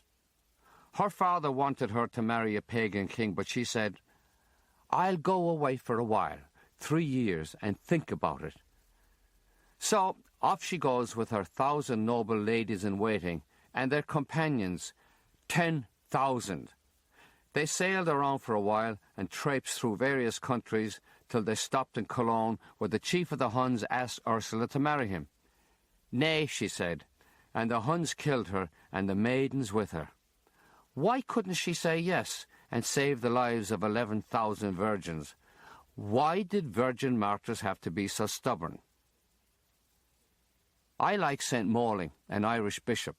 He didn't live in a palace like the Bishop of Limerick. He lived in a tree, and when other saints visited him for dinner, they'd sit around in branches like birds having a grand time with their water and dry bread. He was walking along one day and a leper said, Hi, St. Moling, where are you going? I'm going to Mass, said St. Moling. Well, I'd like to go to Mass too, so why don't you hoist me up on your back and carry me? St. Moling did, but he no sooner had the leper up on his back than the leper started to complain. Your hair shirt, he said, is hard on my sores. Take it off. St. Moling took off the shirt and off they went again. Then the leper says, I need to blow my nose. St. Moling says, I don't have any class of a handkerchief. Use your hand. The leper says, I can't hold on to you and blow my nose at the same time. All right, says St. Moling, you can blow into my hand. That won't do, says the leper. I barely have a hand left with the leprosy, and I can't hold on and blow into your hand. If you were a proper saint, you'd twist around here and suck the stuff out of my head. St. Moling didn't want to suck the leper's snot, but he did, and offered it up, and praised God for the privilege. I could understand my father sucking the bad stuff out of Michael's head when he was a baby and desperate, but I don't understand why God wanted St. Moling to go around sucking the snot out of lepers' heads. I don't understand God at all. And even if I'd like to be a saint and have everyone adore me, I'd never suck the snot of a leper. I'd like to be a saint, but if that's what you have to do, I think I'll stay the way I am. Still, I'm ready to spend my life in this library reading about virgins and virgin martyrs till I get into trouble with Miss O'Riordan over a book someone left on the table. The author is Lin Yutang. Anyone can tell this is a Chinese name, and I'm curious to know what the Chinese talk about. It's a book of essays about love and the body, and one of his words sends me to the dictionary. Turgid. He says, the male organ of copulation becomes turgid and is inserted into the receptive female orifice. Turgid. The dictionary says swollen, and that's what I am, standing there looking at the dictionary, because I know now what Mikey Malloy was talking about all along, that we're no different from the dogs that get stuck in each other in the streets, and it's shocking to think of all the mothers and fathers doing the likes of this. My father lied to me for years about the angel on the 7th step. Miss O'Riordan wants to know what word I'm looking for. She always looks worried when I'm at the dictionary, so I tell her I'm looking for canonized or beatific or any class of a religious word. And what's this? She says. This is not the lives of the saints. She picks up Lin Yutang and starts reading the page where I left the book face down on the table. Mother of God, is this what you were reading? I saw this in your hand. Well, I only wanted to see if the Chinese had any saints. Oh, indeed you did. This is disgraceful. Filth. No wonder the Chinese are the way they are. But what could you expect of slanty eyes and yellow skin? And you, now that I look at you, have a bit of the slanty eye yourself. You are to leave this library at once. But I'm reading the lives of the saints. Out, or I'll call the head librarian and she'll have the guards on you. Out. You should be running to the priest and confessing your sins. Out.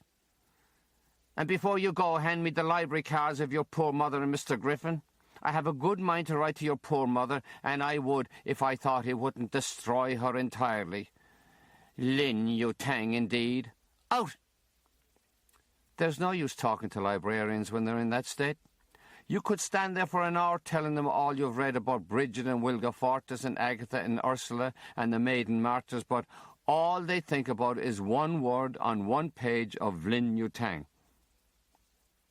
The People's Park is behind the library. It's a sunny day, the grass is dry, and I'm worn out begging for chips and putting up with librarians who get into a state over turgid. And I'm looking at the clouds drifting above the monument and drifting off myself all turgid till I'm having a dream about virgin martyrs in bathing suits in the news of the world, pelting Chinese writers with sheep's bladders, and I wake up in a state of excitement with something hot and sticky pumping out of me. Oh God, my male organ of copulation sticking out a mile, people in the park giving me curious looks, and mothers telling their children, "Come over here, love, come away from that fella. Someone should call the guards on him." The day before my 14th birthday, I see myself in the glass in Grandma's sideboard. The way I look, how can I ever start my job at the post office? Everything is torn, shirt, gansey, short pants, stockings. My shoes are ready to fall off my feet entirely. Relics of all decency, my mother would call them. If my clothes are bad, I'm worse.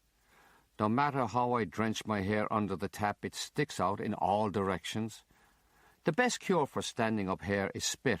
Only it's hard to spit on your own head.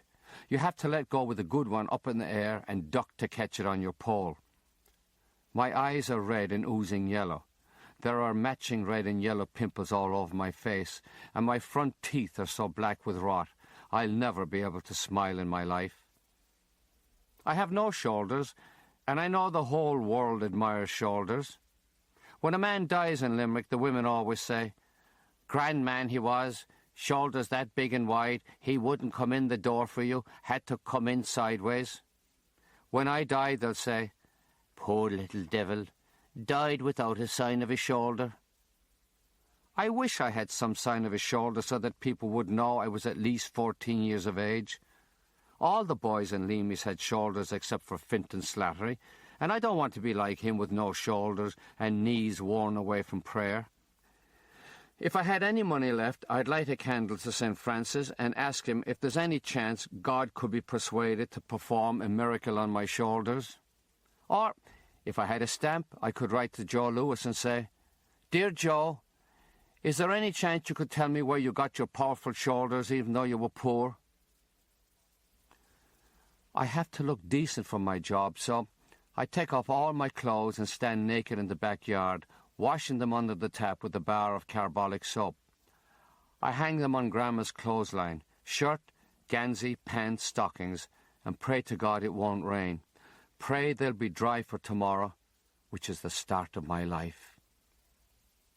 I can't go anywhere in my pelt, so I stay in bed all day reading old newspapers, getting excited with the girls and the news of the world, and thanking God for the drying sun. The abbot comes home at 5 and makes tea downstairs, and even though I'm hungry, I know he'll grumble if I ask him for anything. He knows the one thing that worries me is he might go to Aunt Aggie and complain I'm staying in Grandma's house and sleeping in her bed. And if Aunt Aggie hears that, she'll come over and throw me into the street. He hides the bread when he's finished, and I can never find it. You would think that one who was never dropped in his head would be able to find the hidden bread of one who was dropped in his head. Then I realize, if the bread is not in the house, he must take it with him in the pocket of the overcoat he wears winter and summer. The minute I hear him clumping from the kitchen to the backyard lavatory, I run downstairs, pull the loaf from the pocket, cut off a thick slice, back into the pocket, up the stairs and into the bed. He can never say a word, never accuse me. You'd have to be a thief of the worst class to steal one slice of bread, and no one would ever believe him, not even Aunt Aggie.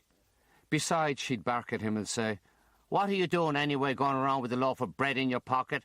That's no place for a loaf of bread.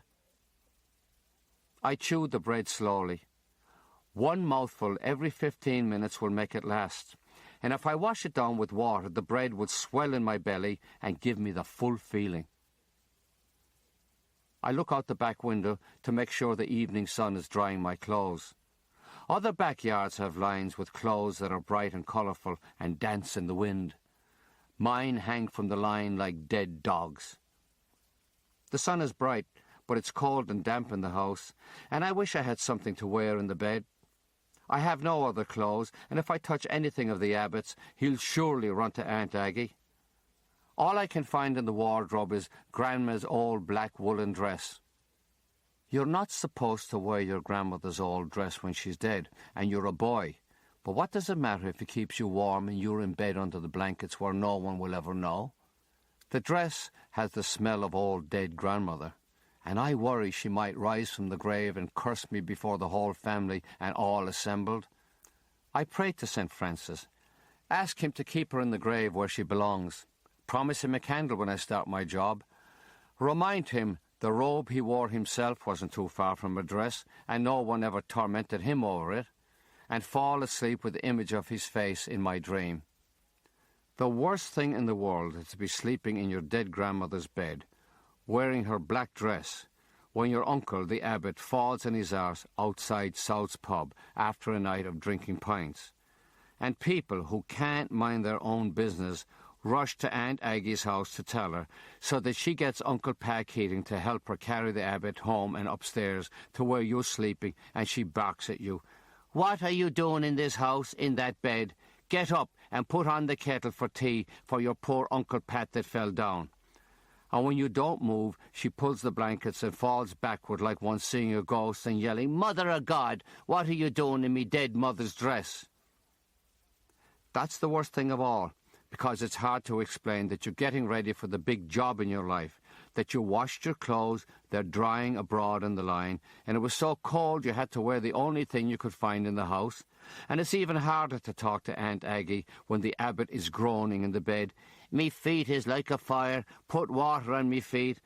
And Uncle Pa Keating is covering his mouth with his hand and collapsing against the wall laughing and telling you that you look gorgeous and black suits you and would you ever straighten your hem. You don't know what to do when Aunt Aggie yells at you, "Get out of that bed and put the kettle on downstairs for tea for your poor uncle." Should you take off the dress and put on a blanket, or should you go as you are? 1 minute she's screaming, "What are you doing in me poor mother's dress?" The next thing she's telling you, "Put on that bloody kettle."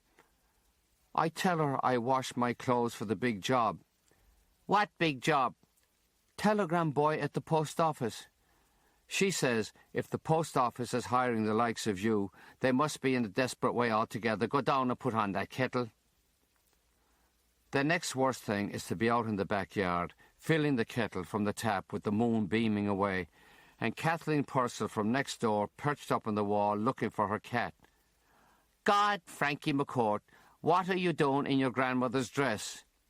And you have to stand there in the dress with the kettle in your hand and explain how you washed your clothes, which are hanging there on the line for all to see, and you were so cold in the bed you put on your grandmother's dress, and your Uncle Pat the Abbot fell down and was brought home by Aunt Aggie and her husband Pa Keating, and she drove you into the backyard to fill this kettle, and you'll take off this dress as soon as ever your clothes are dry, because you never had any desire to go through life in your dead grandmother's dress.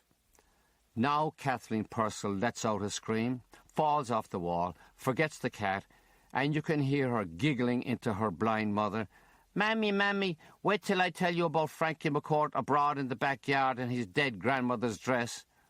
You know that once Kathleen Purcell gets a bit of scandal, the whole lane will know it before morning, and you might as well stick your head out the window and make a general announcement about yourself and the dress problem.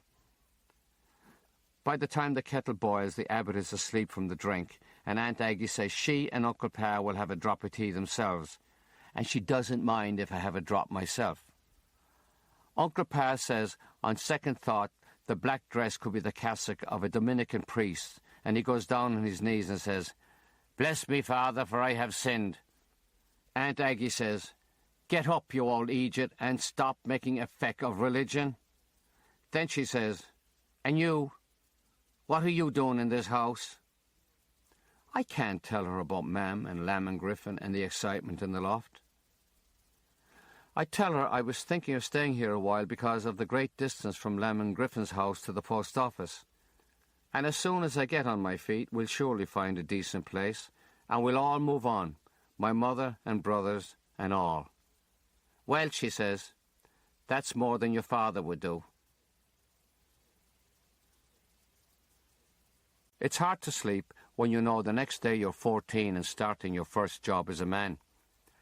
The Abbot wakes at dawn, moaning. Would I ever make him some tea? And if I do, I can have a big cut of bread from the half loaf in his pocket, which he was keeping there out of the way of the odd rat. And if I look in Grandma's gramophone where she used to keep the records, I'll find a jar of jam. He can't read, he can't write, but he knows where to hide the jam. I bring the Abbot his tea and bread and make some for myself.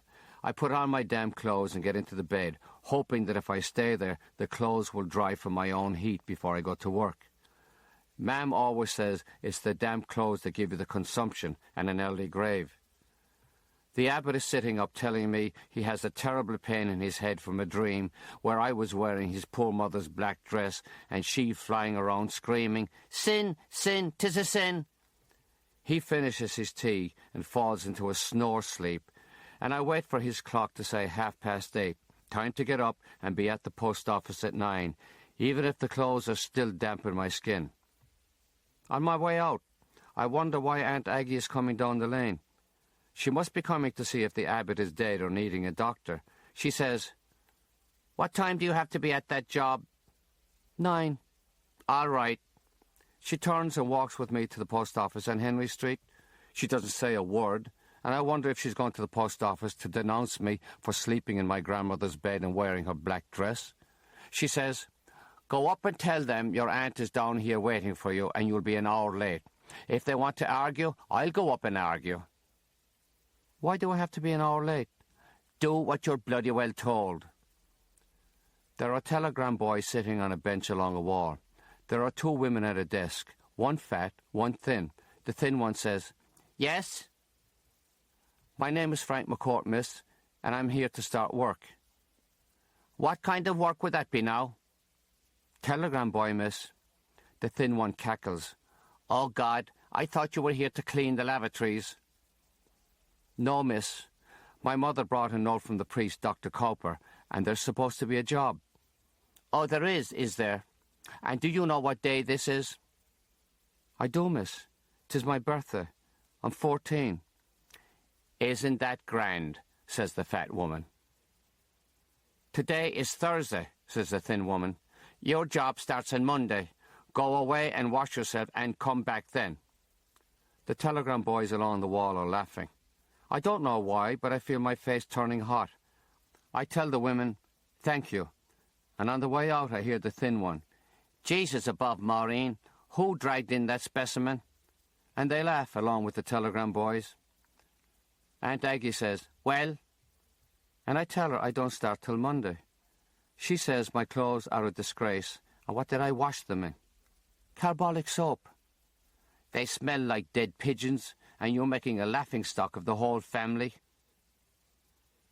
She takes me to Roach's stores and buys me a shirt, a gansey, a pair of short pants, 2 pairs of stockings, and a pair of summer shoes on sale. She gives me 2 shillings to have tea and a bun for my birthday.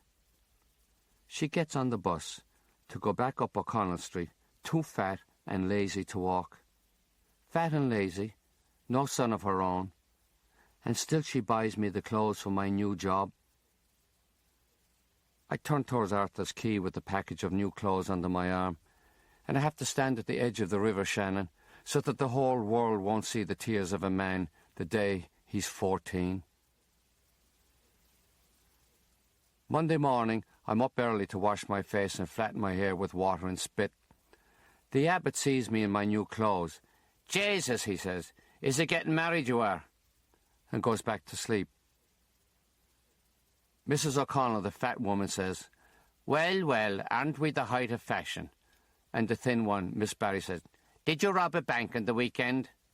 And there's a great laugh from the telegram boy sitting on the bench along the wall. I'm told to sit at the end of the bench and wait for my turn to go out with telegrams. Some telegram boys in uniforms are the permanent ones who took the exam. They can stay in the post office forever if they like.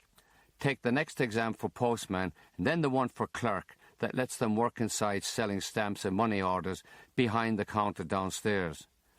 The post office gives permanent boys big waterproof capes for the bad weather, and they get 2 weeks holiday every year. Everyone says these are good jobs, steady and pensionable and respectable. And if you get a job like this, you never have to worry again in your whole life, so you don't. Temporary telegram boys are not allowed to stay in the job beyond the age of 16. There are no uniforms, no holidays, the pay is less, and if you stay out sick a day, you can be fired. No excuses. There are no waterproof capes. Bring your own raincoat or dodge the raindrops. Mrs. O'Connell calls me to her desk to give me a black leather belt and pouch. She says there's a great shortage of bicycles, so I'll have to walk my first batch of telegrams. I'm to go to the farthest address first, work my way back, and don't take all day. She's long enough in the post office to know how long it takes to deliver 6 telegrams, even by foot. I'm not to be stopping in pubs or bookies or even home for a cup of tea, and if I do, I'll be found out. I'm not to be stopping in chapels to say a prayer. If I have to pray, do it on the hoof or on the bicycle. If it rains, pay no attention, deliver the telegrams, and don't be a sissy. One telegram is addressed to Mrs. Clohessy of Arthur's Quay, and that couldn't be anyone but Paddy's mother. "Is that you, Frankie McCourt?" she says. "God, I wouldn't know you're that big. Come in, will you?" She's wearing a bright frock with flowers all over and shiny new shoes. There are 2 children on the floor playing with a toy train. On the table there's a teapot, cups with saucers, a bottle of milk, a loaf of bread, butter, jam. There are 2 beds over by the window where there were none before. The big bed in the corner is empty, and she must know what I'm wondering. He's gone, she says. But he's not dead. Gone to England with Paddy. Have a cup of tea and a bit of bread. You need it, God help us. You look like one left over from the famine itself. Eat that bread and jam and build yourself up. Paddy always talked about you and Dennis, my poor husband that was in the bed. Never got over that day your mother came and sang the song about the Kerry dancing. He's over in England now making sandwiches in a canteen and sending me a few bob every week. You'd wonder what the English are thinking about when they take a man that has the consumption and give him a job making sandwiches. Paddy has a grand job in a pub in Cricklewood, which is in England. Dennis would still be here if it wasn't for Paddy climbing the wall for the tongue. Tongue? Dennis had the craving, so he did, for a nice sheep's head with a bit of cabbage and a spud, so up with me to Barry the butcher with the last few shillings I had. I boiled that head, and sick and all as he was, Dennis couldn't wait for it to be done. He was a demon there in the bed calling for the head, and when I gave it to him on the plate, he was delighted with himself, sucking the marrow out of every inch of that head. Then he finishes and he says, "Mary, where's the tongue?" "What tongue?" says I. "The tongue of the sheep. Every sheep is born with a tongue that lets him go ba, ba, ba, and there's a great lack of tongue in this head. Go up to Barry the butcher and demand it." So, up with me to Barry the butcher, and he said, "That bloody sheep came in here bleating and crying so much, we cut the tongue from her and thrown it to the dog, who gobbled it up, and ever since ba-bas like a sheep, and if he doesn't quit, I'll cut his tongue and throw it to the cat." Back I go to Dennis, and he gets frantic in the bed. "I want that tongue," he says. "All the nourishment is in the tongue." And what do you think happens next but my Paddy, that was your friend, goes up to Barry the butcher after dark, climbs the wall, cuts the tongue of a sheep's head that's on a hook on the wall, and brings it back to his poor father in the bed. Of course, I have to boil that tongue with salt galore, and Dennis, God love him, eats it, lies back in the bed a minute, throws back the blanket and stands out on his 2 feet, announcing to the world that consumption or no consumption, he's not going to die in that bed. If he's going to die at all, it might as well be under a German bomb with him making a few pounds for his family instead of whining in the bed there beyond. She shows me a letter from Paddy. He's working in his Uncle Anthony's pub 12 hours a day, 25 shillings a week, and every day soup and a sandwich. He's delighted when the Germans come over with the bombs so that he can sleep while the pub is closed. At night he sleeps on the floor of the hallway upstairs. He'll send his mother £2 every month, and he's saving the rest to bring her and the family to England, where they'll be much better off in 1 room in Cricklewood than 10 rooms in Arthur's Quay. She'll be able to get a job, no bother. You'd have to be a sad case not to be able to get a job in a country that's at war, especially with Yanks pouring in and spending money right and left. Paddy himself is planning to get a job in the middle of London, where Yanks leave tips big enough to feed an Irish family of 6 for a week. Mrs. Clossie says, "We have enough money for food and shoes at last, thanks be to God and his blessed mother. You'll never guess who Paddy met over there in England, 14 years of age and working like a man. Brendan Kiley, the one you used to call Question. Working he is and saving so he can go and join the Mounties and ride all over Canada like at Nelson Eddy singing, 'If it wasn't for Hitler, we'd all be dead.' And isn't that a terrible thing to say? And how's your poor mother, Frankie?" "She's grand, Mrs. Clossie." "No, she's not. I seen her in the dispensary, and she looks worse than my Dennis did in the bed. You have to mind your poor mother. You look desperate too, Frankie, with them 2 red eyes staring out of your head. Here's a little tip for you, 3. Buy yourself a sweet." "I will, Mrs. Clossie." "Do." At the end of the week, Mrs. O'Connell hands me the first wages of my life, £1. My first £1. I run down the stairs and up to O'Connell Street, the main street, where the lights are on and people are going home from work. people like me with wages in their pockets. I want them to know I'm like them. I'm a man. I have a pound. I walk up one side of O'Connell Street and down the other and hope they'll notice me. They don't. I want to wave my pound note at the world so they'll say, there he goes, Frankie McCourt, the working man with a pound in his pocket. It's Friday night and I can do anything I like. I can have fish and chips and go to the Lyric Cinema. No more Lyric.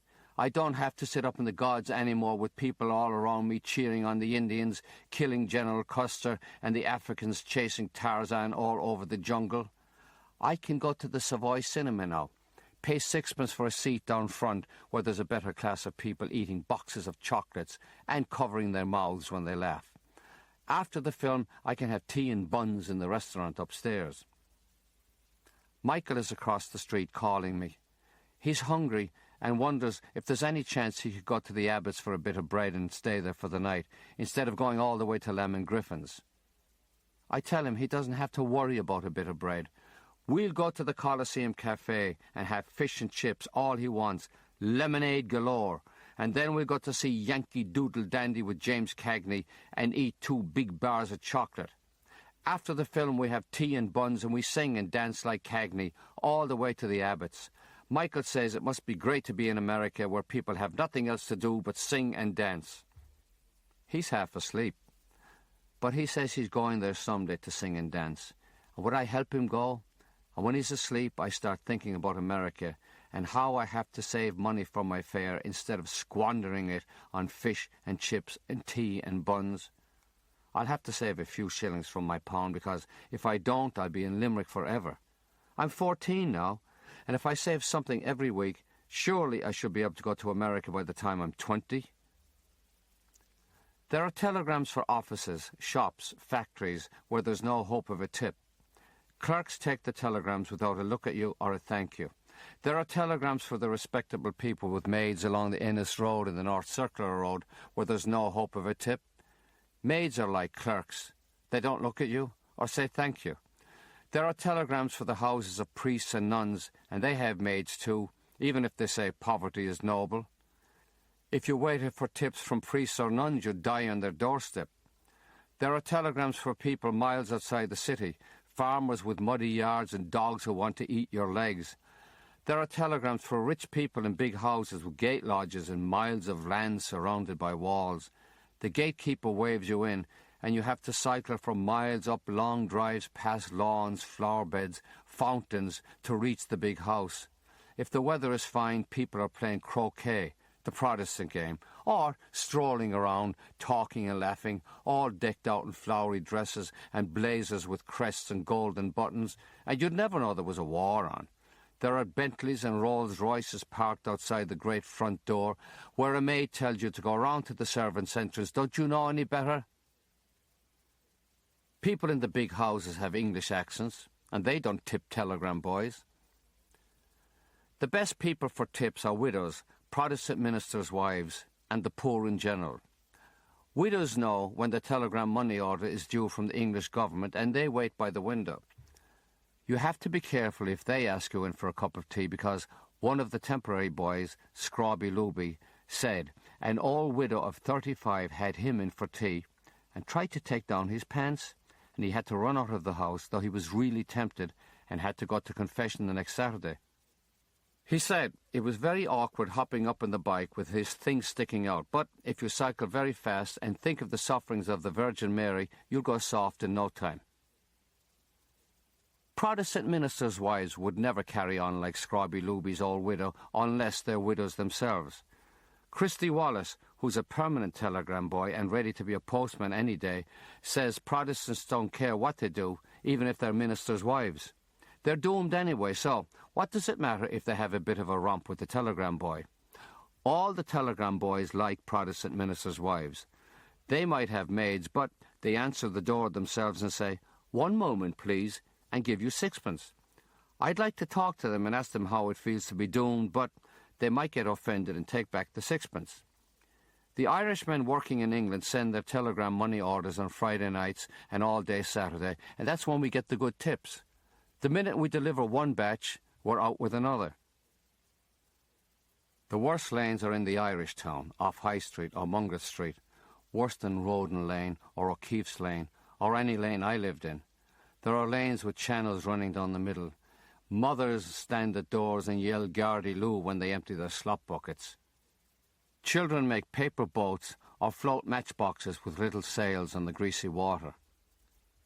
When you ride into a lane, the children call out, "Here's the telegram boy! Here's the telegram boy!" They run to you, and the women wait at the door. If you give a small child a telegram for his mother, he's the hero of the family. Little girls know they're supposed to wait till the boys get their chance, though they can get the telegram if they have no brothers. Women at the door will call to you that they have no money now, but if you're in this lane tomorrow, knock on the door for your tip. God bless you and all belonging to you. Mrs. O'Connell and Miss Barry at the post office tell us every day our job is to deliver telegrams and nothing else. We are not to be doing things for people, going to the shop for groceries or any other kind of message. They don't care if people are dying in the bed.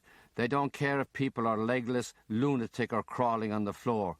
We are to deliver the telegram, and that's all. Mrs. O'Connell says, "I know everything ye do, everything, for the people of Limerick have their eye on ye, and there are reports which I have here in my drawers." "A fine place to keep reports," says Toby Mackey under his breath.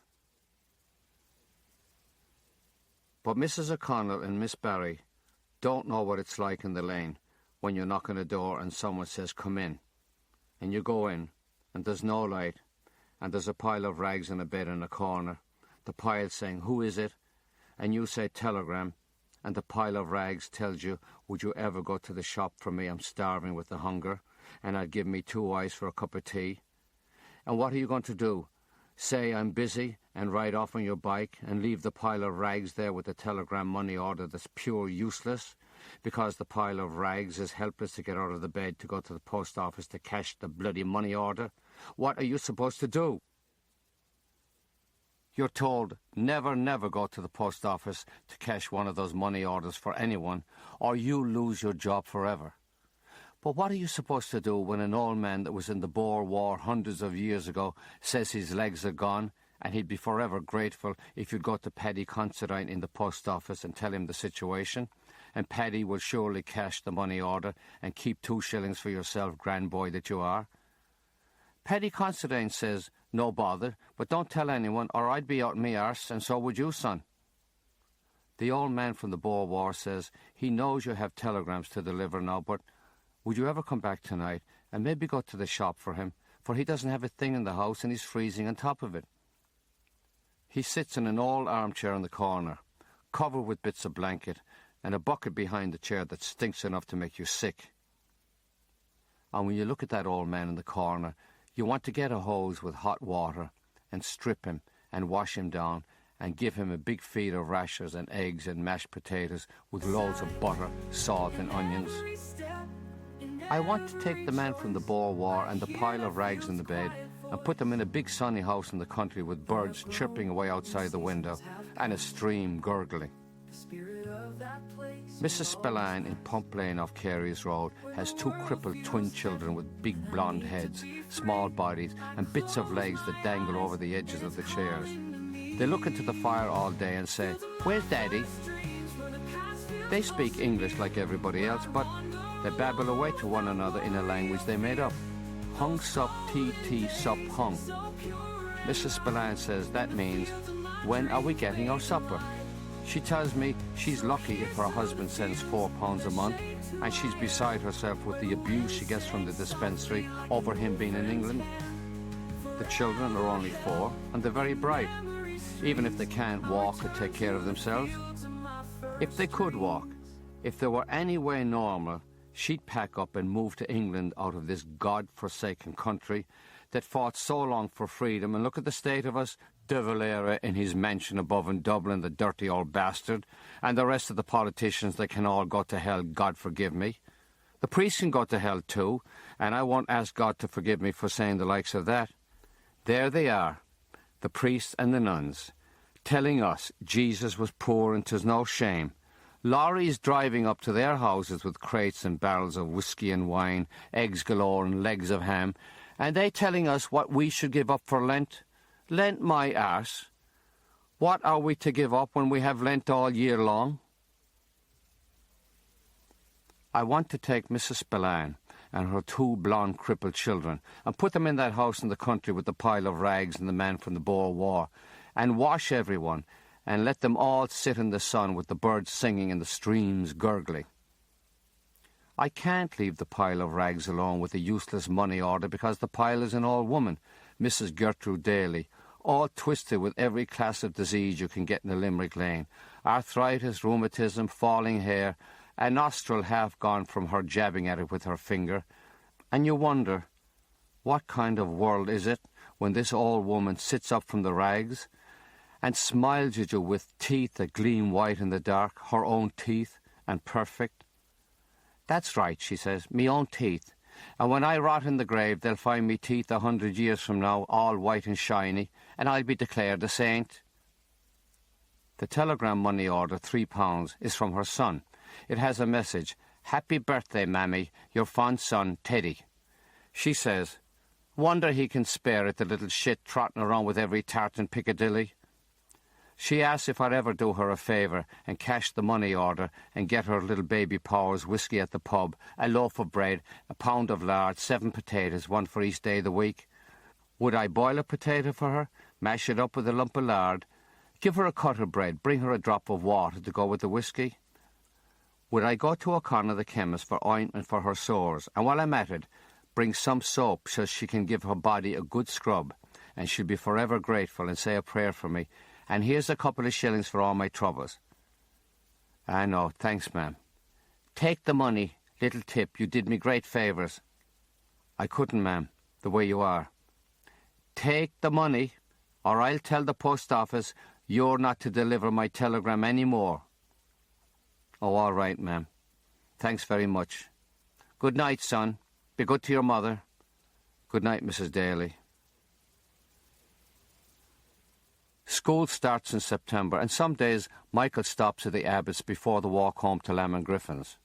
On rainy days he says, "Can I stay here tonight?" And soon he doesn't want to go back to Lamb and Griffin's at all. He's worn out and hungry with 2 miles out and 2 miles back. When Mam comes looking for him, I don't know what to say to her. I don't know how to look at her, and I keep my eyes off to one side. She says, "How's the job?" as if nothing ever happened in Lamb and Griffin's. And I say, "Grand," as if nothing ever happened in Lamb and Griffin's. If the rain is too heavy for her to go home, she stays in the small room upstairs with Alfie. She goes back to Lamon's the next day, but Michael stays, and soon she's moving in herself, bit by bit, till she stops going to Lamon's altogether. The abbot pays the rent every week. Mam gets the relief and the food dockets, till someone informs in her and she's cut off from the dispensary. She's told that if her son is bringing in £1 a week, that's more than some families get on the dole, and she should be grateful he has a job. Now I have to hand over my wages. Mam says, £1? Is it all you get for riding around in all kinds of weather? This would be $4 in America, $4, and you couldn't feed a cat for $4 in New York. If you were delivering telegrams for Western Union in New York, you'd be earning $25 a week and living in luxury. She always translates Irish money into American so that she won't forget, and tries to convince everyone times were better over there. Some weeks she lets me keep 2 shillings, but if I go to a film or buy a second-hand book, there's nothing left. I won't be able to save for my fare, and I'll be stuck in Limerick till I'm an old man of 25. Malachy writes from Dublin to say he's fed up and doesn't want to spend the rest of his life blowing a trumpet in the army band. He's home in a week and complains when he has to share the big bed with Michael, Alfie and me. He has his own army cot up there in Dublin with sheets and blankets and a pillow. Now he's back to overcoats and a bolster that sends up clouds of feathers when you touch it. Mam says, "Pity about you. I'm sorry for your troubles." The abbot has his own bed, and my mother has the small room. We're all together again, no lament tormenting us. We make tea and fried bread and sit on the kitchen floor. The abbot says, "You're not supposed to be sitting on the kitchen floor. What are tables and chairs for?" He tells Mam that Frankie is not right in the head, and Mam says we'll all catch our death from the damp of the floor. We sit on the floor and sing, and Mam and the Abbot sit on chairs.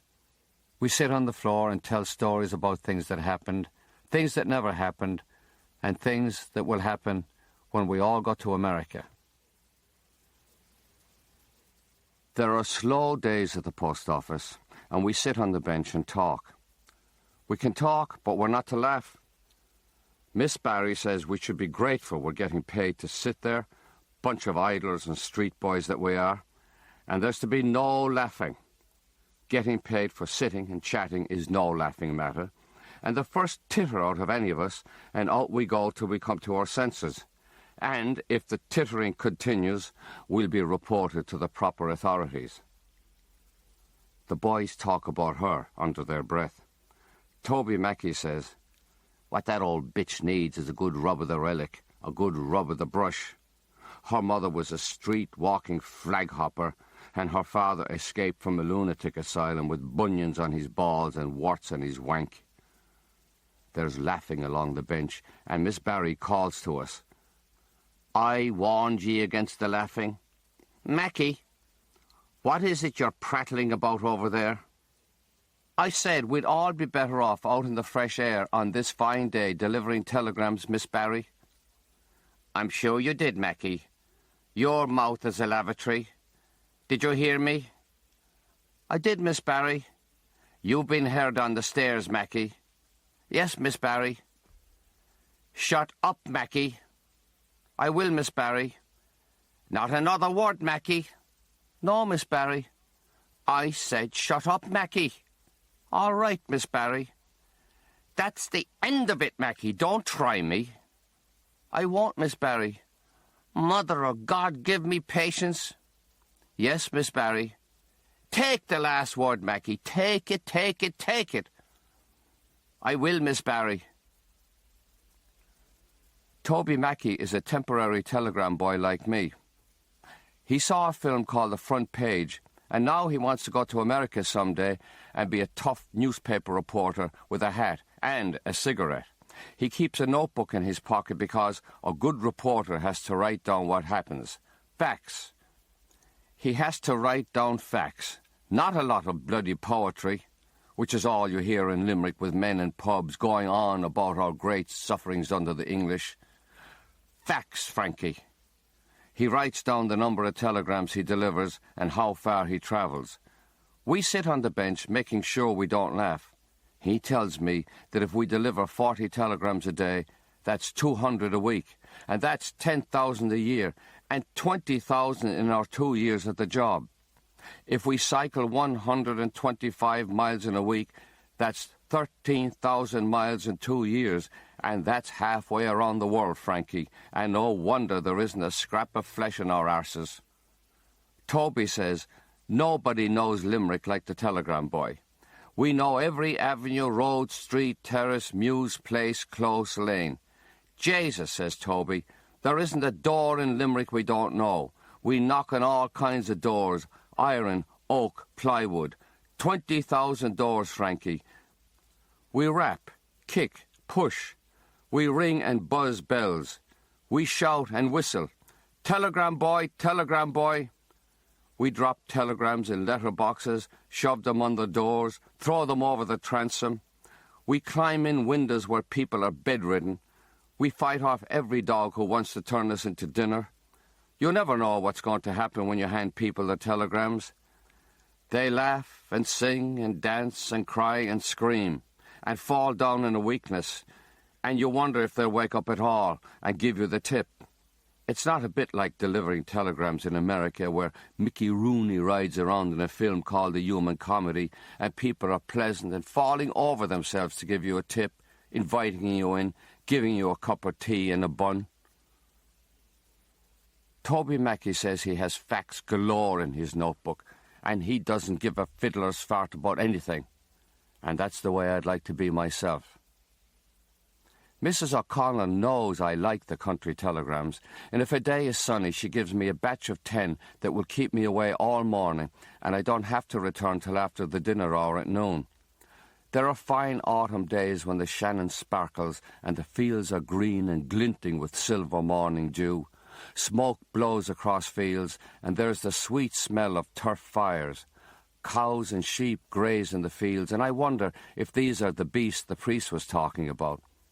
I wouldn't be surprised, because there's no end to the bulls climbing on cows, rams on sheep, stallions on mares, and they all have such big things it makes me break out in a sweat to look at them.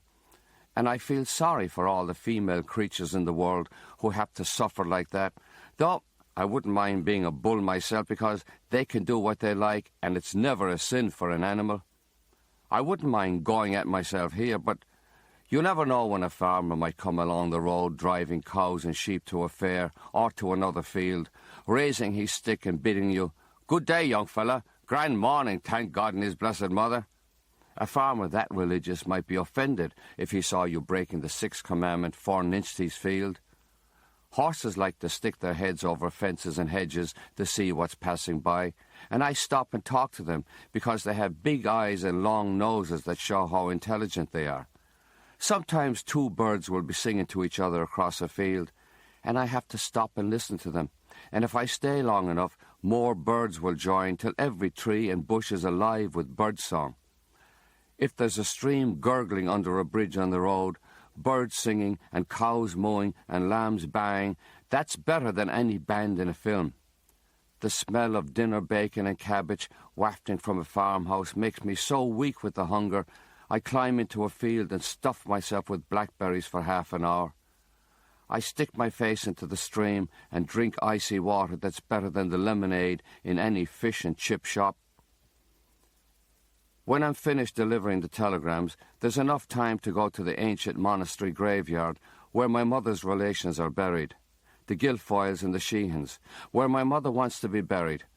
I can see from here the high ruins of Carrigagunnel Castle, and there's plenty of time to cycle there. Sit up on the highest wall, look at the Shannon flowing out to the Atlantic on its way to America, and dream of the day I'll be sailing off myself. The boys at the post office tell me I'm lucky to get the Carmody family telegram, a shilling tip, one of the biggest you'll ever get in Limerick. So why am I getting it? I'm the junior boy. They say, well, sometimes Teresa Carmody answers the door. She has the consumption, and they're afraid of catching it from her. She's 17, in and out of the sanatorium, and she'll never see 18. The boys at the post office say sick people like Teresa know there's little time left, and that makes them mad for love and romance and everything. Everything. That's what the consumption does to you, say the boys at the post office. I cycled through wet November streets, thinking of that shilling tip, and as I turn into the Carmody Street, the bicycle slides out from under me, and I skid along the ground, scraping my face and tearing open the back of my hand. Teresa Carmody opens the door. She has red hair. She has green eyes like the fields beyond Limerick. Her cheeks are bright pink and her skin is a fierce white. She says, "Oh, you're all wet and bleeding." I skidded on my bike. "Come in, and I'll put something on your cuts." I wonder, should I go in? I might get the consumption, and that'll be the end of me. I want to be alive when I'm 15, and I want the shilling tip. "Come in. You'll perish standing there." She puts on the kettle for the tea. Then she dabs iodine on my cuts, and I try to be a man and not whimper. She says, "Oh, you're a great bit of a man. Go into the parlour and dry yourself before the fire. Look, why don't you take off your pants and dry them on the screen of the fire?" "Ah, no. Ah, do. I will." I drape my pants over the screen. I sit there watching the steam rise, and I watch myself rise, and I worry she might come in and see me in my excitement. There she is with a plate of bread and jam and 2 cups of tea. "Lord," she says, "you might be a scrawny bit of a fellow, but that's a fine boy-o you have there." She puts the plate and the cups on a table by the fire, and there they stay. With her thumb and forefinger, she takes the tip of my excitement and leads me across the room to a green sofa against the wall. And all the time my head is filled with sin and iodine and fear of consumption and the shilling tip and her green eyes, and she's on the sofa, "Don't stop or I'll die," and she's crying and I'm crying, for I don't know what's happening to me, if I'm killing myself, catching consumption from her mouth, I'm riding to heaven, I'm falling off a cliff, and if this is a sin, I don't give a fiddler's fart. We take our ease on the sofa a while till she says, "Don't you have more telegrams to deliver?" And when we sit up, she gives a little cry. "Oh, I'm bleeding. What's up with you?"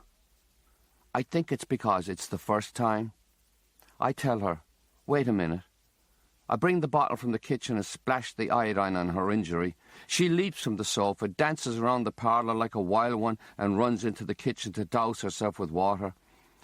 After she dries herself, she says, "Lord, you're very innocent. You're not supposed to be pouring iodine on girls like that. I thought you were cut." For weeks after that, I deliver the telegram. Sometimes we have the excitement on the sofa, but there are other days she has the cough, and you can see the weakness on her. She never tells me she has the weakness. She never tells me she has the consumption. The boys at the post office say I must be having a great time with the shilling tip and Teresa Carmody. I never tell them I stopped taking the shilling tip. I never tell them about the green sofa and the excitement. I never tell them of the pain that comes when she opens the door and I can see the weakness on her. And all I want to do then is to make tea for her and sit with my arms around her on the green sofa. One Saturday, I'm told to deliver the telegram to Teresa's mother at her job in Woolworths. I try to be casual. "Mrs. Carmody, I always deliver the telegram to your daughter, Teresa." "Yes, she's in the hospital." "Is she in the sanatorium?" I said, "She's in the hospital." She's like everyone else in Limerick, ashamed of the TB, and she doesn't give me a shilling or any kind of tip. I cycle out to the sanatorium to see Teresa. They say you have to be a relation and you have to be adult. I tell them I'm her cousin, and I'll be 15 in August. They tell me, "Go away." I cycle to the Franciscan church to pray for Teresa. "St. Francis, would you please talk to God? Tell him it wasn't Teresa's fault. I could have refused that telegram Saturday after Saturday. Tell God Teresa was not responsible for the excitement on the sofa, because that's what the consumption does to you. It doesn't matter anyway, St. Francis, because I love Teresa. I love her as much as you love any bird or beast or fish. And will you tell God take the consumption away, and I promise I'll never go near her again." The next Saturday, they give me the Carmody telegram. From halfway up the street, I can see the blinds are drawn. I could see the black crepe wreath on the door. I could see the white purple line mourning card. I could see beyond the door and walls where Teresa and I tumbled naked and wild on the green sofa, and I know now she's in hell, and all because of me. I slip the telegram under the door and cycle back down to the Franciscan church to beg for the repose of Teresa's soul. I pray to every statue, to the stained glass windows, the stations of the cross. I swear I lead a life of faith, hope and charity, poverty, chastity and obedience. Next day, Sunday, I go to 4 masses. I do the Stations of the Cross 3 times. I say rosaries all day. I go without food and drink. And wherever I find a quiet place, I cry and beg God and the Virgin Mary to have mercy on the soul of Teresa Carmody. On Monday, I follow the funeral to the graveyard on my post office bicycle. I stand behind the tree, a distance from the grave. Mrs. Carmody weeps and moans. Mr. Carmody snuffles and looks puzzled. The priest recites the Latin prayers and sprinkles the coffin with holy water. I want to go to the priest, to Mr. and Mrs. Carmody. I want to tell them how I'm the one who sent Teresa to hell. They could do whatever they like with me, abuse me, revile me, throw grave dirt at me. But I stay behind the tree till the mourners leave and the grave diggers fill in the grave.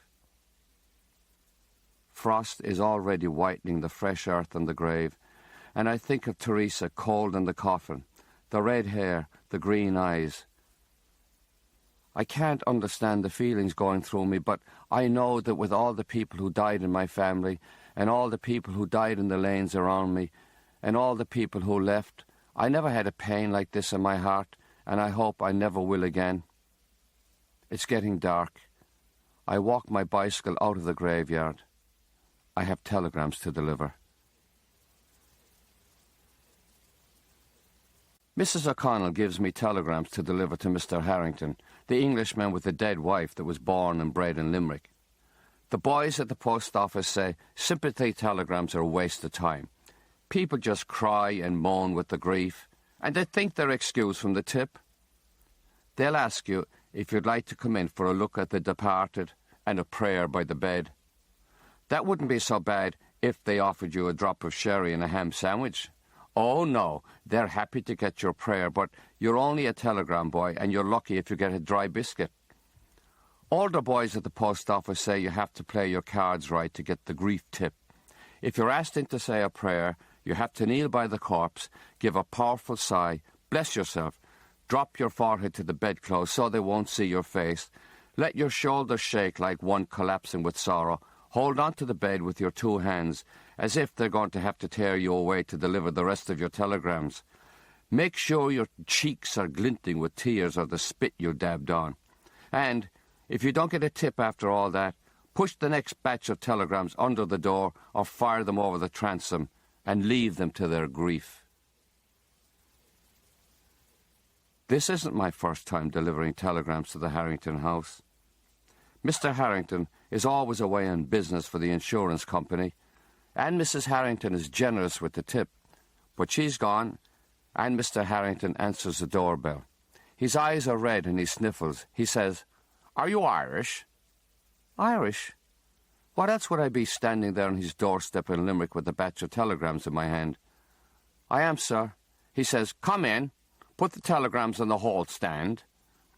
He shuts the hall door, locks it, puts the key in his pocket, and I think, aren't Englishmen very peculiar? You'll want to see her, of course. You'll want to see what you people have done to her with your damn tuberculosis, race of ghouls. Follow me. He leads me first to the kitchen, where he picks up a plate of ham sandwiches and 2 bottles, and then upstairs. Mrs. Harrington looks lovely in the bed, blonde, pink, peaceful. "This is my wife. She may be Irish, but she doesn't look it, thank God. Like you, Irish. You'll need a drink, of course. You Irish quaff at every turn.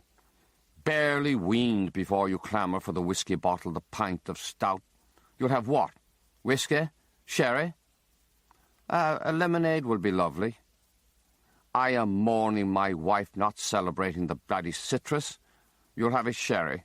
Swill from bloody Catholic fascist Spain." I gulp the sherry. He refills my glass and goes to refill his own with whiskey. "Damn! Whiskey all gone. Stay here, do you hear me? I'm going to the pub for another bottle of whiskey. Stay till I come back. Don't move." I'm confused, dizzy from the sherry. I don't know what you're supposed to do with grieving Englishmen. "Mrs. Harrington, you look lovely in the bed. But you're a Protestant already doomed in hell like Teresa. Priest said, 'Outside the church there is no salvation.' Wait. I might be able to save your soul. Baptize you Catholic. Make up for what I did to Teresa. I'll get some water. Oh, God, the door is locked. Why? Maybe you're not dead at all. Watching me. Are you dead, Mrs. Harrington? I'm not afraid. Your face is icy. Oh, you're dead all right. I'll baptize you with sherry from bloody Catholic fascist Spain. I baptize thee in the name of the Father, the Son, the—" "What the bloody hell are you doing? Get off my wife, you wretched papist twit. What primitive paddy ritual is this? Did you touch her? Did you? I'll wring your scrawny neck." I, speak English, you scrap. I was just a little sherry to get her into heaven." "Heaven? We had heaven, Anne, our daughter Emily. You'll never lay your pink piggy eyes on her. Oh, Christ, I can't stand it. Here, more sherry." No thanks. And no thanks, that puny Celtic wine. You people love your alcohol, helps you crawl and whine better. Of course you want food. You have the collapsed look of a starving paddy. Here, ham. Eat. No thanks. And no thanks. Say that again and I'll ram the ham up your arse. He waves a ham sandwich at me. With the heel of his hand pushes it into my mouth. He collapses into a chair. Oh, God, God, what am I to do? Must rest a moment. My stomach heaves. I rush to the window, stick my head out and throw up. He leaps from the chair and charges me. You, God blast you to hell, you vomited on my wife's rosebush. He lunges at me, misses, falls to the floor. I climb out the window, hang onto the ledge. He's at the window, grabbing at my hands. I let go, drop to the rosebush, into the ham sandwich and sherry I've just thrown up. I'm pricked by rose thorns, stung. My ankle is twisted. He's at the window, barking, "Come back here, you Irish runt." He'll report me to the post office. He hits me in the back with the whiskey bottle, pleads, "Will you not watch 1 hour with me?" He pelts me with sherry glasses, whiskey glasses, assorted ham sandwiches, items from his wife's dressing table, powders, creams, brushes. I climb on my bike and wobble through the streets of Limerick, dizzy with sherry and pain. Mrs. O'Connell attacks me. 7 telegrams, 1 address, and you're gone all day. You was, drunk is what you was, drunk is what you are, reeking. Oh, we heard, that nice man rang, Mr. Harrington, lovely Englishman that sounds like James Mason, let you in to say a prayer for his poor wife, and next thing you're out the window with the sherry and the ham. Your poor mother, what she brought into the world. He made me eat the ham, drink the sherry. Made you. Jesus, that's a good one. Made you. Mr. Harrington is a refined Englishman, and there's no reason for him to lie. And we don't want your kind in this post office, people that can't keep their hands off the ham and sherry. So, hand in your telegram pouch and bicycle, for your days are done in this post office. But I need the job. I have to save and go to America. America? Sad day when America lets in the likes of you. I hobble through the streets of Limerick. I'd like to go back and throw a brick through Mr. Harrington's window. No, respect for the dead. I'll go across the Sarsfield Bridge and out the riverbank where I can lie down somewhere in the bushes. I don't know how I can go home and tell my mother I lost my job. Have to go home, have to tell her. Can't stay out the riverbank all night. She'd be frantic. Ma'am begs the post office to take me back. They say, no. They never heard the likes. Telegram boy mauling corpse. Telegram boy fleeing scene with ham and sherry. He will never set foot in the post office again. No. She gets a letter from the parish priest. Take the boy back, says the parish priest. Oh, yes, Father, indeed, says the post office. They'll let me stay till my 16th birthday. Not a minute longer. Besides, says Mrs. O'Connell, when you think of what the English did to us for 800 years, that man had no right to complain over little ham and sherry. Compare a little ham and sherry to the Great Famine, and where are you? If my poor husband was alive and I told him what you did, he'd say you struck a blow, Frank McCourt. Struck a blow. Every Saturday morning I swear I'll go to confession and tell the priest of my impure acts at home, on lonely boreens around Limerick with cows and sheep gawking, on the heights of Carrigogunnel with the world looking up. I'll tell him about Teresa Carmody and how I sent her to hell, and that will be the end of me, driven from the church. Teresa is a torment to me. Every time I deliver a telegram to her street, every time I pass the graveyard, I feel the sin growing in me like an abscess. And if I don't go to confession soon, I'll be nothing but an abscess riding around on a bicycle with people pointing and telling each other, there he is, There's Frankie McCourt, the dirty thing that sent Teresa Carmody to hell. I look at people going to communion on Sundays, everyone in a state of grace, returning to their seats with God in their mouths, peaceful, easy, ready to die at any moment and go straight to heaven, or go home to their rashes and eggs without a worry in the world. I'm worn out from being the worst sinner in Limerick. I want to get rid of this sin and have rashes and eggs and no guilt, no torment. I want to be ordinary. The priests tell us all the time that God's mercy is infinite. But how can any priest give absolution to someone like me, who delivers telegrams and winds up in a state of excitement on a green sofa with a girl dying of the galloping consumption? I cycle all around Limerick with telegrams and stop at every church. I ride from Redemptorists to Jesuits to Augustinians to Dominicans to Franciscans. I kneel before the statue of St. Francis of Assisi and beg him to help me, but I think he's too disgusted with me. I kneel with people in the pews next to confessionals, but when my turn comes I can't breathe, my heart pounds, my forehead turns cold and clammy, and I run from the church. I swear I'll go to confession at Christmas. I can't. Easter. I can't. Weeks and months pass, and it's a year since Teresa died. I'll go on her anniversary, but I can't. I'm 15 now, and I pass churches without stopping. I'll have to wait till I go to America, where there are priests like Bing Crosby and Going My Way, who won't kick me out of the confessional like Limerick priests. I still have the sin in me, the abscess, and I hope it doesn't kill me entirely before I see the American priest. There's a telegram for an old woman, Mrs. Bridget Finucane. She says, "How old are you, by?" 15 and a half, Mrs. Finucane.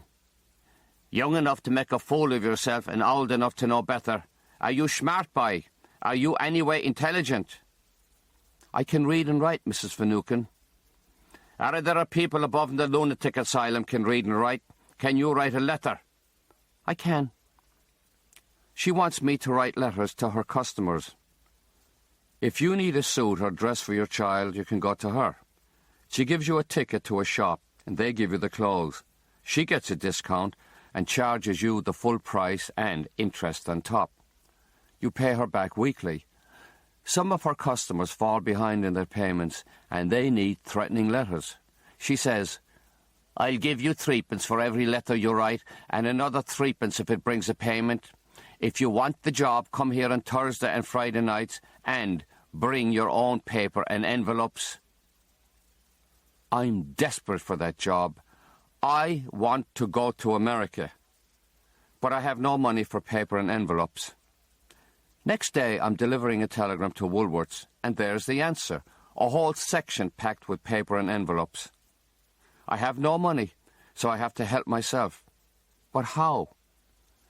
2 dogs saved the day for me. 2 dogs at the door of Woolworths, stuck together after the excitement. They yelp and run in circles. Customers and sales clerks giggle and pretend to be looking someplace else. And while they're busy pretending, I slip paper and envelopes under my sweater, out the door, and off on my bike, far from stuck dogs. Mrs. Finucane looks suspicious. "That's very fancy stationery you have there, by. Is that your mother's? You'll give that back when you get the money, won't you, by?" "Oh, I will." From now on, I'm never to come to her front door. There's a lane behind her house, and I'm to come in the back door for fear someone might see me. In a large ledger, she gives me the names and addresses of 6 customers behind in their payments. "Threaten them, by. Frighten the life out of them." My first letter. "Dear Mrs. O'Brien, inasmuch as you have not seen fit to pay me what you owe me, I may be forced to resort to legal action. There's your son Michael parading around the world in his new suit, which I paid for, while I myself have barely a crust to keep body and soul together. I'm sure you don't want to languish in the dungeons of Limerick jail, far from friends and family. I remain yours in litigious anticipation, Mrs. Bridget Finucane. She tells me, "That's a powerful letter, boy, better than anything you'd read in the Limerick Leader. That word, inasmuch, that's a holy terror of a word. What does it mean?" "I think it means this is your last chance." I write 5 more letters, and she gives me money for stamps. On my way to the post office, I think, why should I squander money on stamps when I have 2 legs to deliver the letters myself in the dead of night? When you're poor, a threatening letter is a threatening letter, no matter how it comes in the door. I run through the lanes of Limerick shoving letters under doors, praying no one will see me. The next week, Mrs. Finucane is squealing with joy. 4 of 'em paid. Oh, sit down now and write more, boy. Put the fear of God in 'em. Week after week, my threatening letters grow sharper and sharper. I begin to throw in words I hardly understand myself. "Dear Mrs. O'Brien, inasmuch as you have not succumbed to the imminence of litigation in our previous epistle, be advised that we are in consultation with our barrister above in Dublin." Next week, Mrs. O'Brien pays. She came in trembling with tears in her eyes, boy, and she promised she'd never miss another payment. On Friday nights, Mrs. Finucane sends me to the pub for a bottle of sherry. "You're too young for sherry, boy. You can make yourself a nice cup of tea, but you have to use the tea leaves left over from this morning." "No, you can't have a piece of bread with the prices they're charging. Bread, is it? Next thing you'll be asking for an egg." She rocks by the fire, sipping her sherry, counting the money in the purse in her lap, entering payments in her ledger before she locks everything in the trunk under her bed upstairs. After a few sherries, she tells me what a lovely thing it is to have a little money, so you can leave it to the church for masses to be said for the repose of your soul. It makes her so happy to think of priests saying masses for her years and years after she's dead and buried. Sometimes she falls asleep, and if the purse drops to the floor, I help myself to an extra few shillings for the overtime and the use of all the big new words. There will be less money for the priests than their masses, but how many masses does a soul need? And surely I'm entitled to a few pounds after the way the church slammed doors in my face. They wouldn't let me be an altar boy, a secondary school pupil, a missionary with the White Fathers. I don't care. I have a post office savings account, and if I keep writing successful threatening letters, helping myself to the odd few shillings from her purse and keeping the stamp money, I'll have my escape money to America. If my whole family dropped from the hunger, I wouldn't touch this money in the post office. Often I have to write threatening letters to neighbours and friends of my mother, and I worry they might discover me. They complain to Mam. "That old bitch Finucane below in Irish Town sent me a threatening letter.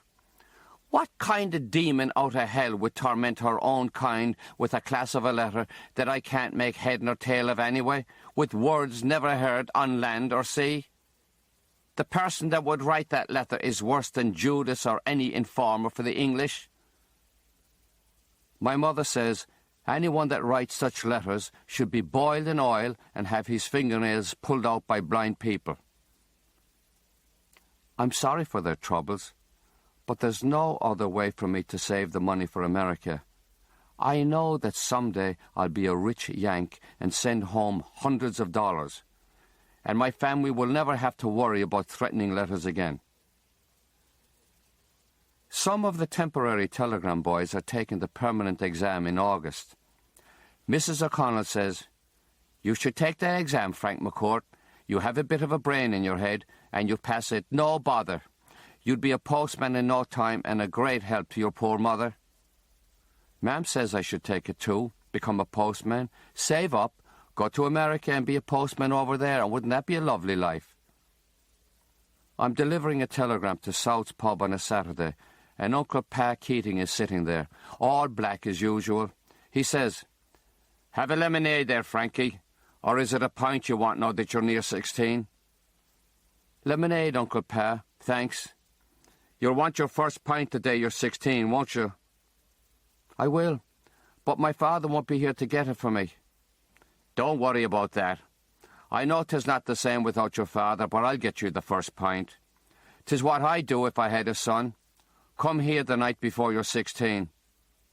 I will, Uncle Pa. I hear you're taking that exam for the post office? I am. Why would you do a thing like that? 'Tis a good job, and I'd be a postman in no time, and it has the pension. Ah, pension, my arse. 16 years of age and talking about the pension? Is it codding me you are? Do you hear what I said, Frankie? Pension, my arse. If you pass the exam, you'll stay in the post office nice and secure the rest of your life. You'll marry a Bridget and have 5 little Catholics and grow little roses in your garden. You'll be dead in your head before you're 30 and dried in your bollocks the year before. Make up your own bloody mind and to hell with the safe shots and the begrudgers. Do you hear me, Frankie McCourt? I do, Uncle Pa. That's what Mr. O'Halloran said. What did he say? Make up your own mind. True for Mr. O'Halloran. 'Tis your life. Make your own decisions and to hell with the begrudgers, Frankie. In the heel of the hunt, you'll be going to America anyway, won't you? I will, Uncle Pa. The day of the exam, I'm excused from work. There's a sign in an office window on O'Connell Street. Smart boy wanted, neat handwriting, good at sums, apply here to manager, Mr. McCaffrey, Eason's Limited. I stand outside the place of the exam, the house of the Limerick Protestant Young Men's Association. There are boys from all over Limerick climbing the steps to take the exam, and a man at the door is handing them sheets of paper and pencils and barking at them to hurry up, hurry up. I look at the man at the door. I think of Uncle Pa Keating and what he said. I think of the sign in Eason's office, Smart boy wanted. I don't want to go in that door and pass that exam, for if I do, I'll be a permanent telegram boy with a uniform, then a postman, then a clerk selling stamps for the rest of my life. I'll be in Limerick forever, growing roses with my head dead and my bollocks all dried up. The man at the door says, You? Are you coming in here? Or are you going to stand there with your face hanging out? I want to say to the man, Kiss my arse. But I still have a few weeks left in the post office and he might report me. I shake my head and walk up the street where a smart boy is wanted. The manager, Mr. McCaffrey, says, I would like to see a specimen of your handwriting to see in short if you have a decent fist. Sit down there at that table. Write your name and address, and write me a paragraph explaining why you came here for this job, and how you propose to rise in the ranks of Eason & Son Limited by dint of perseverance and assiduity, where there is great opportunity in this company for a boy that will keep his eye on the guide on ahead and guard his flanks from the siren call of sin. I write, Frank McCourt, 4 Little Barrington Street, Limerick City, County Limerick, Ireland. I am applying for this job so that I can rise to the highest ranks of Eason's Limited by dint of perseverance and assiduity, knowing that if I keep my eyes ahead and protect my flanks, I'll be safe from all temptation and a credit to Eason's and Ireland in general. What's this? Says Mr. McCaffrey. Do we have here a twisting of the truth? I don't know, Mr. McCaffrey. Little Barrington Street? That's a lane. Why are you calling it a street? You live in a lane, not a street. They call it a street, Mr. McCaffrey. Don't be getting above yourself, boy. Oh, I wouldn't, Mr. McCaffrey. You live in a lane, and that means you have nowhere to go but up. Do you understand that, McCourt? I do, sir. You have to work your way out of the lane, McCourt. I do, Mr. McCaffrey. You have the cut and jib of a lane boy, McCourt. Yes, Mr. McCaffrey. You have the look of the lane all over you from pole to toe cap. Don't try to fool the populace, McCourt.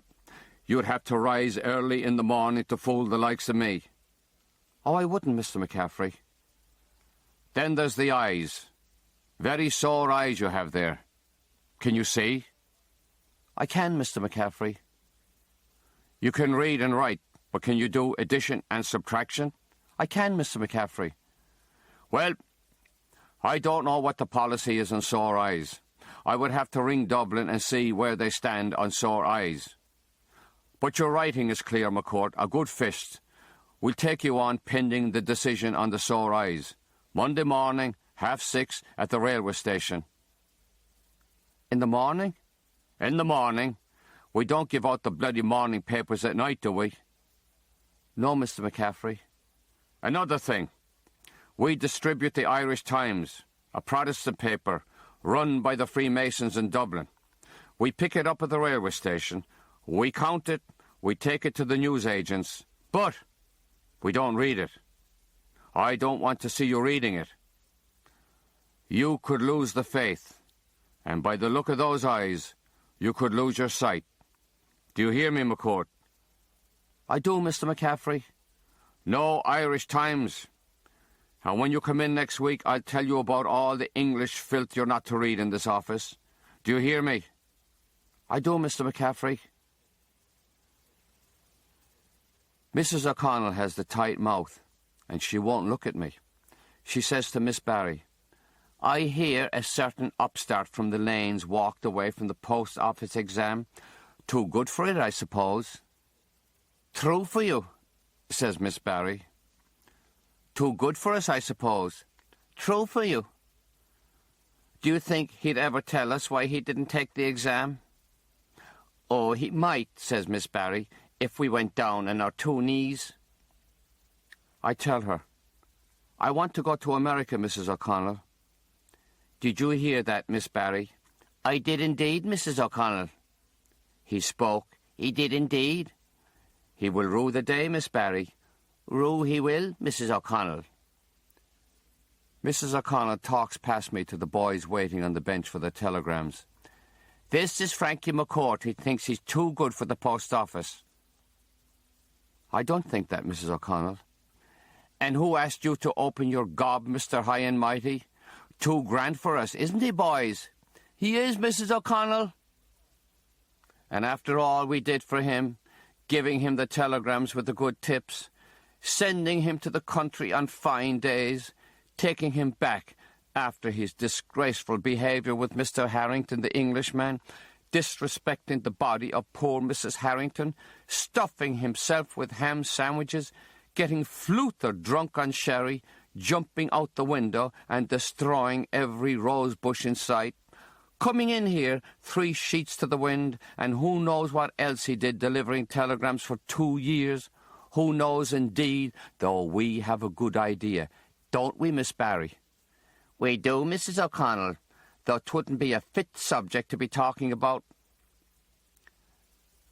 Mrs. O'Connell whispers to Miss Barry, and they look at me and shake their heads. A disgrace he is to Ireland and his poor mother. I hope she never finds out. But what would you expect of one born in America and his father from the north? We put up with all that and still took him back. She keeps talking past me again to the boys on the bench. Going to work for Eason's he is, working for that pack of Freemasons and Protestants above in Dublin. Too good for the post office, but ready and willing to deliver all kinds of filthy English magazines all over Limerick. Every magazine he touches will be a mortal sin, but he's leaving now, so he is. And a sorry day it is for his poor mother that prayed for a son with a pension to take care of her in her latter days. So here, take your wages and go from the sight of us. Miss Barry says, He's a bad boy, isn't he, boys? He is, Miss Barry. I don't know what to say. I don't know what I did wrong. Should I say I'm sorry? Goodbye? I lay my belt and pouch on Mrs. O'Connell's desk. She glares at me. Go on. Go on to your job at Eason's. Go from us. Next boy, come up for your telegrams. They're back at work, and I'm down the stairs to the next part of my life. I don't know why Mrs. O'Connell had to shame me before the whole world. And I don't think I'm too good for the post office or anything else. How could I? with my hair sticking up, pimples dotting my face, my eyes red and oozing yellow, my teeth crumbling with the rot, no shoulders, no flesh in my arse after cycling 13,000 miles to deliver 20,000 telegrams to every door in Limerick and regions beyond. Mrs. O'Connell said a long time ago she knew everything about every telegram boy. She must know about the times I went at myself on top of Carrigal-Gunnell, milkmaids gawking, little boys looking up. She must know about Teresa Carmody and the green sofa, how I got her into a state of sin and sent her to hell, the worst sin of all, worse than Carrigal-Gunnell 1,000 times. She must know I never went to confession after Teresa, that I'm doomed to hell myself. A person that commits a sin like that is never too good for the post office or anything else.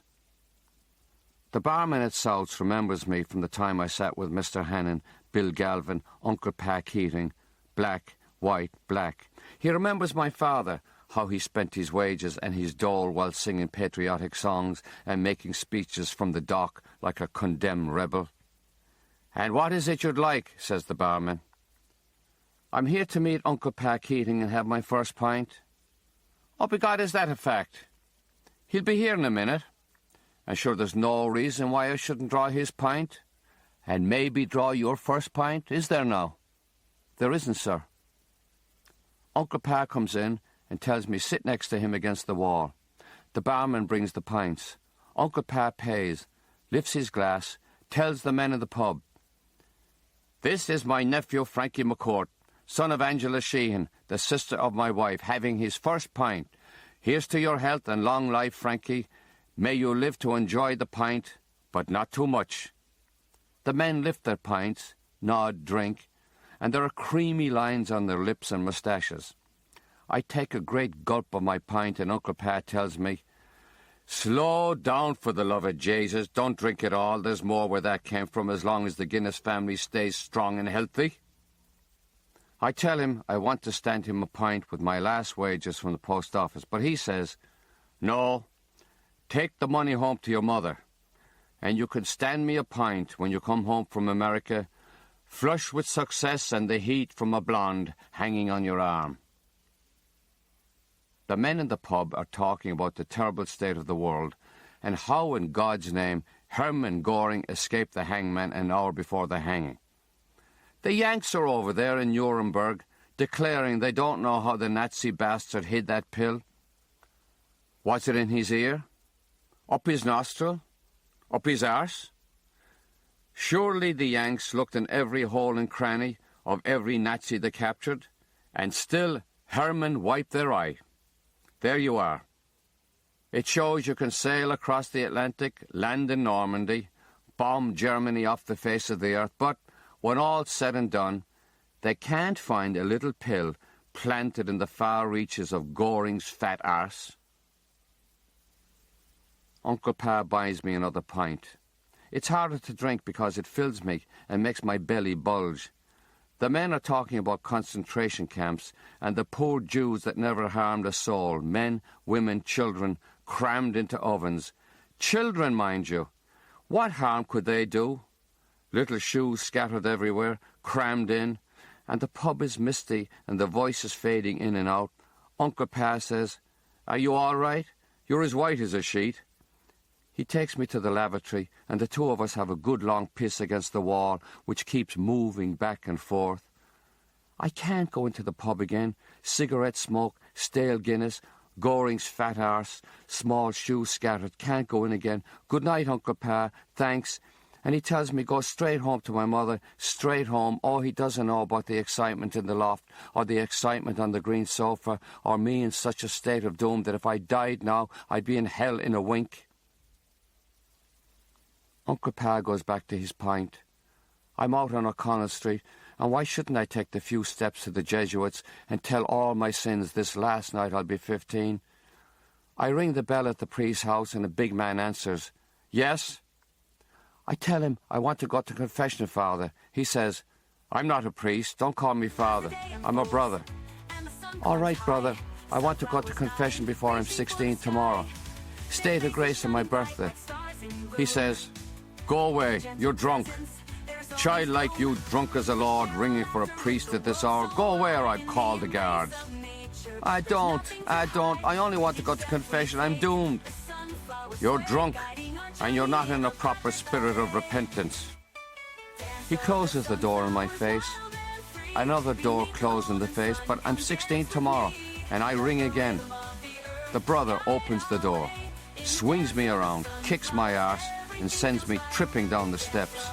He says, "Ring this bell again and I'll break your hand." Jesuit brothers are not supposed to talk like that. They're supposed to be like our Lord, not walk in the world threatening people's hands. I'm dizzy. I'll go home to bed. I hold on to railings along Barrington Street and keep to the wall going down the lane. Mam is by the fire smoking a woodbine. My brother's upstairs in the bed. She says, "That's a nice state to come home in." It's hard to talk, but I tell her I had my first pint with Uncle Pa. No father to get me the first pint. Your Uncle Pa should know better. I stagger to a chair and she says, "Just like your father." I try to control the way my tongue moves in my mouth. I'd rather be like my father than Lamb and Griffin. She turns away from me and looks into the ashes in the range. But I won't leave her alone because I had my pint, 2 pints, and I'm 16 tomorrow, a man. Did you hear me? I'd rather be like my father than Lamb and Griffin. She stands up and faces me. "Mind your tongue," she says. "Mind your own bloody tongue. Don't talk to me like that. I'm your mother. I'll talk to you any bloody way I like. You have a mouth like a messenger boy." Do I? Well, I'd rather be a messenger boy than the likes of Lamb and Griffin, old drunker with a snotty nose in his loft and people climbing up there with him. She walks away from me and I follow her upstairs to the small room. She turns. Leave me alone. And I keep barking at her, Lamb and Griffin, till she pushes me. "Get out of this room!" And I slap her on the cheek so the tears jump in her eyes and there's a small whimpering sound from her. "You'll never have the chance to do that again." And I back away from her because there's another sin on my long list, and I'm ashamed of myself. I fall into my bed, clothes and all, and wake up in the middle of the night puking on my pillow. My brother's complaining of the stink, telling me clean up, I'm a disgrace. I hear my mother crying and I want to tell her I'm sorry. But why should I after what she did with Lamb and Griffin? In the morning, my small brothers are gone to school. Malachy is out looking for a job. Mam is at the fire drinking tea. I place my wages on the table by her elbow and turn to go. She says, "Do you want a cup of tea?" "No." "'Tis your birthday." "I don't care." She calls up the lane after me. "You should have something in your stomach." But I give her my back and turn the corner without answering. I still want to tell her I'm sorry, but if I do, I'll want to tell her she's the cause of it all. That she should not have climbed to the loft that night, and I don't give a fiddler's fart anyway because I'm still writing threatening letters for Mrs. Finucane and saving to go to America. I have the whole day before I go to Mrs. Finucane to write the threatening letters. And I wander down Henry Street till the rain drives me into the Franciscan church, where St. Francis stands with his birds and lambs. I look at him and wonder why I ever prayed to him. No, I didn't pray. I begged. I begged him to intercede for Teresa Carmody, but he never did a thing, stood up there on his pedestal with a little smile, the birds, the lambs, and didn't give a fiddler's fart about Teresa or me. I'm finished with you, St. Francis. Moving on. Francis. I don't know why they ever gave me that name. I'd be better off if they called me Malachy, one a king, the other a great saint. Why didn't you heal Teresa? Why did you let her go to hell? You let my mother climb to the loft. You let me get into a state of doom. Little children's shoes scattered in concentration camps. I have the abscess again. It's in my chest and I'm hungry. St. Francis is no help. He won't stop the tears bursting out of my 2 eyes. the sniffling and the choking, and the God of gods that have me on my knees, with my head in the back of the pew before me, and I'm so weak with the hunger and the crying I could fall on the floor. And would you please help me, God, or St. Francis, because I'm 16 today, and I hit my mother and sent Teresa to hell, and wanked all over Limerick and the county beyond, and I dread the millstone around my neck. There's an arm around my shoulders, a brown robe, click of black rosary beads, a Franciscan priest. My child, my child, my child. I'm a child, and I lean against him, little Frankie on his father's lap. Tell me all about Cuchulainn, Dad. My story that Malachi can't have, or Freddie Leibowitz on the swings. My child, sit here with me. Tell me what troubles you, only if you want to. I'm Father Gregory. I'm 16 today, Father. Oh, lovely, lovely. And why should that be a trouble to you? I drank my first pint last night. Yes. I hit my mother. God help us, my child. But he'll forgive you. Is there anything else? I can't tell you, Father. Would you like to go to confession? I can't, Father. I did terrible things. God forgives all who repent. He sent his only beloved Son to die for us. I can't tell, Father. I can't. But you could tell St. Francis, couldn't you? He doesn't help me anymore. But you love him, don't you? I do. My name is Francis. Then tell him. We'll sit here, and you'll tell him the things that trouble you. If I sit and listen, it will only be a pair of ears for St. Francis and our Lord. Won't that help? I talk to St. Francis and tell him about Margaret, Oliver, Eugene. My father singing Roddy Macaulay and bringing home no money. My father sending no money from England. Teresa and the green sofa. My terrible sins on Carrigagunnel. Why couldn't they hang Hermann Göring for what he did to the little children with shoes scattered around concentration camps? The Christian brother who closed the door in my face. The time they wouldn't let me be an altar boy. My small brother Michael walking up the lane with the broken shoe clacking. My bad eyes that I'm ashamed of. The Jesuit brother who closed the door in my face. The tears in Mam's eyes when I slapped her. Father Gregory says, would you like to sit and be silent, perhaps pray for a few minutes? His brown robe is rough against my cheek, and there's a smell of soap. He looks at St. Francis and the tabernacle and nods, and I suppose he's talking to God. Then he tells me kneel, gives me absolution, tells me say 3 Hail Marys, 3 Our Fathers, 3 Glory Bees. He tells me God forgives me, and I must forgive myself, that God loves me, and I must love myself, for only when you love God in yourself can you love all God's creatures. But I want to know about Teresa Carmody in hell, Father.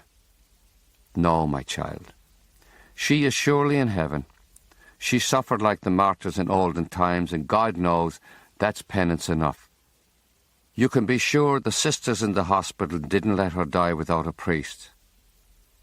Are you sure, Father? I am, my child. He blesses me again, asks me to pray for him, and I'm happy trotting through the rainy streets of Limerick, knowing Teresa is in heaven with the cough gone. Monday morning, and it's dawn in the railway station. Newspapers and magazines are piled in bundles along the platform wall. Mr. McCaffrey is there with another boy, Willie Harold, cutting the twine on the bundles, counting, entering the count in a ledger.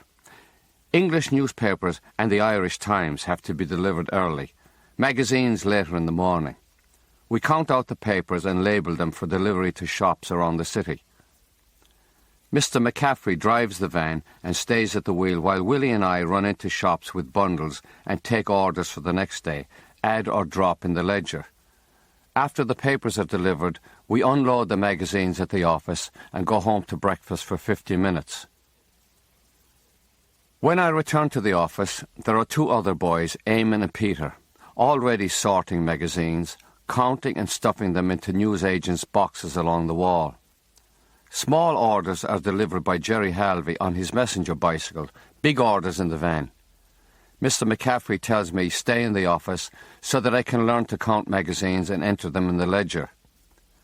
The minute Mr. McCaffrey leaves, Eamon and Peter pull out a drawer where they hide cigarette butts and light up. They can't believe I don't smoke. They want to know if there's something wrong with me, the bad eyes, or the consumption maybe. How can you go out with a girl if you don't smoke? Peter says, wouldn't you be a right idiot if you were going out the road with a girl and she asked you for a fag and you said you didn't smoke? Wouldn't you be a right idiot then? How would you ever get her into a field for a bit of a feel? Eamon says, 'tis what my father says about men who don't drink. They're not to be trusted. Peter says, if you find a man that won't drink or smoke, that's a man that's not even interested in girls, and you'd want to keep your hand over the hole of your arse. That's what you'd want to be doing. They laugh, and that brings on the cough. And the more they laugh, the more they cough, till they're holding on to one another, banging one another between the shoulder blades and wiping tears from their cheeks. When the fit passes, we pick out English and American magazines and look at the advertisements for women's underwear, brassieres and panties and long nylon stockings. Eamon is looking at an American magazine called C, with pictures of Japanese girls who keep the soldiers happy so far away from home. And Eamon says he has to go to the lavatory, and when he does, Peter gives me a wink. You know what he's doing in there, don't you? And sometimes Mr. McCaffrey gets into a state when boys linger in the lavatory, interfering with themselves and wasting the valuable time for which Easons is paying them, and on top of it, putting their immortal souls in danger. Mr. McCaffrey won't come right out and say, stop that wanking, because you can't accuse someone of a mortal sin unless you have proof. Sometimes he goes snooping in the lavatory when a boy comes out. He comes back himself with a threatening look and tells the boys, ye are not to be looking at those dirty magazines from foreign parts. Ye are to count them and put them in the boxes, and that's all. Eamon comes back from the lavatory, and Peter goes in with an American magazine, Collier's, that has pictures of girls in a beauty contest. Eamon says, do you know what he's doing in there? At himself. 5 times a day he goes in. Every time a new American magazine comes in with the women's underwear, he goes in. Never done going at himself. Borrows magazines to take home unbeknownst to Mr. McCaffrey. And God knows what he does with himself and the magazines all night. If he fell dead in there, the jaws of hell would open wide. I'd like to get into the lavatory myself when Peter comes out, but I don't want them saying, there he goes, new boy, first day on the job, already at himself. Won't light up a fag, oh no, but wanks away like an old billy goat. Mr. McCaffrey returns from van delivery and wants to know why all the magazines aren't counted out, bundled and ready to go. Peter tells him, we were busy teaching the new boy McCourt. God help us, he was a bit slow with the bad eyes, you know, but we kept at him and now he's getting faster. Jerry Halvey, the messenger boy, won't be in for a week because he's entitled to his holidays and he wants to spend the time with his girlfriend Rose, who's coming back from England. I'm the new boy, and I have to be the messenger boy while he's gone, cycling around Limerick on the bicycle with the big metal basket in front. He shows me how to balance papers and magazines so that the bicycle won't tip over with me in the saddle and a lorry passing by that will run over me and leave me like a piece of salmon in the road. He saw a soldier once that was run over by an army lorry. That's what he looked like, salmon.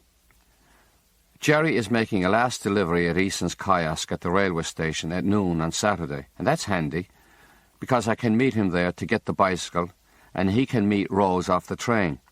We stand at the gate waiting, and he tells me he hasn't seen Rose in a year. She's over there working in a pub in Bristol, and he doesn't like that one bit because the English are forever pawing the Irish girls, hands up under the skirts and worse, and the Irish girls are afraid to say anything for fear of losing their jobs. Everyone knows Irish girls keep themselves pure, especially Limerick girls, known the world over for their purity, who have a man to come back to like Jerry Halvey himself. He'll be able to tell if she was true to him by her walk. If a girl comes back after a year with a certain class of a walk that's different from the one she went away with, then you know she was up to no good with the Englishmen, dirty, horny bastards that they are. The train hoots into the station, and Jerry waves and points to Rose coming towards us from the far end of the train. Rose smiling away with her white teeth and lovely in a green dress. Jerry stops waving and mutters under his breath, "Look at the walk in her, bitch, whore, streetwalker, flag hopper, trollop," and runs from the station. Rose walks up to me. "Was that Jerry Halvey you were standing with?" "'Twas." "Where is he?" "Oh, he went out." "I know he went out. Where did he go?" "I don't know. He didn't tell me. He just ran out." "Didn't say anything?" "I didn't hear him say anything." "Do you work with him?" "I do. I'm taking over the bike." "What bike?" "The messenger bike." "Is he on a messenger bike?" "He is." "He told me he worked in Easton's office. Clerk. Inside job." I feel desperate. I don't want to make a liar of Jerry Halvey to get him into trouble with the lovely Rose. "Oh, we all take turns on the messenger bike. An hour in the office, an hour on the bike. The manager says 'tis good to get out in the fresh air." "Well, I'll just go home and put my suitcase down and go to his house. I thought he'd carry this for me. I have the bike here, and you could stick the case in the basket and I'll walk you home." We walk up to her house in Carey's Road, and she tells me she's so excited about Jerry. She saved her money in England, and now she wants to go back with him and get married, even if he's only 19 and she's only 17. What matter when you're in love? I live like a nun in England and dreamt of him every night, and thank you very much for carrying my case. I turn away to jump on the bike and cycle back to Easton's when Jerry comes at me from behind. His face is red and he's snorting like a bull. "What were you doing with my girl, you little shite, eh? What? If there's a thing I ever find out you did anything with my girl, I'll kill you." "I didn't do anything. Carried her case because 'twas heavy." "Don't look at her again or you're dead." "I won't, Jerry. I don't want to look at her." "Oh, is that a fact? Is she ugly or what?" No, Jerry, she's yours and she loves you." "How do you know?" "She told me." "She did?" "She did, honest to God." "Jesus!" He bangs on her door. Rose, are you there?" And she comes out. "Of course I'm here." And I ride away on the messenger bicycle with the sign on the basket that says Eason's, wondering about the way he's kissing her now, and the terrible things he said about her in the station, and wondering how Peter in the office could tell Mr. McCaffrey a barefaced lie about me and my eyes, when all the time he and Eamon were looking at girls in their underwear and then going at themselves in the lavatory. Mr. McCaffrey is in a terrible state in the office. "Where were you? Great God above in heaven, does it take you all day to cycle from the railway station? We have an emergency here, and we should have Halvey, but he's gone off on his friggin' holidays, God forgive the language, and you'll have to cycle around as fast as you can. Good thing you were a telegram boy that knows every inch of Limerick, and go to every bloody shop that's a customer and walk right in. Grab whatever copies you see of John o' London's Weekly, tear out page 16, and if anyone bothers you, tell them 'tis government orders and they're not to interfere in government business. And if they lay a finger on you, they're liable to arrest, imprisonment and a large fine. Now go for God's sake and bring back every page 16 you tear out so we can burn them there in the fire." "Every shop, Mr. McCaffrey?" "I'll do the big ones, you do the small ones all the way to Balnacurra and out the Ennis Road and beyond, God help us. Go on, go." I'm jumping on the bike and Eamon runs down the steps. "Hey, McCourt, wait, listen. Don't give him all the page 16s when you come back." "Why?" "We can sell 'em, me and Peter." "Why?" "'Tis all about birth control, and that's banned in Ireland." "What's birth control?" "Oh, Christ above, don't you know anything? 'Tis condoms, you know, rubbers, French leathers, things like that to stop the girls from getting up the pole." "Up the pole?" "Pregnant! 16 years of age and you're pure ignorant. Hurry up and get the pages before everybody starts running to the shop for John o' London's Weekly. I'm about to push away on the bike when Mr. McCaffrey runs down the steps. Hold on, McCourt, we'll go in the van. Eamon, you come with us. What about Peter? Leave him. He'll wind up with a magazine in the lavatory anyway. Mr. McCaffrey talks to himself in the van.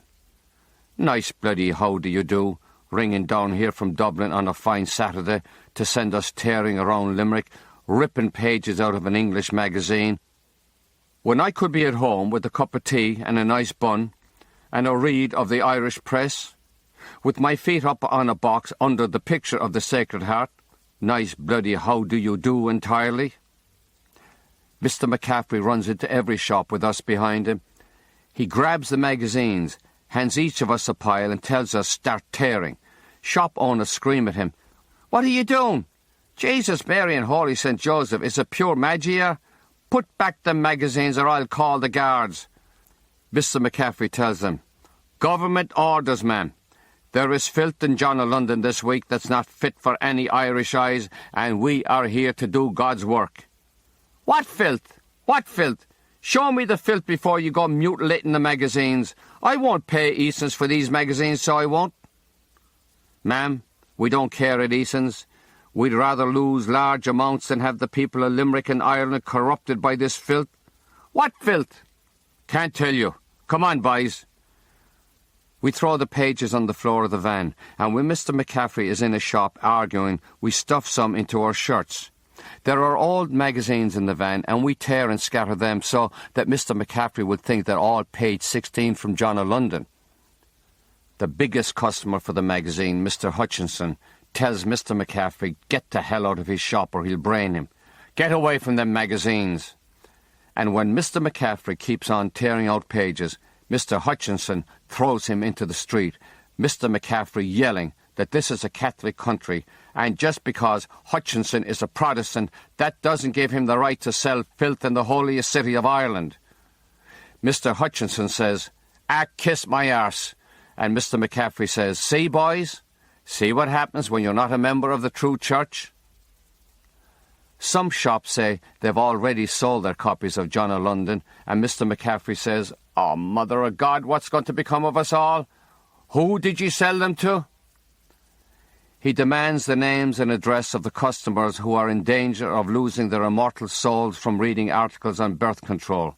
He will go to their houses and rip out that filthy page, but the shopkeepers say, 'Tis Saturday night, McCaffrey, and getting dark, and would you ever take a good running jump for yourself?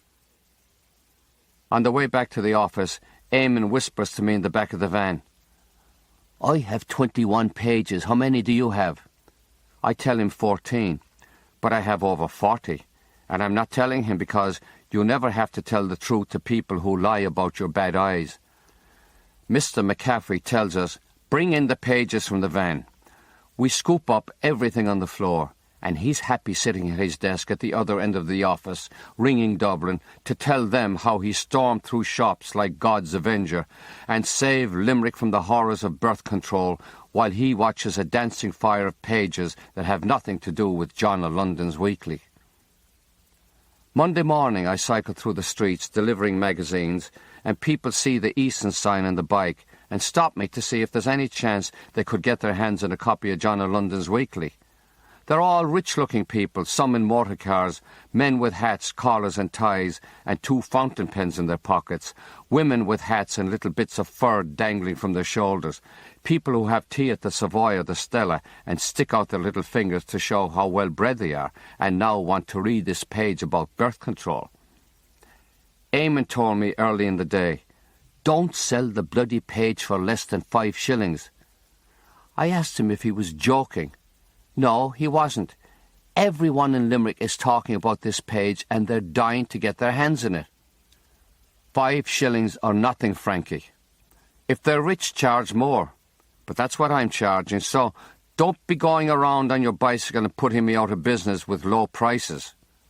We have to give Peter something or he'll be running to McCaffrey and spilling the beans.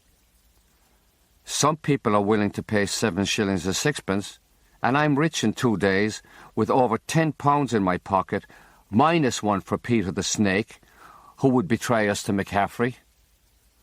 I put £8 in the post office for my fare to America, and that night we have a big supper of ham, tomatoes, bread, butter, jam.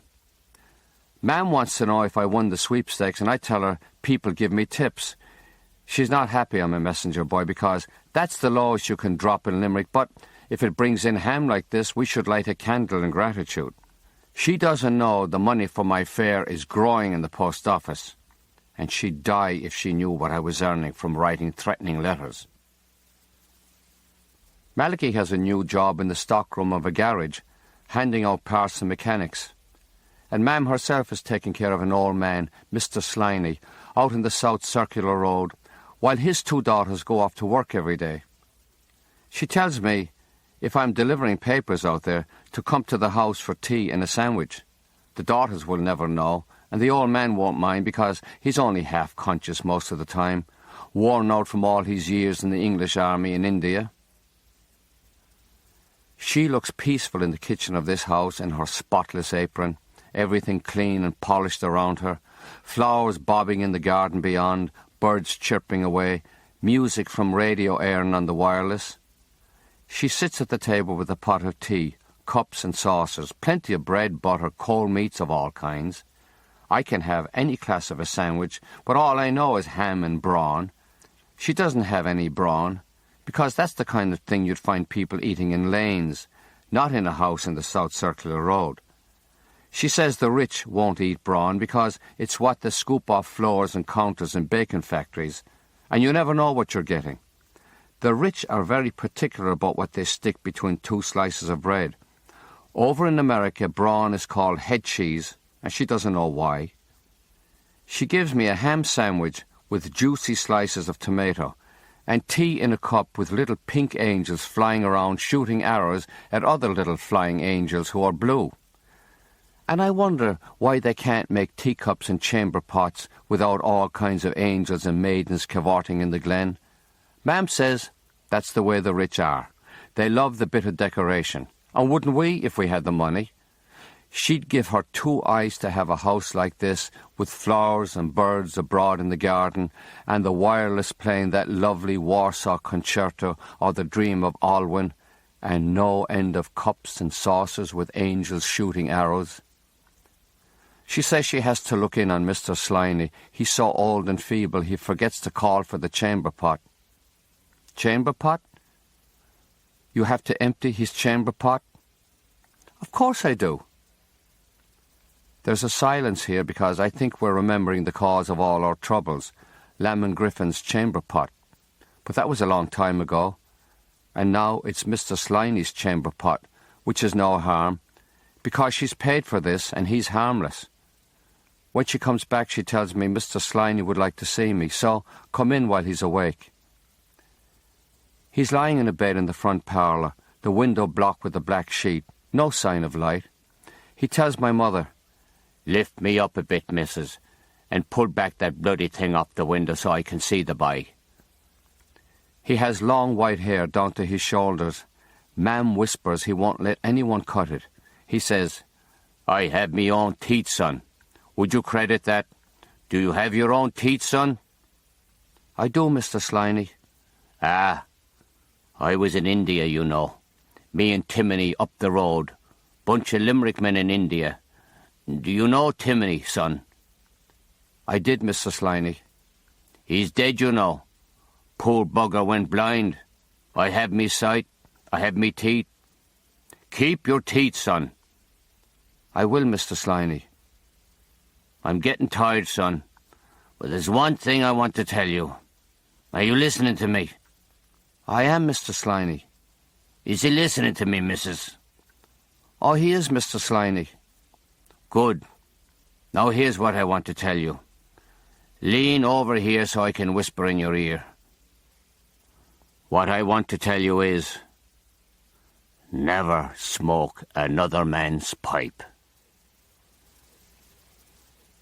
Halvey goes off to England with Rose, and I have to stay on the messenger bike all through the winter.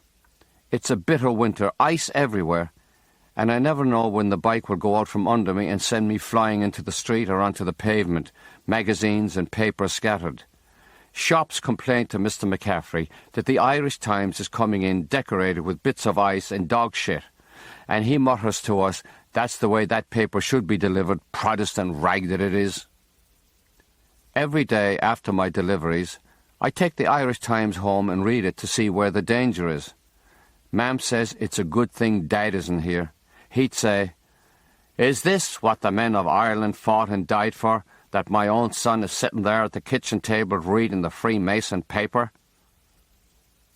There are letters to the editor from people all over Ireland claiming they heard the first cuckoo of the year, and you can read between the lines that people are calling each other liars. There are reports about Protestant weddings and pictures, and the women always look lovelier than the ones we know in the lanes. You can see Protestant women have perfect teeth, although Halvey's Rose had lovely teeth. I keep reading the Irish Times and wondering if it's an occasion of sin, though I don't care.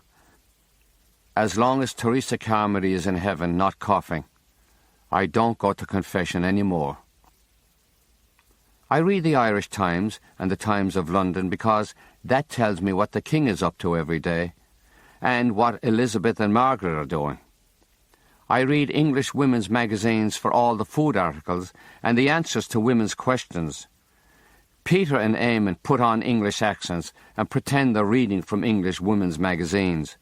Peter says, Dear Miss Hope, I'm going out with a fella from Ireland named McCaffrey, and he has his hands all over me and his thing pushing against my belly button, and I'm demented not knowing what to do. I remain, yours anxiously, Miss Lulu Smith, Yorkshire. Eamon says, Dear Lulu, if this McCaffrey is that tall and that he's pushing his yoke against your belly button, I suggest you find a smaller man who would slip it between your thighs. Surely you can find a decent short man in Yorkshire. And dear Miss Hope, I'm 13 years old with black hair and something terrible is happening, and I can't tell anyone, not even my mother. I'm bleeding every few weeks, you know where, and I'm afraid I'll be found out. Miss Agnes Triple, Little Biddle on the Twiddle, Devon. Dear Agnes, you ought to be congratulated. You are now a woman, and you can get your hair permed because you're having your monthlies. Do not fear your monthlies, for all the English women have them. They are a gift of God to purify us, so that we can have stronger children for the empire, soldiers to keep the Irish in their place. In some parts of the world, a woman with a monthly is unclean, but we British cherish our women with the monthlies. Oh, we do indeed. In the springtime, there's a new messenger boy, and I'm back in the office. Peter and Eamon drift off to England. Peter is fed up with Limerick, no girls, and you're driven to yourself. Wank, wank, wank. That's all we ever do in Limerick. There are new boys.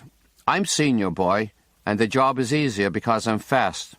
And when Mr. McCaffrey is out in the van and my work is done, I read the English, Irish, American magazines and papers. Day and night, I dream of America.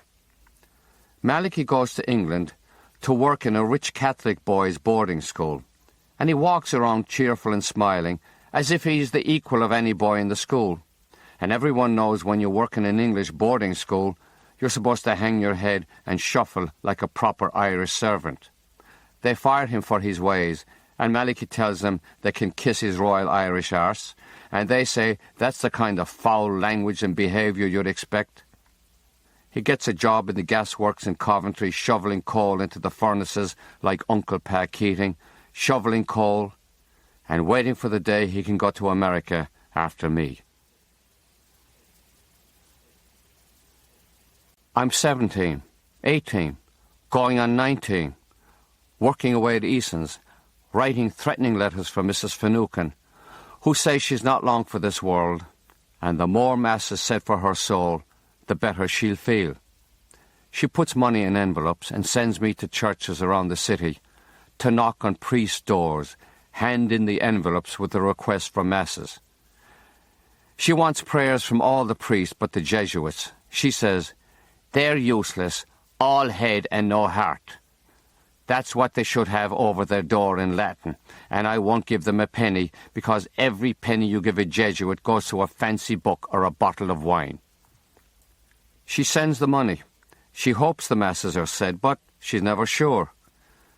And if she's not sure, why should I be handing out all that money to priests when I need the money to go to America? And if I keep back a few pounds for myself and put it in the post office, who will ever know the difference? And if I say a prayer for Mrs. Finucane and light candles for her soul when she dies, won't God listen, even if I'm a sinner long past my last confession? I'll be 19 in a month. All I need is a few pounds to make up the fare, and a few pounds in my pocket when I land in America. The Friday night before my 19th birthday, Mrs. Finucane sends me for the sherry. When I return, she's dead in the chair, her eyes wide open, and her purse on the floor wide open. I can't look at her, but I help myself to a roll of money. 17 pounds. I take the key to the trunk upstairs. I take 40 of the £100 in the trunk, and the ledger. I'll add this to what I have in the post office, and I have enough money to go to America. On my way out, I take the sherry bottle to save it from being wasted. I sit by the River Shannon near the dry docks, sipping Mrs. Finucane's sherry. Aunt Aggie's name is in the ledger. She owes £9. It might have been the money she spent on my clothes a long time ago, but now she'll never have to pay it because I heaved the ledger into the river. I'm sorry I'll never be able to tell Aunt Aggie I saved her £9.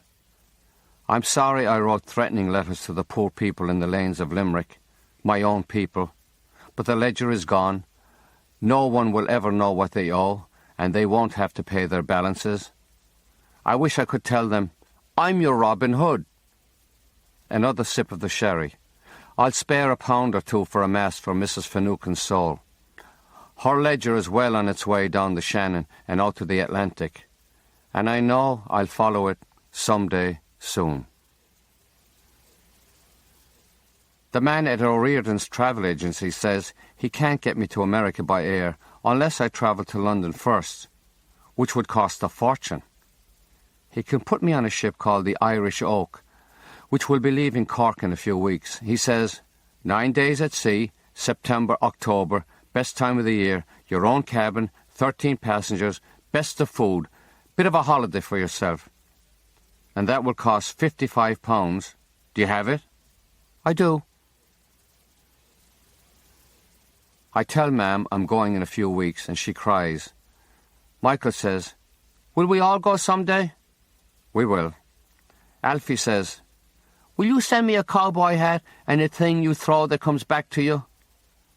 Michael tells him that's a boomerang, and you'd have to go all the way to Australia to get the likes of that. You can't get it in America.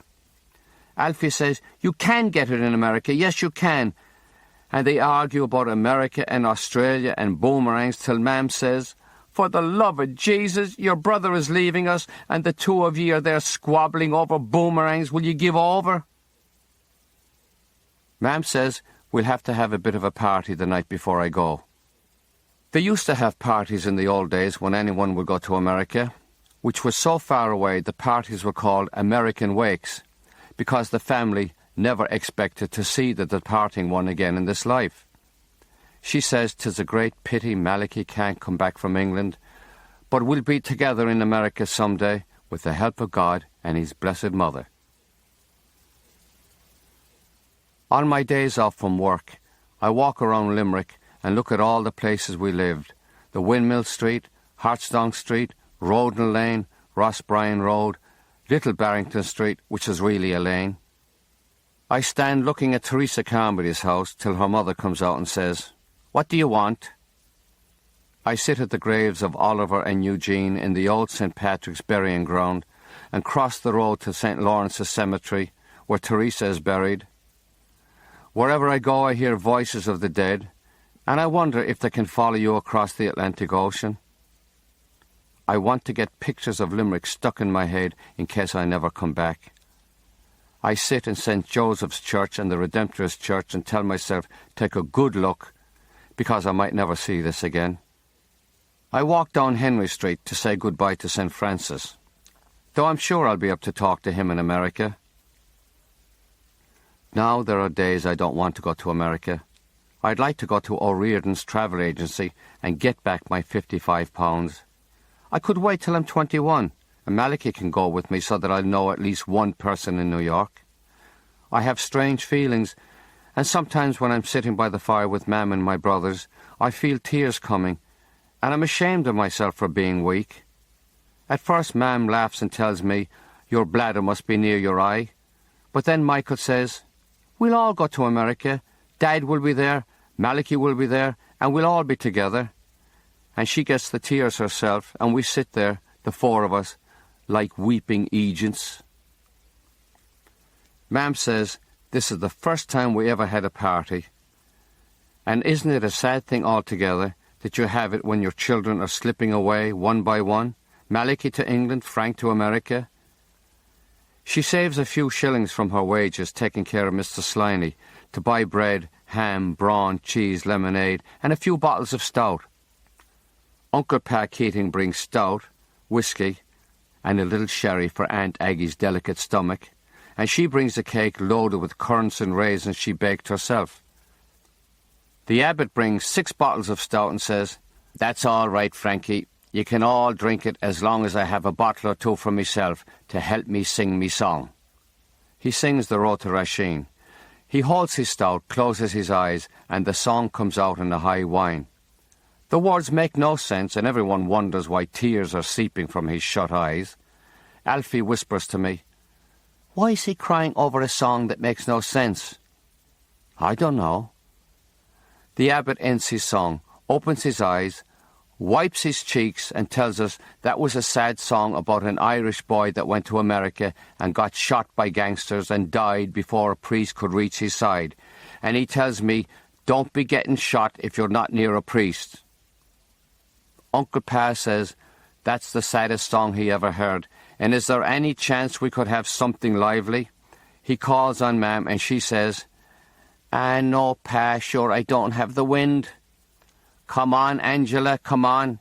One voice now, one voice, and one voice only. All right, I'll try. We all join in the chorus of her sad song. A mother's love is a blessing, no matter where you roam. Keep her while you have her, you'll miss her when she's gone. Uncle Pa says one song is worse than the one before. And are we turning this night into a wake altogether? Is there any chance someone would sing a song to liven up the proceedings? Or will he be driven to drink with the sadness? Oh, God, says Aunt Aggie, I forgot. The moon is having an eclipse abroad this minute. We stand out in the lane watching the moon disappear behind a round black shadow. Uncle Pa says, that's a very good sign for you going to America, Frankie. No, says Aunt Aggie, 'tis a bad sign. I read in the paper that the moon is practising for the end of the world. Oh, end of the world, my arse, says Uncle Pa. 'Tis the beginning for Frankie McCourt. He'll come back in a few years with a new suit and fat in his bones like any Yank, and a lovely girl with white teeth hanging from his arm. Mam says, I know, Pa, I know. And they take her inside and comfort her with a drop of sherry from Spain. It's late in the day when the Irish Oak sails from Cork past Kinsale and Cape Clear, and dark when lights twinkle on Mizzen Head, the last of Ireland I'll see for God knows how long. Surely I should have stayed, taken the post office examination, climbed in the world. I could have brought in enough money from Michael and Alfie to go to school with proper shoes and bellies well filled. We could have moved from the lane to a street or even an avenue where houses have gardens. I should have taken that examination, and Mam would never again have to empty the chamber pots of Mr. Sliney or anyone else. It's too late now. I'm on the ship, and there goes Ireland into the night, and it's foolish to be standing on this deck looking back and thinking of my family and Limerick and Malachy and my father in England. And even more foolish that songs are going through my head.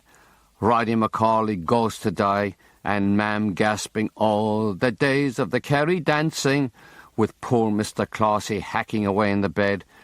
And now I want Ireland back. At least I had Mam and my brothers and Aunt Aggie, bad as she was, and Uncle Pa standing me my first pint, and my bladder is near my eye, and here's a priest standing by me on the deck, and you could see he's curious. He's a Limerick man, but he has an American accent from his years in Los Angeles. He knows how it is to leave Ireland, did it himself, and never got over it. You live in Los Angeles with sun and palm trees day in, day out, and you ask God if there's any chance he could give you one soft, rainy Limerick day. The priest sits beside me at the table of the first officer, who tells us ship's orders have been changed, and instead of sailing to New York, we're bound for Montreal. 3 days out, and orders are changed again. We're going to New York, after all. 3 American passengers complain. God damn Irish, can't they get it straight? The day before we sail into New York, orders are changed again. We're going to a place up the Hudson River called Albany. The Americans say, Albany? God damn Albany! Why the hell did we have to sail on a goddamn Irish tub? God damn! The priest tells me, pay no attention. All Americans are not like that. I'm on deck the dawn we sail into New York. I'm sure I'm in a film, that it will end and lights will come up in the lyric cinema. The priest wants to point out things, but he doesn't have to. I can pick out the Statue of Liberty, Ellis Island, the Empire State Building, the Chrysler Building, the Brooklyn Bridge.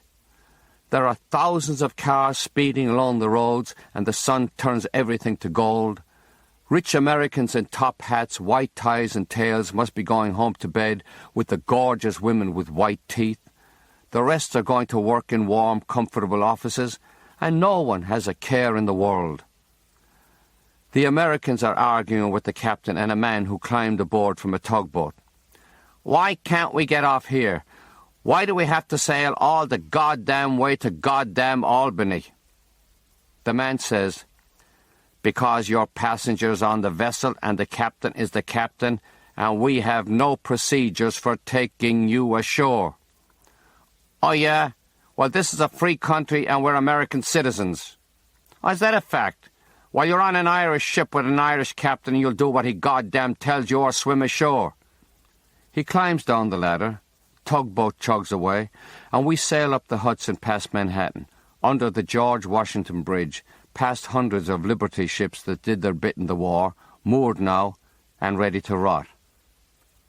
The captain announces the tide will force us to drop anchor overnight opposite a place called, the priest spells it for me, Poughkeepsie. The priest says, that's an Indian name. And the Americans say, God damn Poughkeepsie. After dark, a small boat puts to the ship, and an Irish voice calls up, Hello there! Be Jesus, I saw the Irish flag, so I did. Couldn't believe me 2 eyes. Hello there! He invites the first officer to go ashore for a drink and bring a friend. And you too, Father, bring a friend. The priest invites me, and we climb down a ladder to the small boat with the first officer and the wireless officer. The man in the boat says his name is Tim Boyle from Mayo, God help us, and we dock there at the right time because there's a bit of a party and we're all invited. He takes us to a house with a lawn, a fountain, and 3 pink birds standing on one leg. There are 5 women in a room called the living room. The women have stiff hair, spotless frocks. They have glasses in their hands and they're friendly and smile with perfect teeth. One says, Come right in, just in time for the party. Party. That's the way they talk, and I suppose I'll be talking like that in a few years. Tim Boyle tells us the girls are having a bit of a time while their husbands are away overnight hunting deer. And one woman, Betty, says, Yeah, buddies from the war, That war is over nearly 5 years, and they can't get over it, so they shoot animals every weekend and drink Rheingold till they can't see. Goddamn war, excuse the language, Father. The priest whispers to me, "These are bad women. We won't stay here long." The bad women say, "What you like to drink? We got everything. What's your name, honey?" "Frank McCourt." "Nice name. So you take a little drink? All the Irish take a little drink. You like a beer?" "Yes, please." "Gee, so polite." I like the Irish. My grandmother was half Irish, so that makes me half? Quarter? I don't know. My name is Frida, so here's your beer, honey. The priest sits at the end of a sofa, which they call a couch, and two women talk to him. Betty asks the first officer if he'd like to see the house, and he says, "Oh, I would, because we don't have houses like this in Ireland." Another woman tells the wireless officer he should see what they have growing in the garden. You wouldn't believe the flowers. Frida asks me if I'm okay, and I tell her yes, but would she mind telling me where the lavatory is? The what? Lavatory.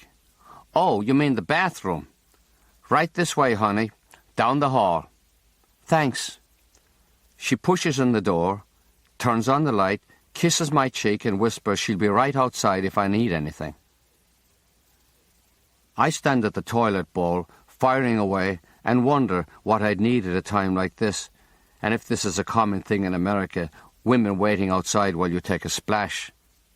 I finish, flush, and go outside. She takes my hand and leads me into a bedroom, puts down her glass, locks the door, pushes me down in the bed. She's fumbling at my fly. "Damn buttons, don't you have zippers in Ireland?"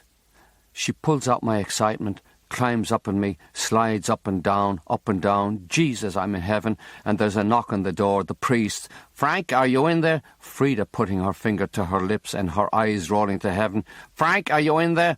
"Father, would you ever take a good running jump for yourself? And oh God, oh Teresa, do you see what's happening to me at long last? I don't give a fiddler's fart. If the Pope himself knocked on this door and the College of Cardinals gathered gawking at the windows, oh God, the whole inside of me is gone into her, and she collapses on me and tells me I'm wonderful, and would I ever consider settling in Poughkeepsie?" Frida tells the priest I had a bit of a dizziness after going to the bathroom. That's what happens when you travel and you're drinking a strange beer like Rheingold, which she believes they don't have in Ireland. I can see the priest doesn't believe her, and I can't stop the way the heat is coming and going in my face. He already wrote down my mother's name and address, and now I'm afraid he'll write and say your fine son spent his first night in America in a bedroom in Poughkeepsie, romping with a woman whose husband was away shooting deer for a bit of relaxation after doing his bit for America in the war. And isn't this a fine way to treat the men who fought for their country? The first officer and the wireless officer return from their tours of the house and the garden, and they don't look at the priest. The women tell us we must be starving, and they go into the kitchen. We sit in the living room, saying nothing to each other, and listening to the women whispering and laughing in the kitchen. The priest whispers to me again, bad women, occasion of sin. And I don't know what to say to him. The bad women bring out sandwiches and pour more beer.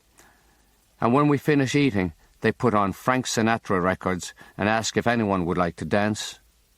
No one says yes, because you'd never get up and dance with bad women in the presence of a priest. So the women dance with each other and laugh as if they all had little secrets. Tim Boyle drinks whiskey and falls asleep in a corner, till Frida wakes him and tells him, "Take us back to the ship." When we're leaving, Frida leans towards me as if she might kiss my cheek, but the priest says good night in a very sharp way, and no one shakes hands. As we walk down the street to the river, we hear the women laughing, tinkling and bright in the night air. We climb the ladder, and Tim calls to us from his little boat, "Mind yourselves going up that ladder. Oh, boys, wasn't that a grand night? Good night, boys, and good night, Father." We watch his little boat till it disappears into the dark of the Poughkeepsie river bank. The priest says, "Good night," and goes below, and the first officer follows him. I stand on the deck with the wireless officer, looking at the lights of America twinkling. He says, "My God, that was a lovely night, Frank. Isn't this a great country altogether?" "'Tis."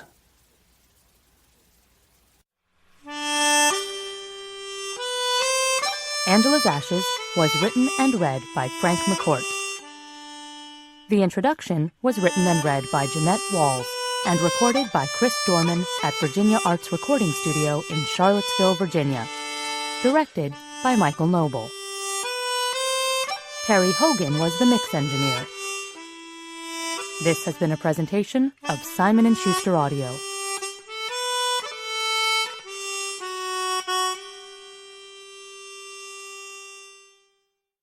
Angela's Ashes is available in print from Scribner. Also from Simon & Schuster Audio, "'Tis" and "Teacher Man", both written and read by Frank McCourt.